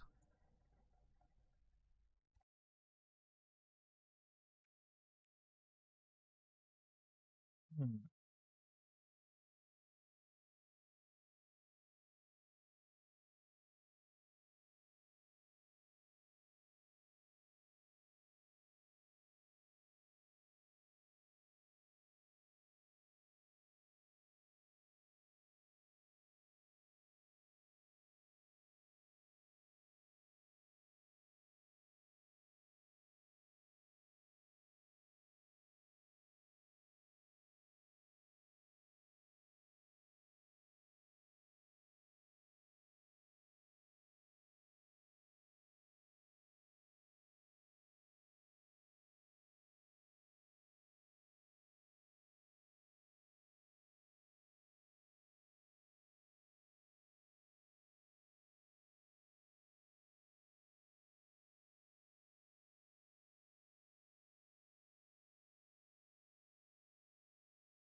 Two.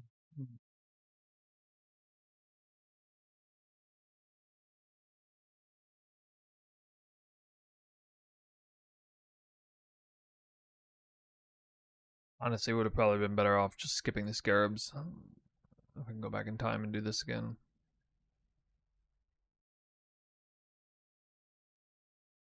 But, you know, a lot of the bubble gum is scarabs, so.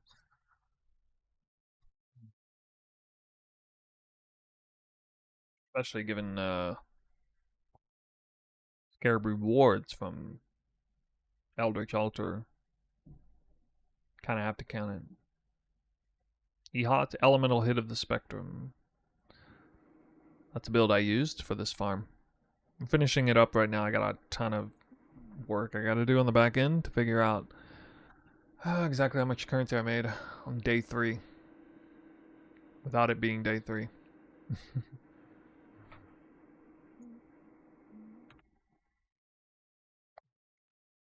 2.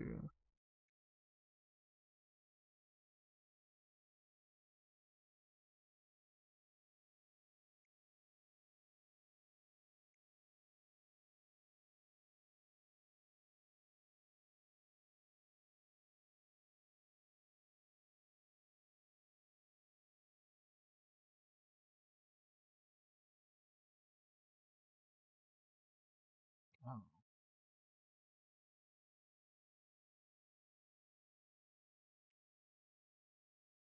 5, 6, 7.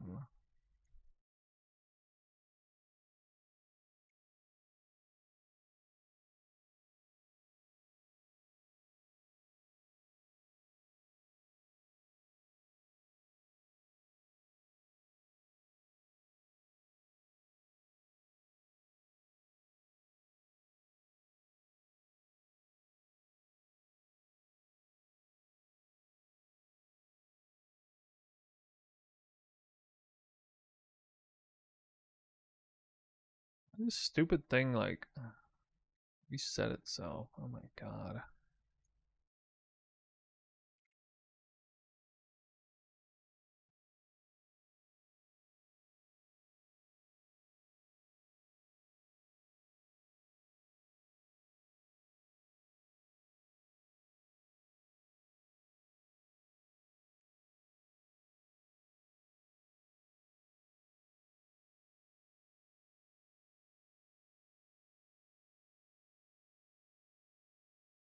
Hey, what's up?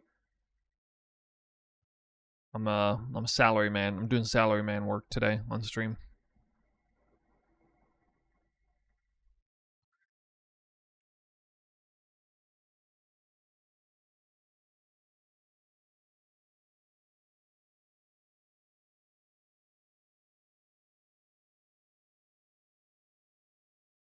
And that, yep, yep.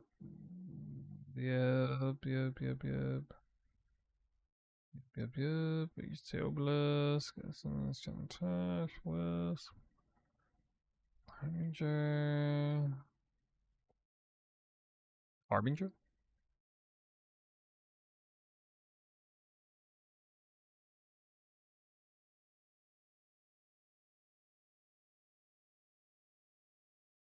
Ah,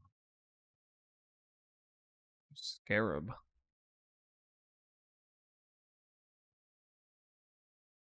Put in the wrong place. Whoops. Apparently, I'm halfway done through this list, though. Memory conversion 2.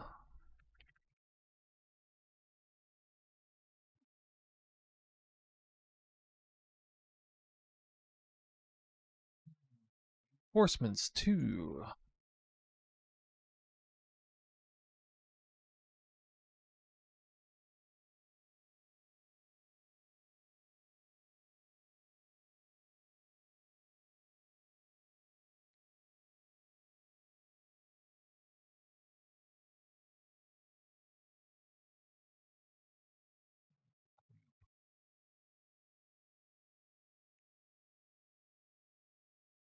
Tannic Scarab, dude.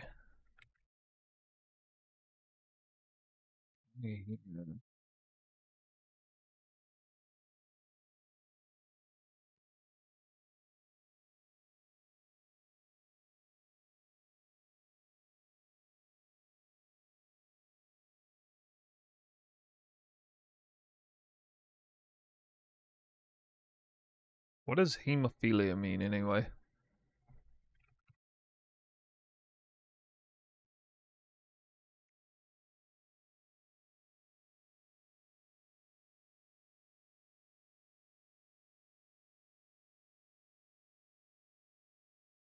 Something bad, I think.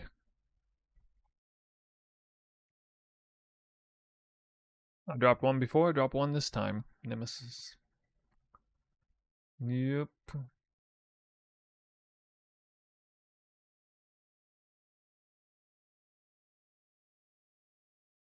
Guarded Riches. Guarded Riches. Oh, I don't have that one.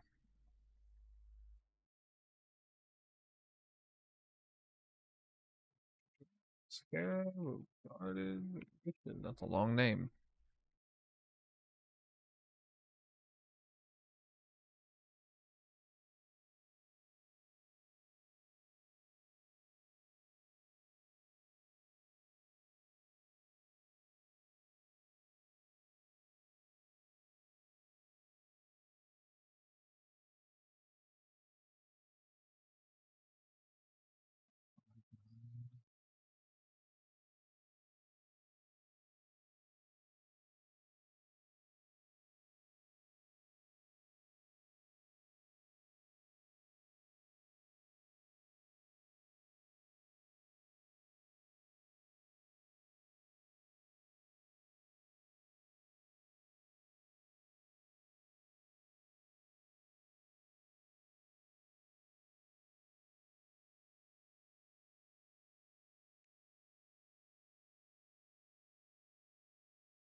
Ambush.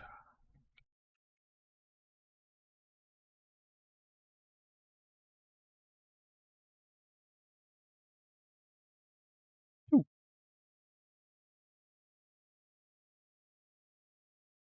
I forgot to include polaric invitations in the other one, so we'll just leave it blank.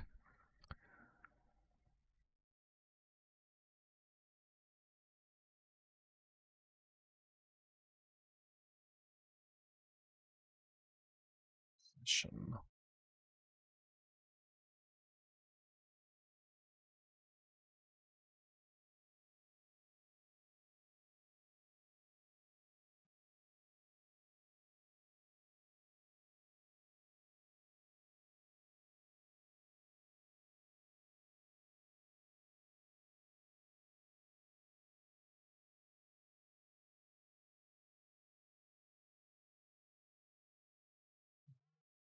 Ooh, pandemonium, right.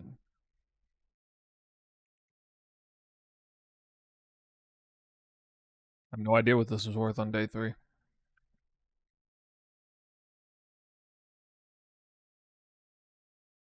2.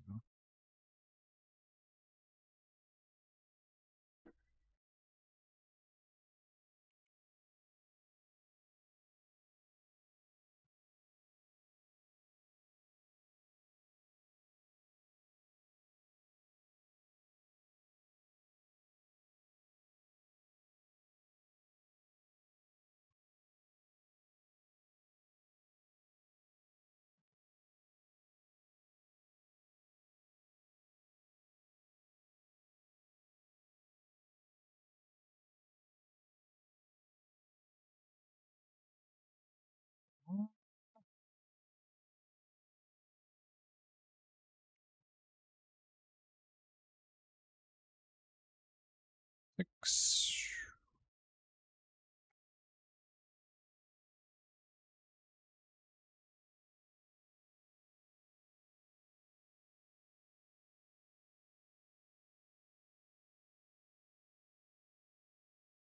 Exalted shard. 0.1. Oh my god.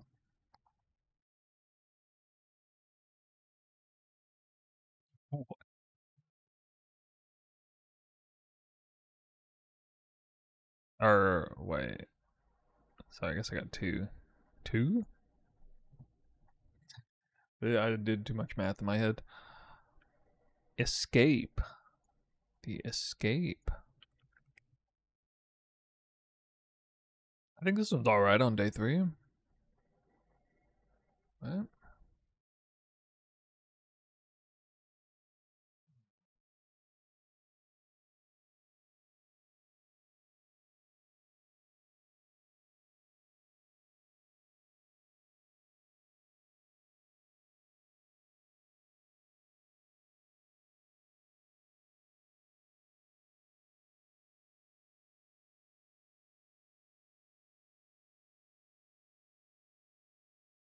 Hmm.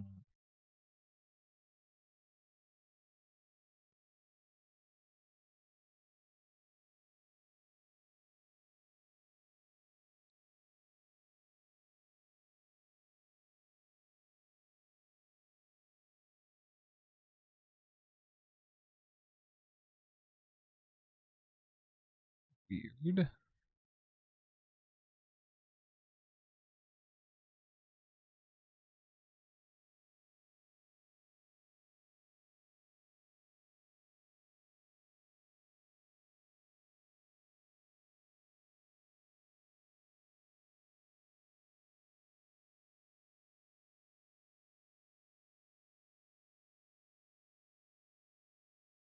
Not counting breach scarabs as anything. Or influence maps. Wouldn't really make any difference what you were farming. Operations 8.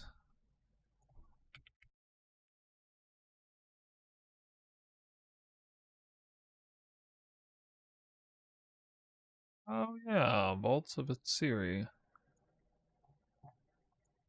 That one's actually worth a lot this league. In the beginning I remember I was like, there ain't no way in hell I'm paying that much for that map. Yeah. 30 chaos. Vault of Atsiri, 30 chaos.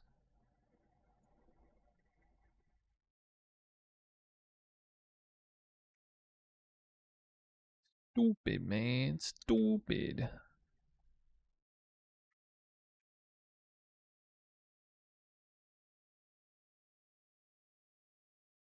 Yeah.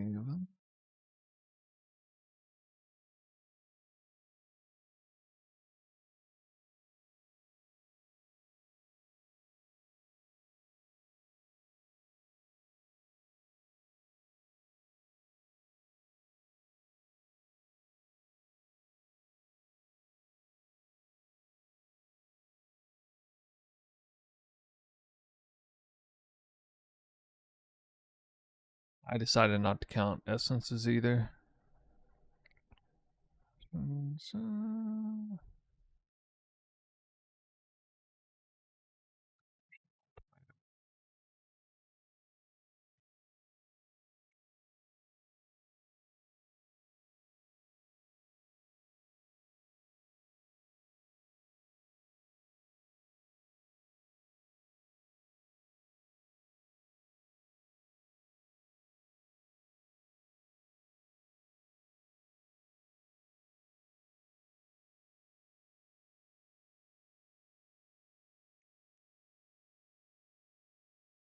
Pretty sure this is not worth anything.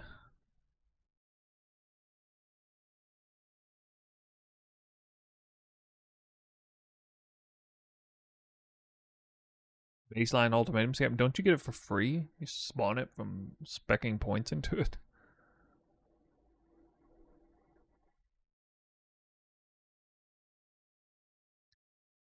Yeah. 24.5.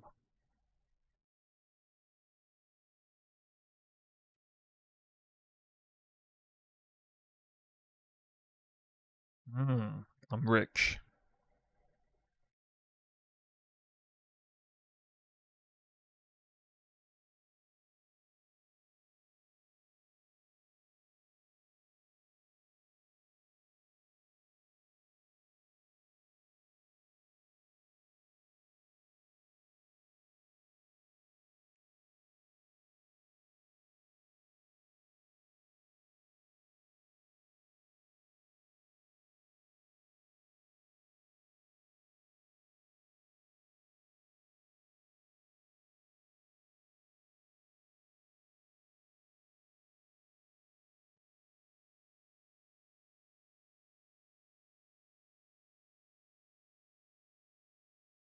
Shaper.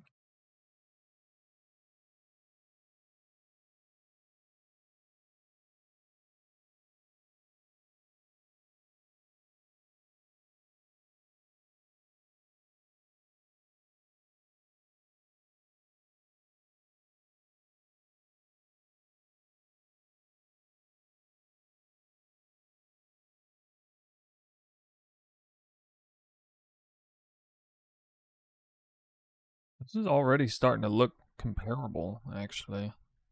38 divines in total.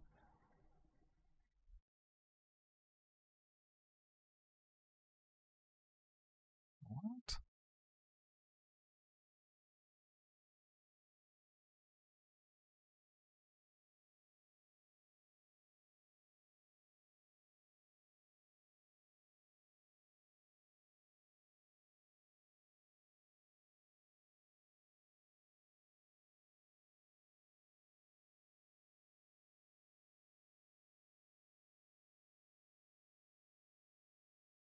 Let's take a real quick glance at this.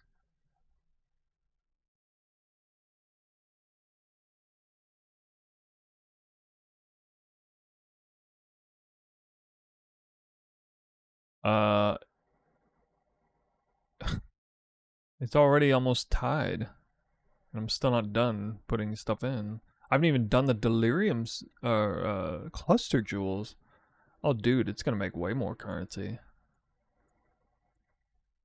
If the cluster jewels are worth anything.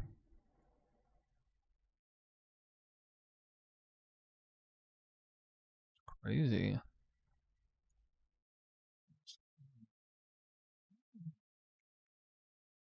Hmm. Well, well. That is interesting. Really didn't know what to expect on this. But we are almost done with a lot of the stuff here. Most of it. Actually, tradition. Okay. Yeah. Dropped this one last time. Unlucky to drop Horn Scarab of Tradition. It's freaking junk.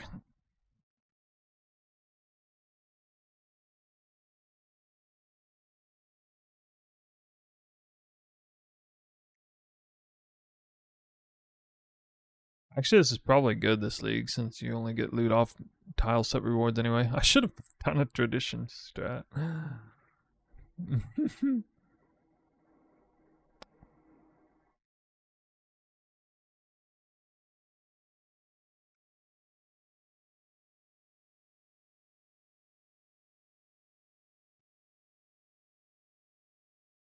Maybe they think the game will be balanced when Horn Scarab of Tradition is good.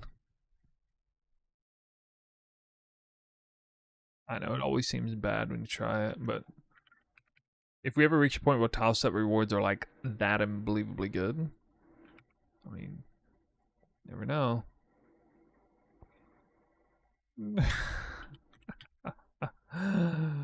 Oh shit. Oh, and stilling orbs, I haven't put those in yet. Still. What was it? 126?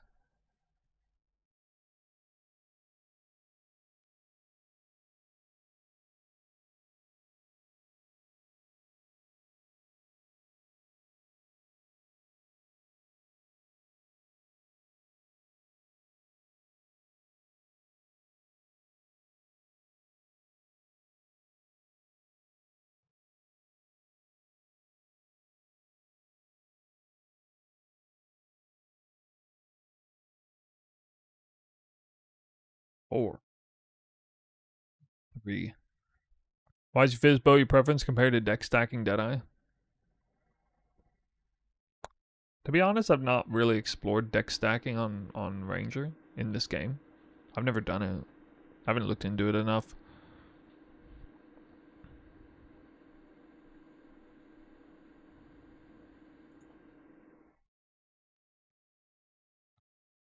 I wouldn't be surprised if it's somehow better at the super top end, though. Oh, Lingering Remnants. That's pretty good early on, I think. Lingering Remnants 2. 2 of them. Day 3 price? Yeah. No, never mind. Not that good. I mean, this is one of those things that probably sells for like 10 times as much normally than on Faustus.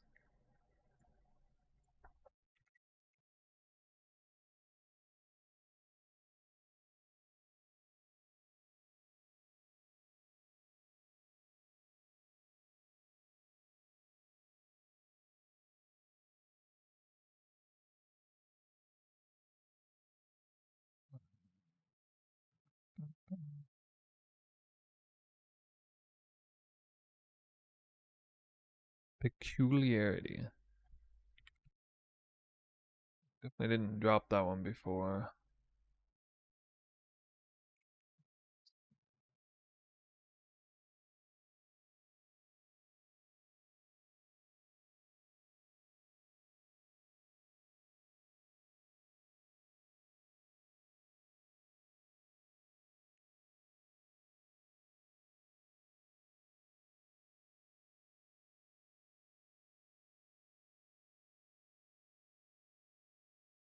Final version of the build with the Fizz.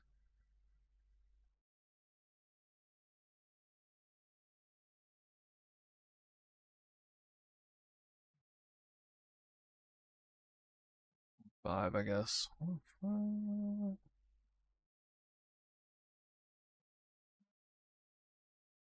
Yep.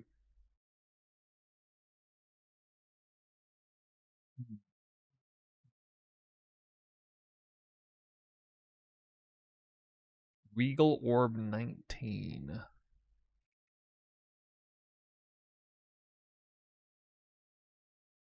Pants orb 173. 173. Oh yeah.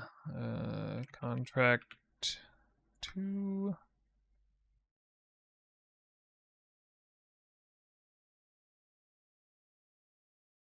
I got 1/6 link.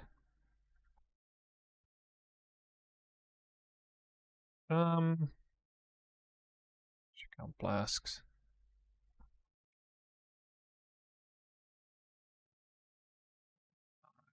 2, 3, 4, 5.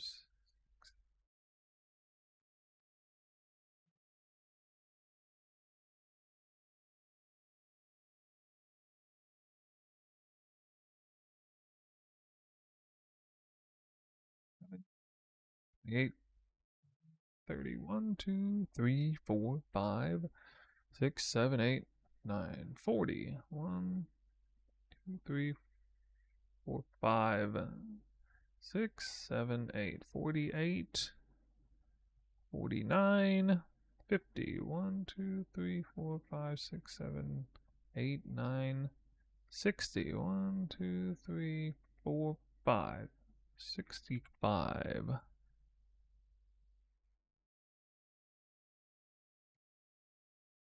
A lot of extra currency.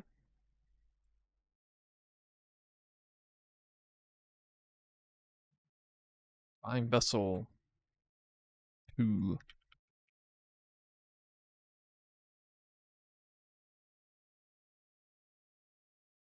Obviously zeros across the board.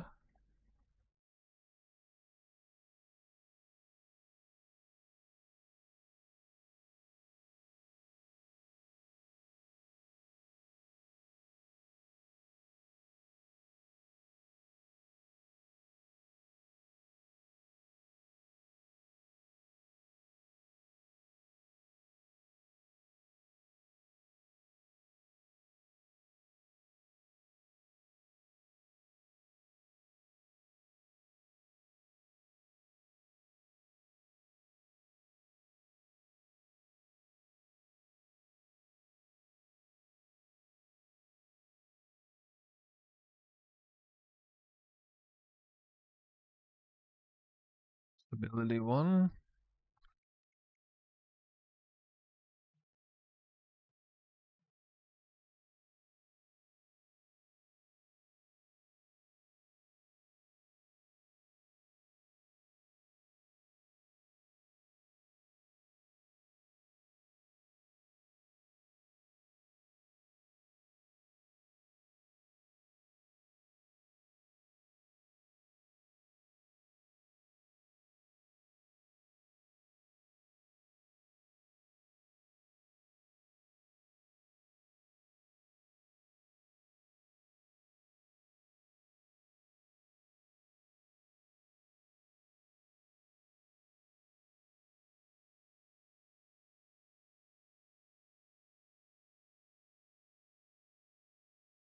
Crazy. 0 harvest scarabs. Alright. Getting near the end. No. Wait, essence scarab? Really? I had 8 of these. Stop lying, man. Ascent? No. 0. Multitudes?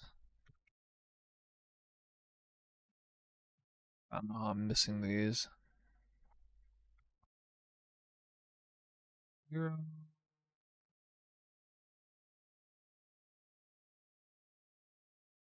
Anarchy.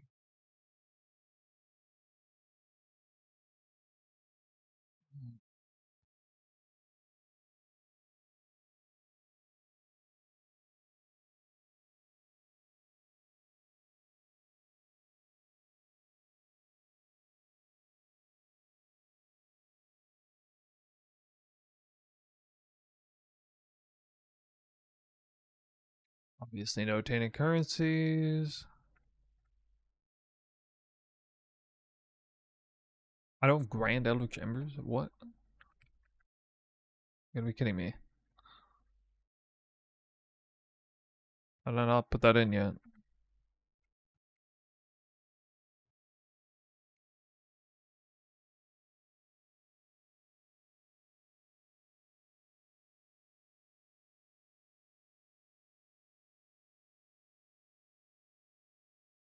Zero divine orbs.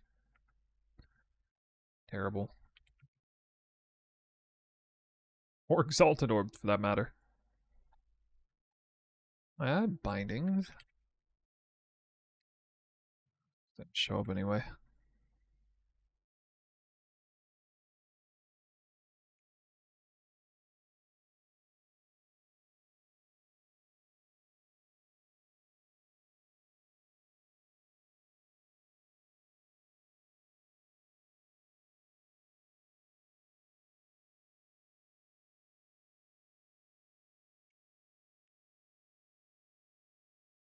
No fossils from any delirium rewards.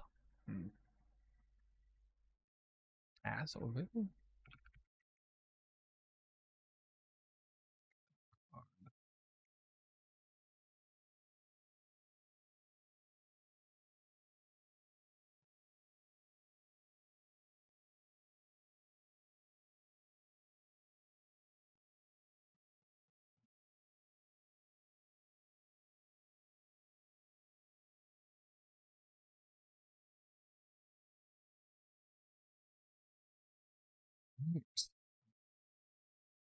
I don't know why I didn't rally there. Okay.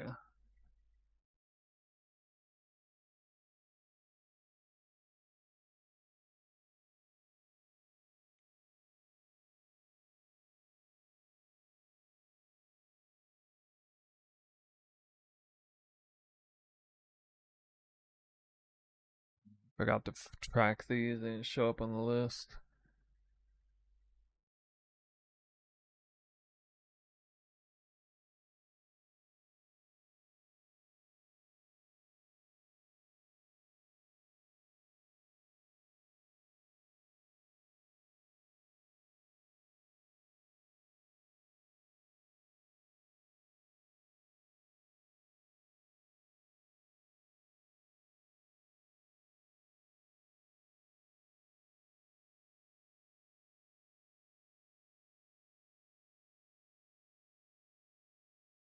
Dude, I think I got super unlucky on maps.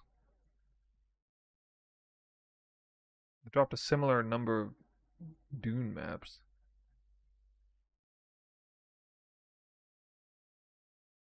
But like less than half of tier 17, 16.5 is only like 2/3 of it. I don't know what to make of that.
Alright. Oh boy.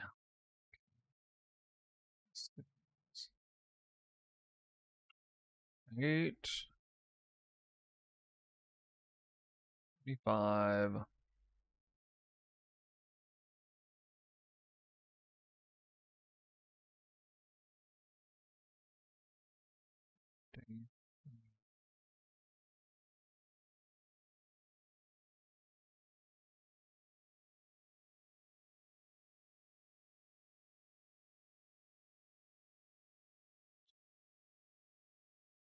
Axe attacks. Wait, I got a claw attack one, really? Attack, two-handed weapons, lightning, dual wielding.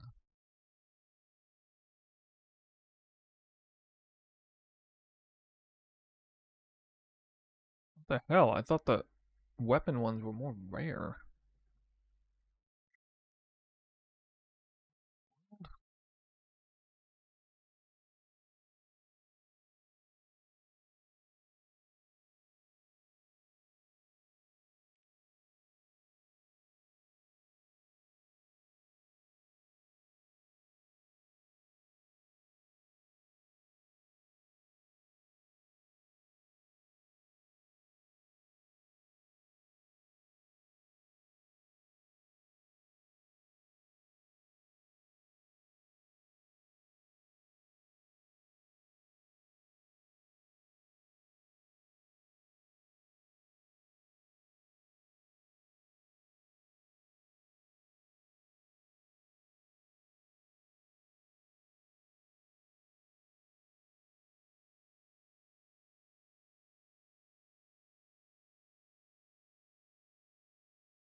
Whoa. One. See, okay, I'm not gonna count things worth 1C.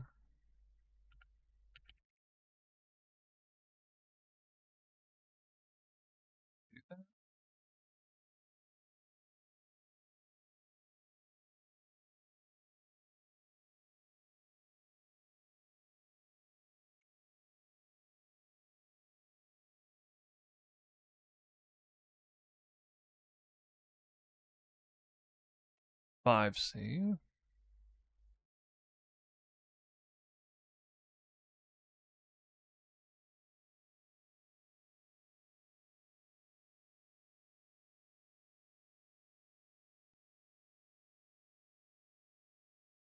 I didn't find minion one.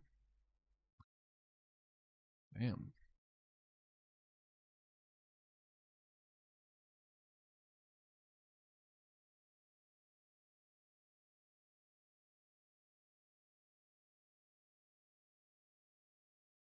Two-handed now. Think this is any value?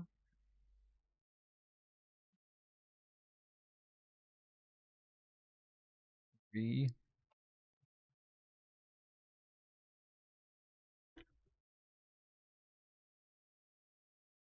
Yay. Three.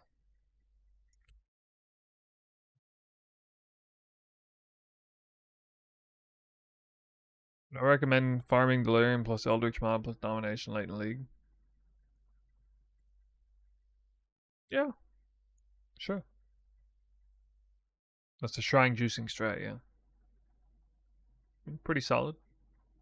Not like a best in slot strat or anything, but a very good all-purpose strat for this league. This is why I just got done farming.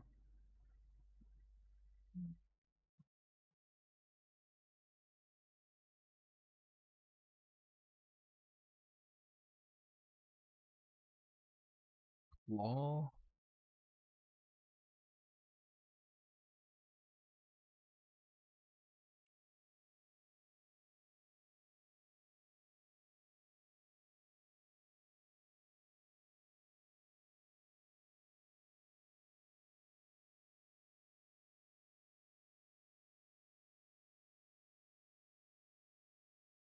Oh, claw was 20. Now it's 10.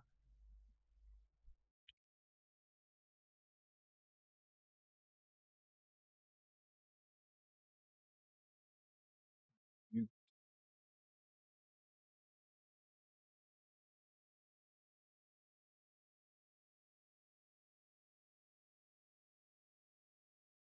dual wielding.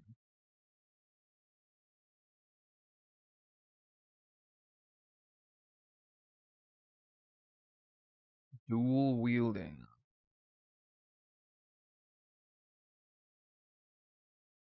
2.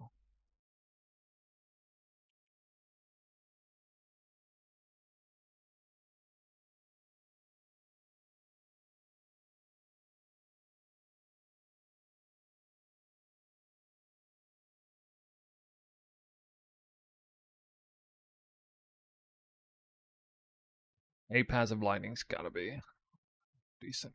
This time around, lightning.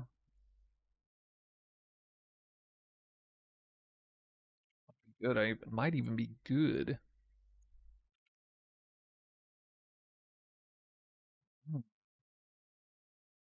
Show me the money.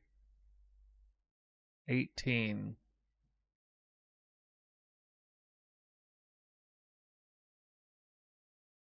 Okay.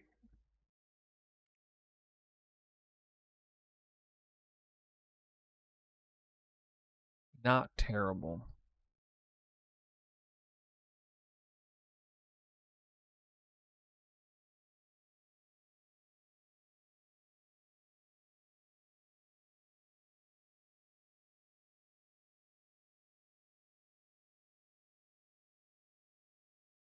We'll build the best at 80 divs. I mean, they are really good at 80 divs, yeah. That range.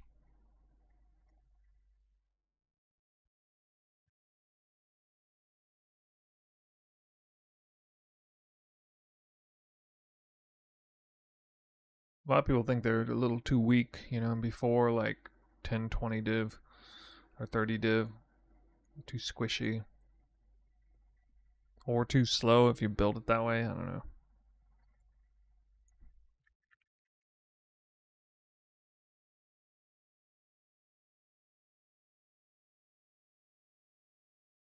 What medium clusters were high value early in the league? Any of them?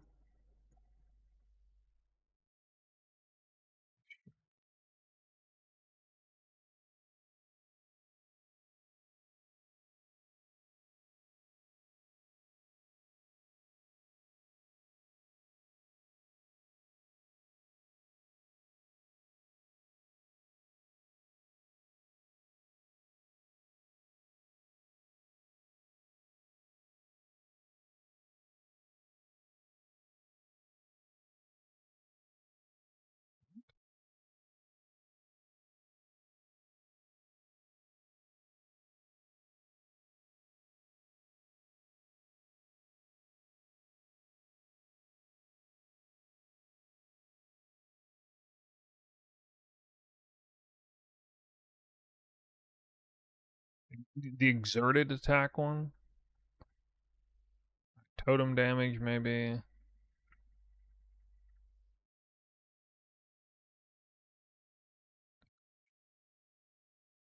About minion.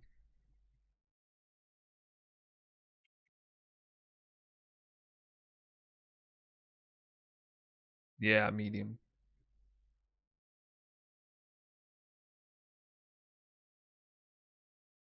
2.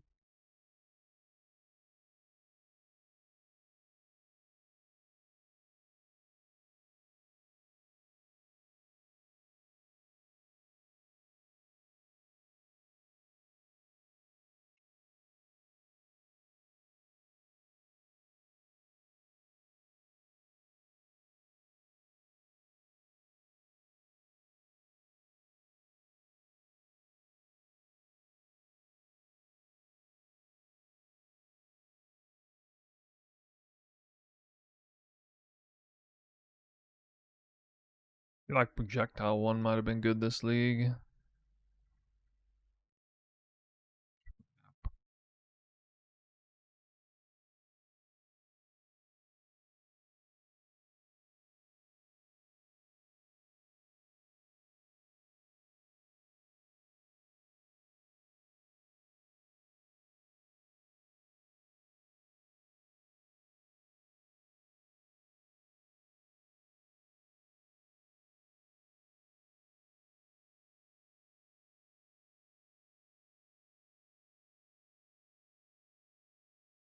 Like all these.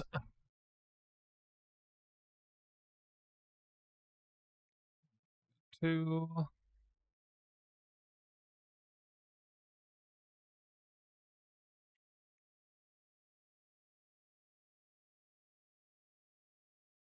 Exerts. Okay, exerted is 5 each.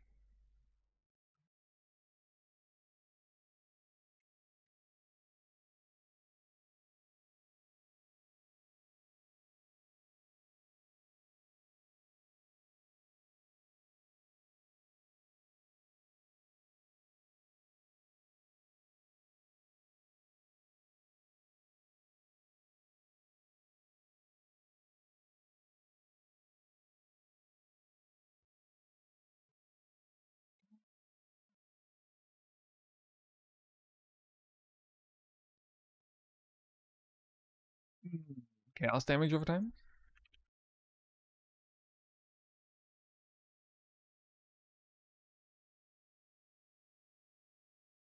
Whoa, what? Chaos damage over time is 20.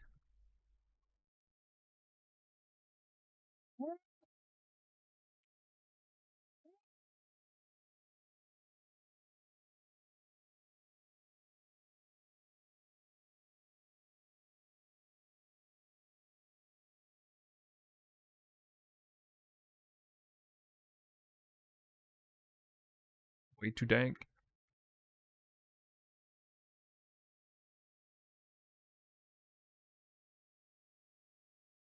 If I didn't find more of those. Crit.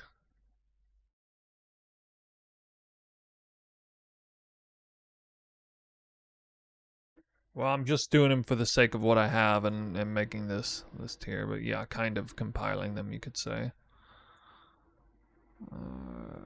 Right, medium, massive, projectile, speed. Hmm.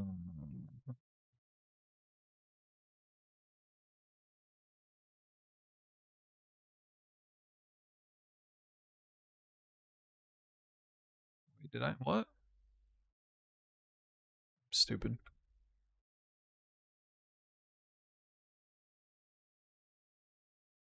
Oops.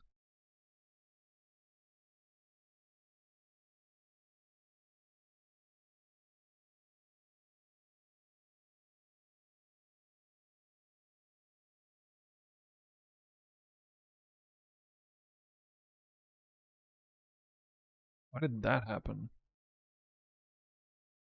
What the hell?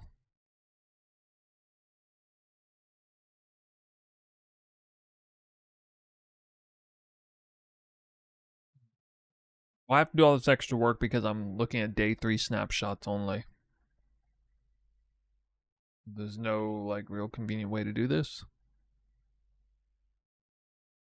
But yeah, like it would be nice if I didn't have to go through this weird process. Wow. Day 2, 39. Day 3, 15.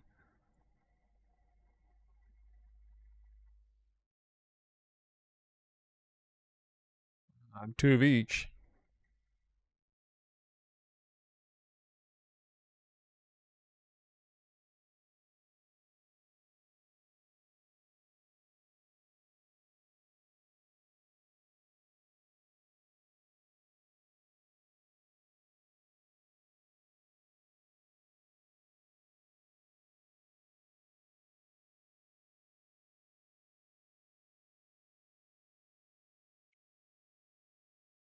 Totem.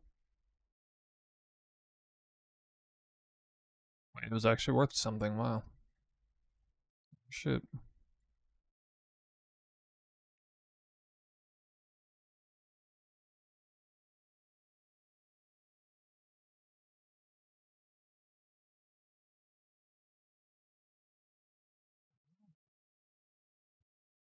Another 10.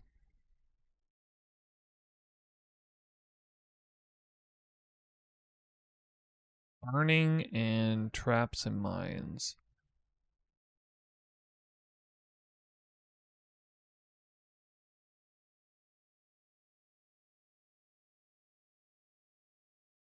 Do you just buy gold?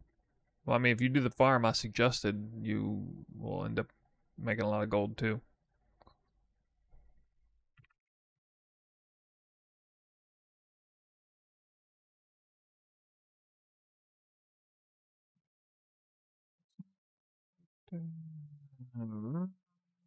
Nine. What?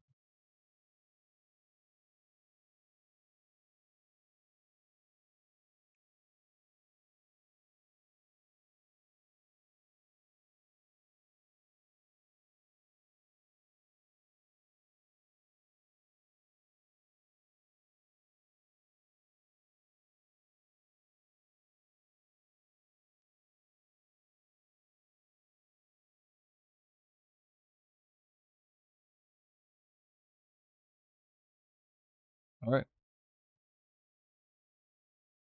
By golly, I think we're done.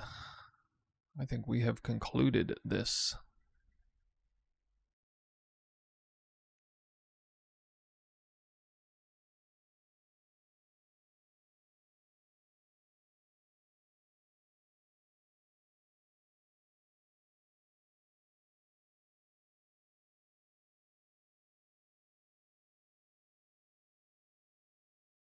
$42.4.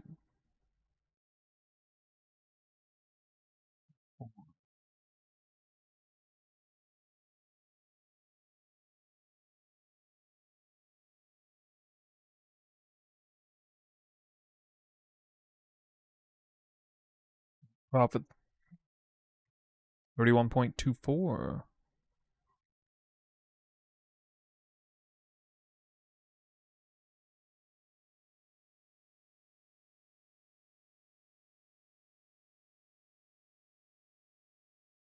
The TLDR story of this is I made half as much currency, but in less than half as much time. That's kind of the TLDR.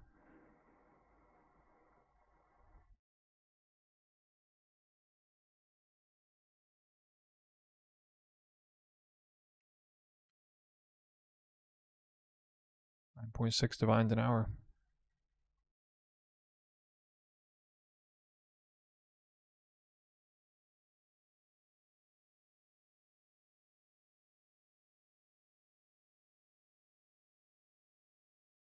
All right, guys.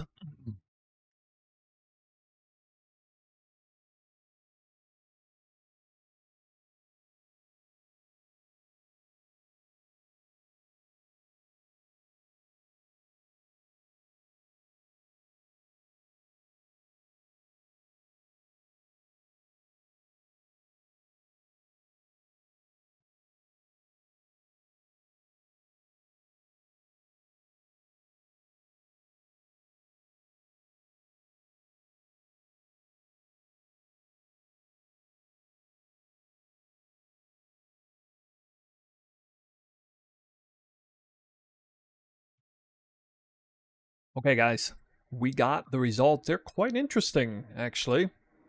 Might have a bit of an upset on our hands. Just giving you fair warning.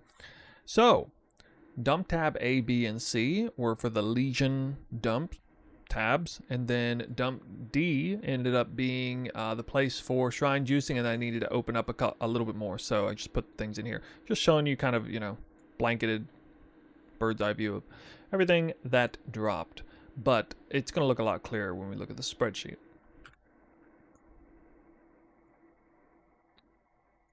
Now, of course, I was able to use Wealthy Exile to kind of populate up the list, but then I needed to actually see what they were worth, not on Standard League, but on Keeper's League, with a day 3 economy in mind. In order to do that, I had to manually go in and search for every little thing. The last thing I searched was 4 or 5 passive medium trap cluster on day 3. Ended up being 5 chaos. So I put that all the way down here. If we go all the way down to Delirium, medium 5 passive trap cluster, found 2 of them in the shrine juicing because I was doing Delirium. So I got a total value of 10 chaos. That's what it looks like for all of this. Guys, this was a lot of work to do this. I don't regret it though. I can kind of utilize this as a way to test other things on day 3 if I don't adjust the numbers though, because I have to populate every single formulaic quotient based on how much it's worth in day 3. Anyway, let me give you the results, and we got them side by side, so it's going to look real nice and pretty for you guys. I'm probably body blocking a little bit of this, so I'll try to keep that in mind. So here it is, Legion Blasting versus Shrine Blasting count, and then Chaos value. You can see, we're not going to talk in super long detail here, but because I will just go ahead and link this spreadsheet to you in the description of the video anyway, and I don't plan to adjust these numbers. I'll make a new spreadsheet if I'm going to do a new test. But there's no real major outliers here on the currency thing beyond what you would expect. For example, I dropped 10 Divine Orbs in Legion, mostly from incubators, dropped 0 from shrine juicing. I dropped a couple Valdos boxes shrine juicing, but none through Legion. nothing too crazy. You know, obviously no super high currencies. You know, I got somewhere around a half to 3/4 of the bubblegum currency. Granted, Legion dropped a lot of bubblegum currency through tile set rewards and stuff, but I was able to get more Eldritch Altar rewards there. So, I mean, that's just kind of the general theme. And then no tainted currencies for shrine juicing, so it was starting to fall behind there. When we go to Delirium, Simulacrum Splinters obviously won massively for shrine juicing, because I was actually doing Simulacrums.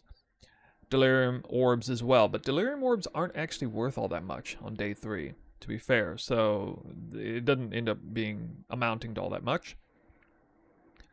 When we move down to clusters, now I could have hit a really big ticket item. I could have got an 8 passive minion cluster, item level 75 plus. Would have been, I believe, well over a divine. Did not hit that, but you can see I got a little bit of value here. I was collecting whatever halfway decent cluster bases were showing up. These are not crafted. These are the lowest level of value based on PoE Ninja Day 3 estimations on the back-end trades. So they should be worth at least what you see here, these numbers. So no cluster jewels on Legion farming. Got a lot of cluster jewels over here. So Delirium definitely favored, of course, shrine juicing. Fragments, on the other hand, a whole bunch of emblems. Okay, they're not worth a huge amount these days, but that's a lot of emblems. And so that's a lot of value there. And not much going on shrine juicing side for that. Scarabs is where the really tedium, where the real tedium kicked in. So I did log a lot of scarabs for not that much value. No real major difference in scarabs, honestly. Like, I got a containment scarab here, I got an ultimatum scarab catalyzing on the other side, and, you know, I definitely dropped more scarabs in general, Legion farming, but, you know, I got my fair share on both ends.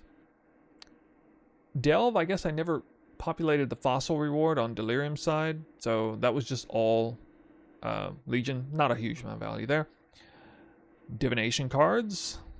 For some reason, my fortunate count seemed to be bad on Legion farming, but it was good on shrine juicing. It's kind of an outlier, I think. Both versions have a chance to hit jackpot cards. You know, you do have like divination rewards and stuff. You got Eldritch Altars on both sides. I would say more jackpot potential for shrine juicing for sure on Apothecary, Price of Devotion, Insane Cat, those kind of cards. Did not hit any crazy jackpot. The biggest card I hit was Wealth and Power, which is not actually worth all that much on shrine juicing, and then the biggest card on the other side was the Dragon's Heart. Okay, so these kind of came out fairly even. Unique's Unnatural Instinct, definitely a lucky drop, perhaps the luckiest drop on Legion farming. Garrican's Flight was big there. Poet Pin ended up being quite a bit on day 3. This is all Legion stuff. However, on shrine juicing, I did hit Ryslath's Coil. That's a lot on day 3. Grave Bind is pretty high as well. A couple of Acena's Gentle Touch. Barracks Respite did drop over there. So I think I actually got kind of, if anything, luckier on shrine juicing side. Take into account, though, this character had no rarity, and I got the Covetous Shrine almost every map while shrine juicing. So that does account for some lopsidedness over here, but for sure you're going to drop more uniques Legion farming in a given map. So I think I got a little bit lucky on shrine juicing there. But I still got decently lucky on Legion too. Fortress maps. Here's where I think I got actually way luckier on Legion. When I look at the Fortress map and 16.5 maps, differences, that's a lot of value. That's a lot of difference right there. I'm not really sure what's going on because I picked up almost the exact same amount of Tier 16 Dunes maps, which is the only ones I logged in for Tier 16. So this is really strange to me. I'm not really sure why there's such a big difference in 16.5s and Fortress map drops especially. I think I got very unlucky on the shrine juicing side. Keep in mind, I actually have a little bit more Atlas mapping cartographer tech going on. Like I have all 4 of the notables for higher tier drops, for example.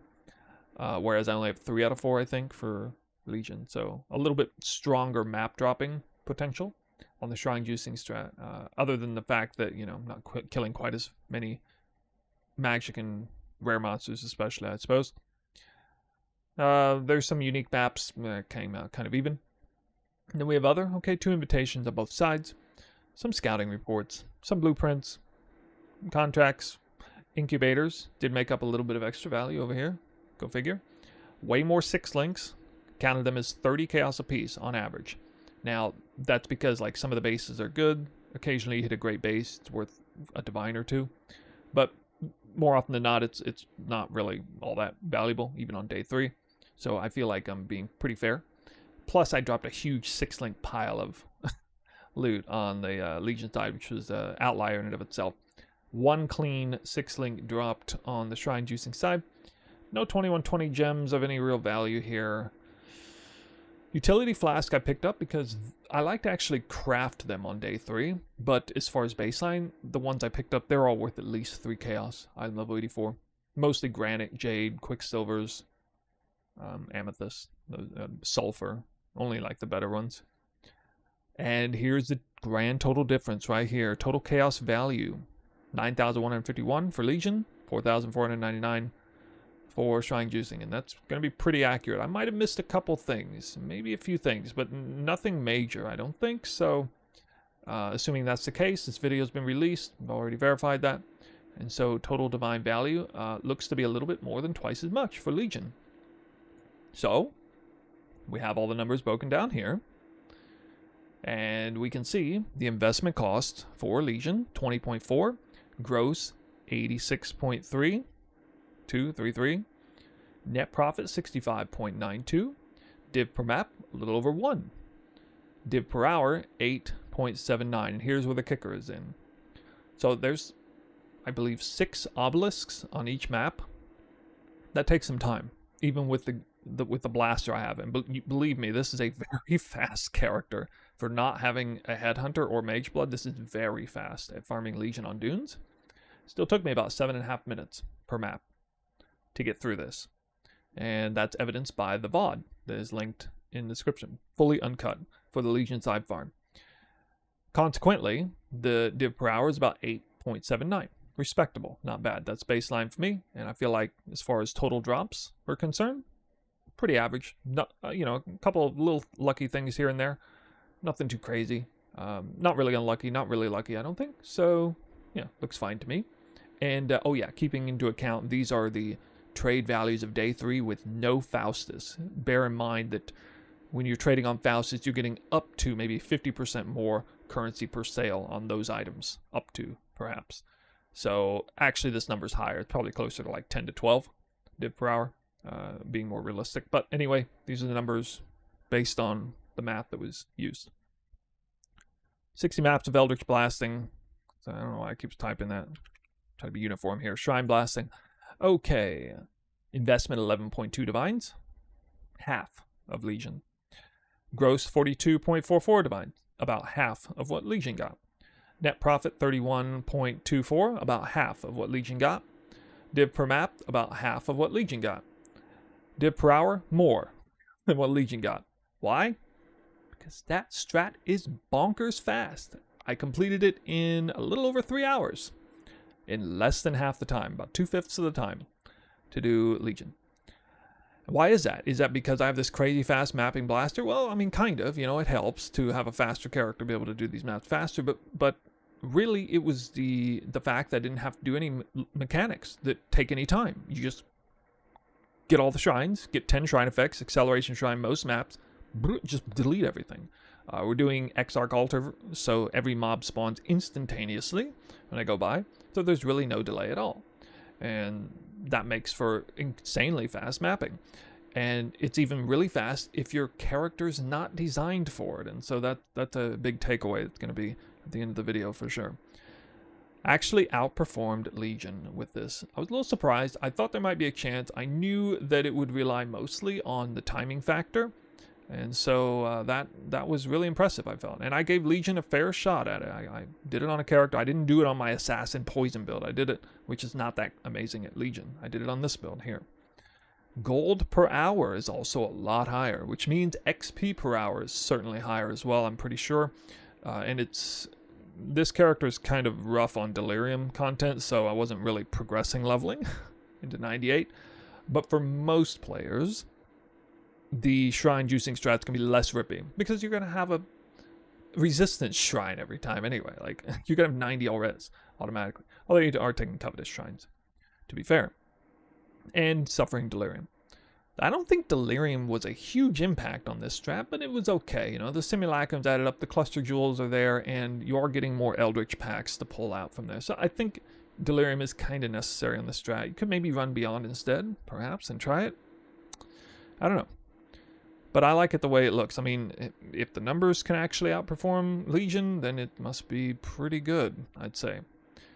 So, yeah, a little bit surprising, but that's how the numbers broke down. And I went pretty far out of my way to try to make it a fair test. I think that's... Not that I wasn't able to see what you guys were typing there, but... Hold on, I'll pull it up again.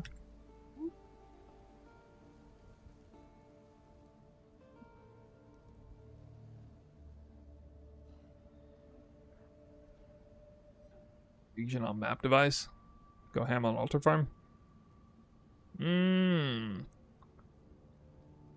I think Legion requires way too many points to spec into to give it a fair, honest shake. Like, you have to, like, it's begging you to invest a huge amount of points in your Atlas to do it.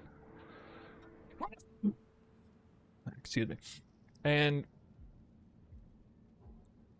if you're gonna invest all those Atlas points, you want to, like, actually use Scarabs for it.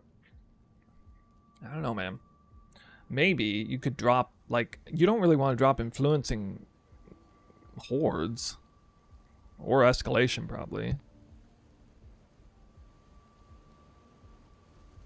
Got sneeze today.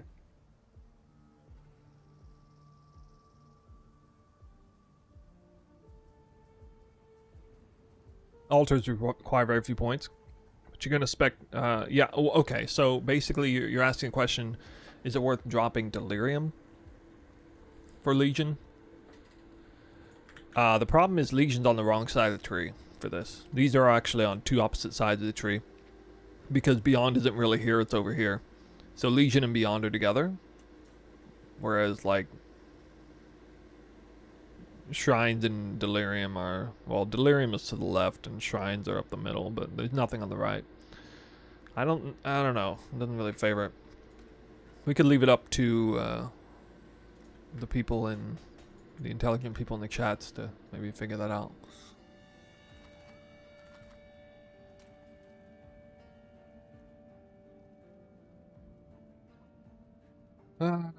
Yeah, I gotta get my final thoughts. Anything to say on it?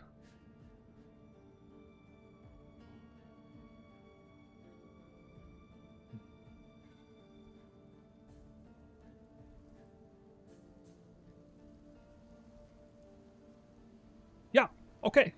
Well, that's basically the wrap up on the video. Let me give you my final thoughts on it. And I basically just kind of want to echo what I just said a second ago, which was, I think, the most important takeaway is the time.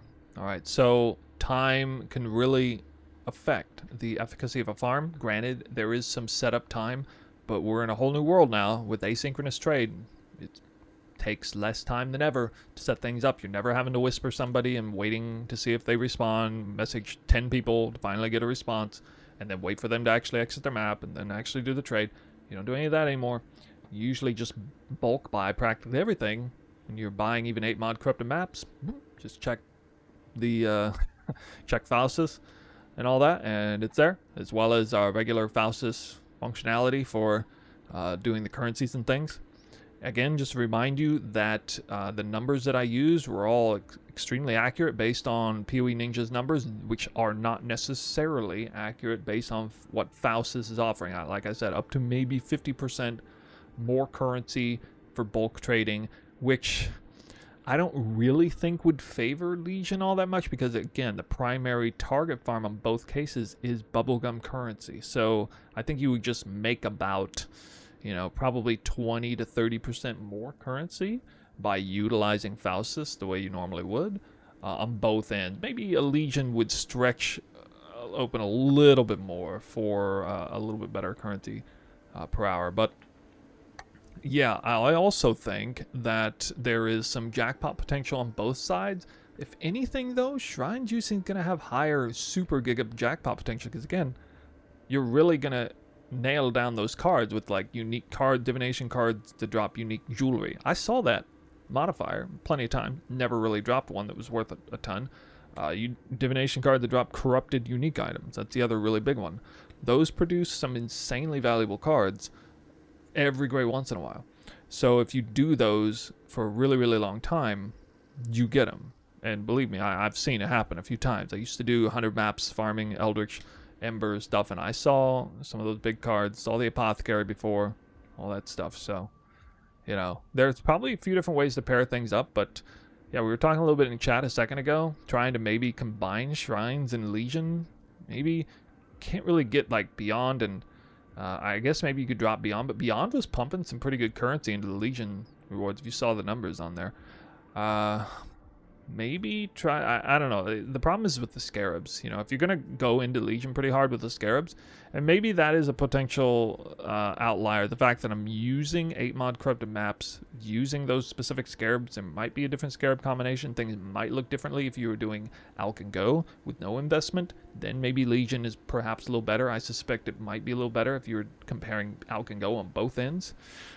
Maybe, although, I mean, Eldritch Ember or Exarch Eldritch farming Alch and Go is also pretty sweet. Yeah, that's pretty good, even still. Well, I don't know. I got somebody talking about Expedition, attacking on Expedition. I don't know about that. But I suppose there are all kinds of different combinations. Of course, you didn't explore everything under the sun. But this was a test, the strictest test that I felt like would be worth seeing. And I'm glad I did it, because the results came out surprising to me, maybe surprising to some of you guys.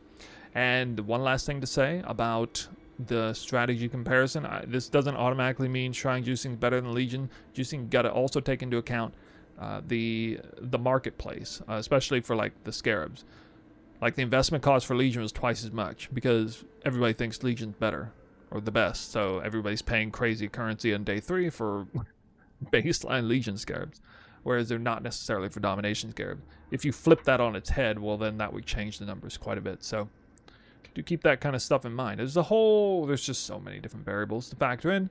But anyway, this is a snapshot. This is the perception versus reality. We're now done. You got to see the reality of day 3 Keepers League, comparing the two. So let me know what you think in the comments section down below. If you agree with this session, if you saw any holes in my methodology here. I hope not, because I sure tried to keep it airtight. Yeah, this is an interesting one. We recorded this way in advance, but I will have released this around a week before 3.28, you know, to maximize the eyeballs on it. So hopefully you saw the video. I guess you did if you're still watching. And so we'll see more videos coming in the future as we check out this new league, whatever it is. This time I have no idea what it is. But I'm sure I'm somewhat hyped for it either way. Thanks for the experiment. All right, you're welcome. Guys, I'm signing out. Right now, my mind is on PoE because actually right now, 0.4 is about to be revealed. So we'll see what becomes of that as well. Anyway, guys, good luck out there in Raid class. We'll see you next time. That's it.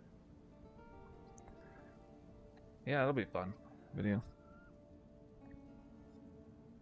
3:20 a.m.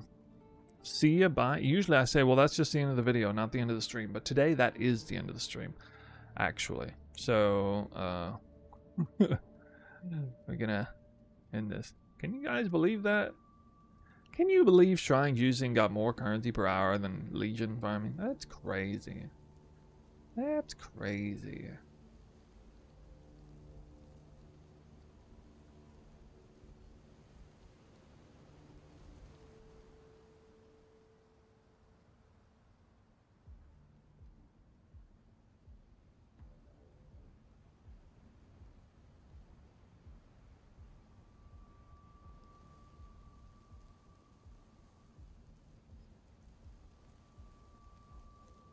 Raid, I'll raid Arrow this time.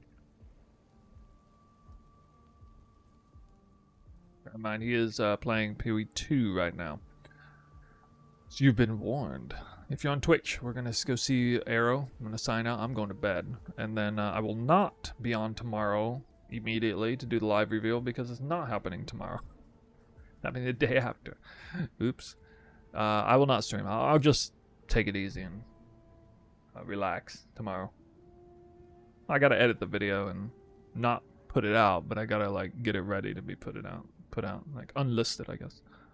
A secret video, you can't see it for 2 months, sorry. But I guess, you know, it pays to be here live. Stream and roast our build. Sorry, I don't want to burn the whole place down. It's too much. Alright. I kid. Alright guys, on YouTube, I'm signing out. Enjoy the rest of your day. See you next time. Post live reveal. We'll go over it together after the fact. Enjoy Aerostream on Twitch. Signing out.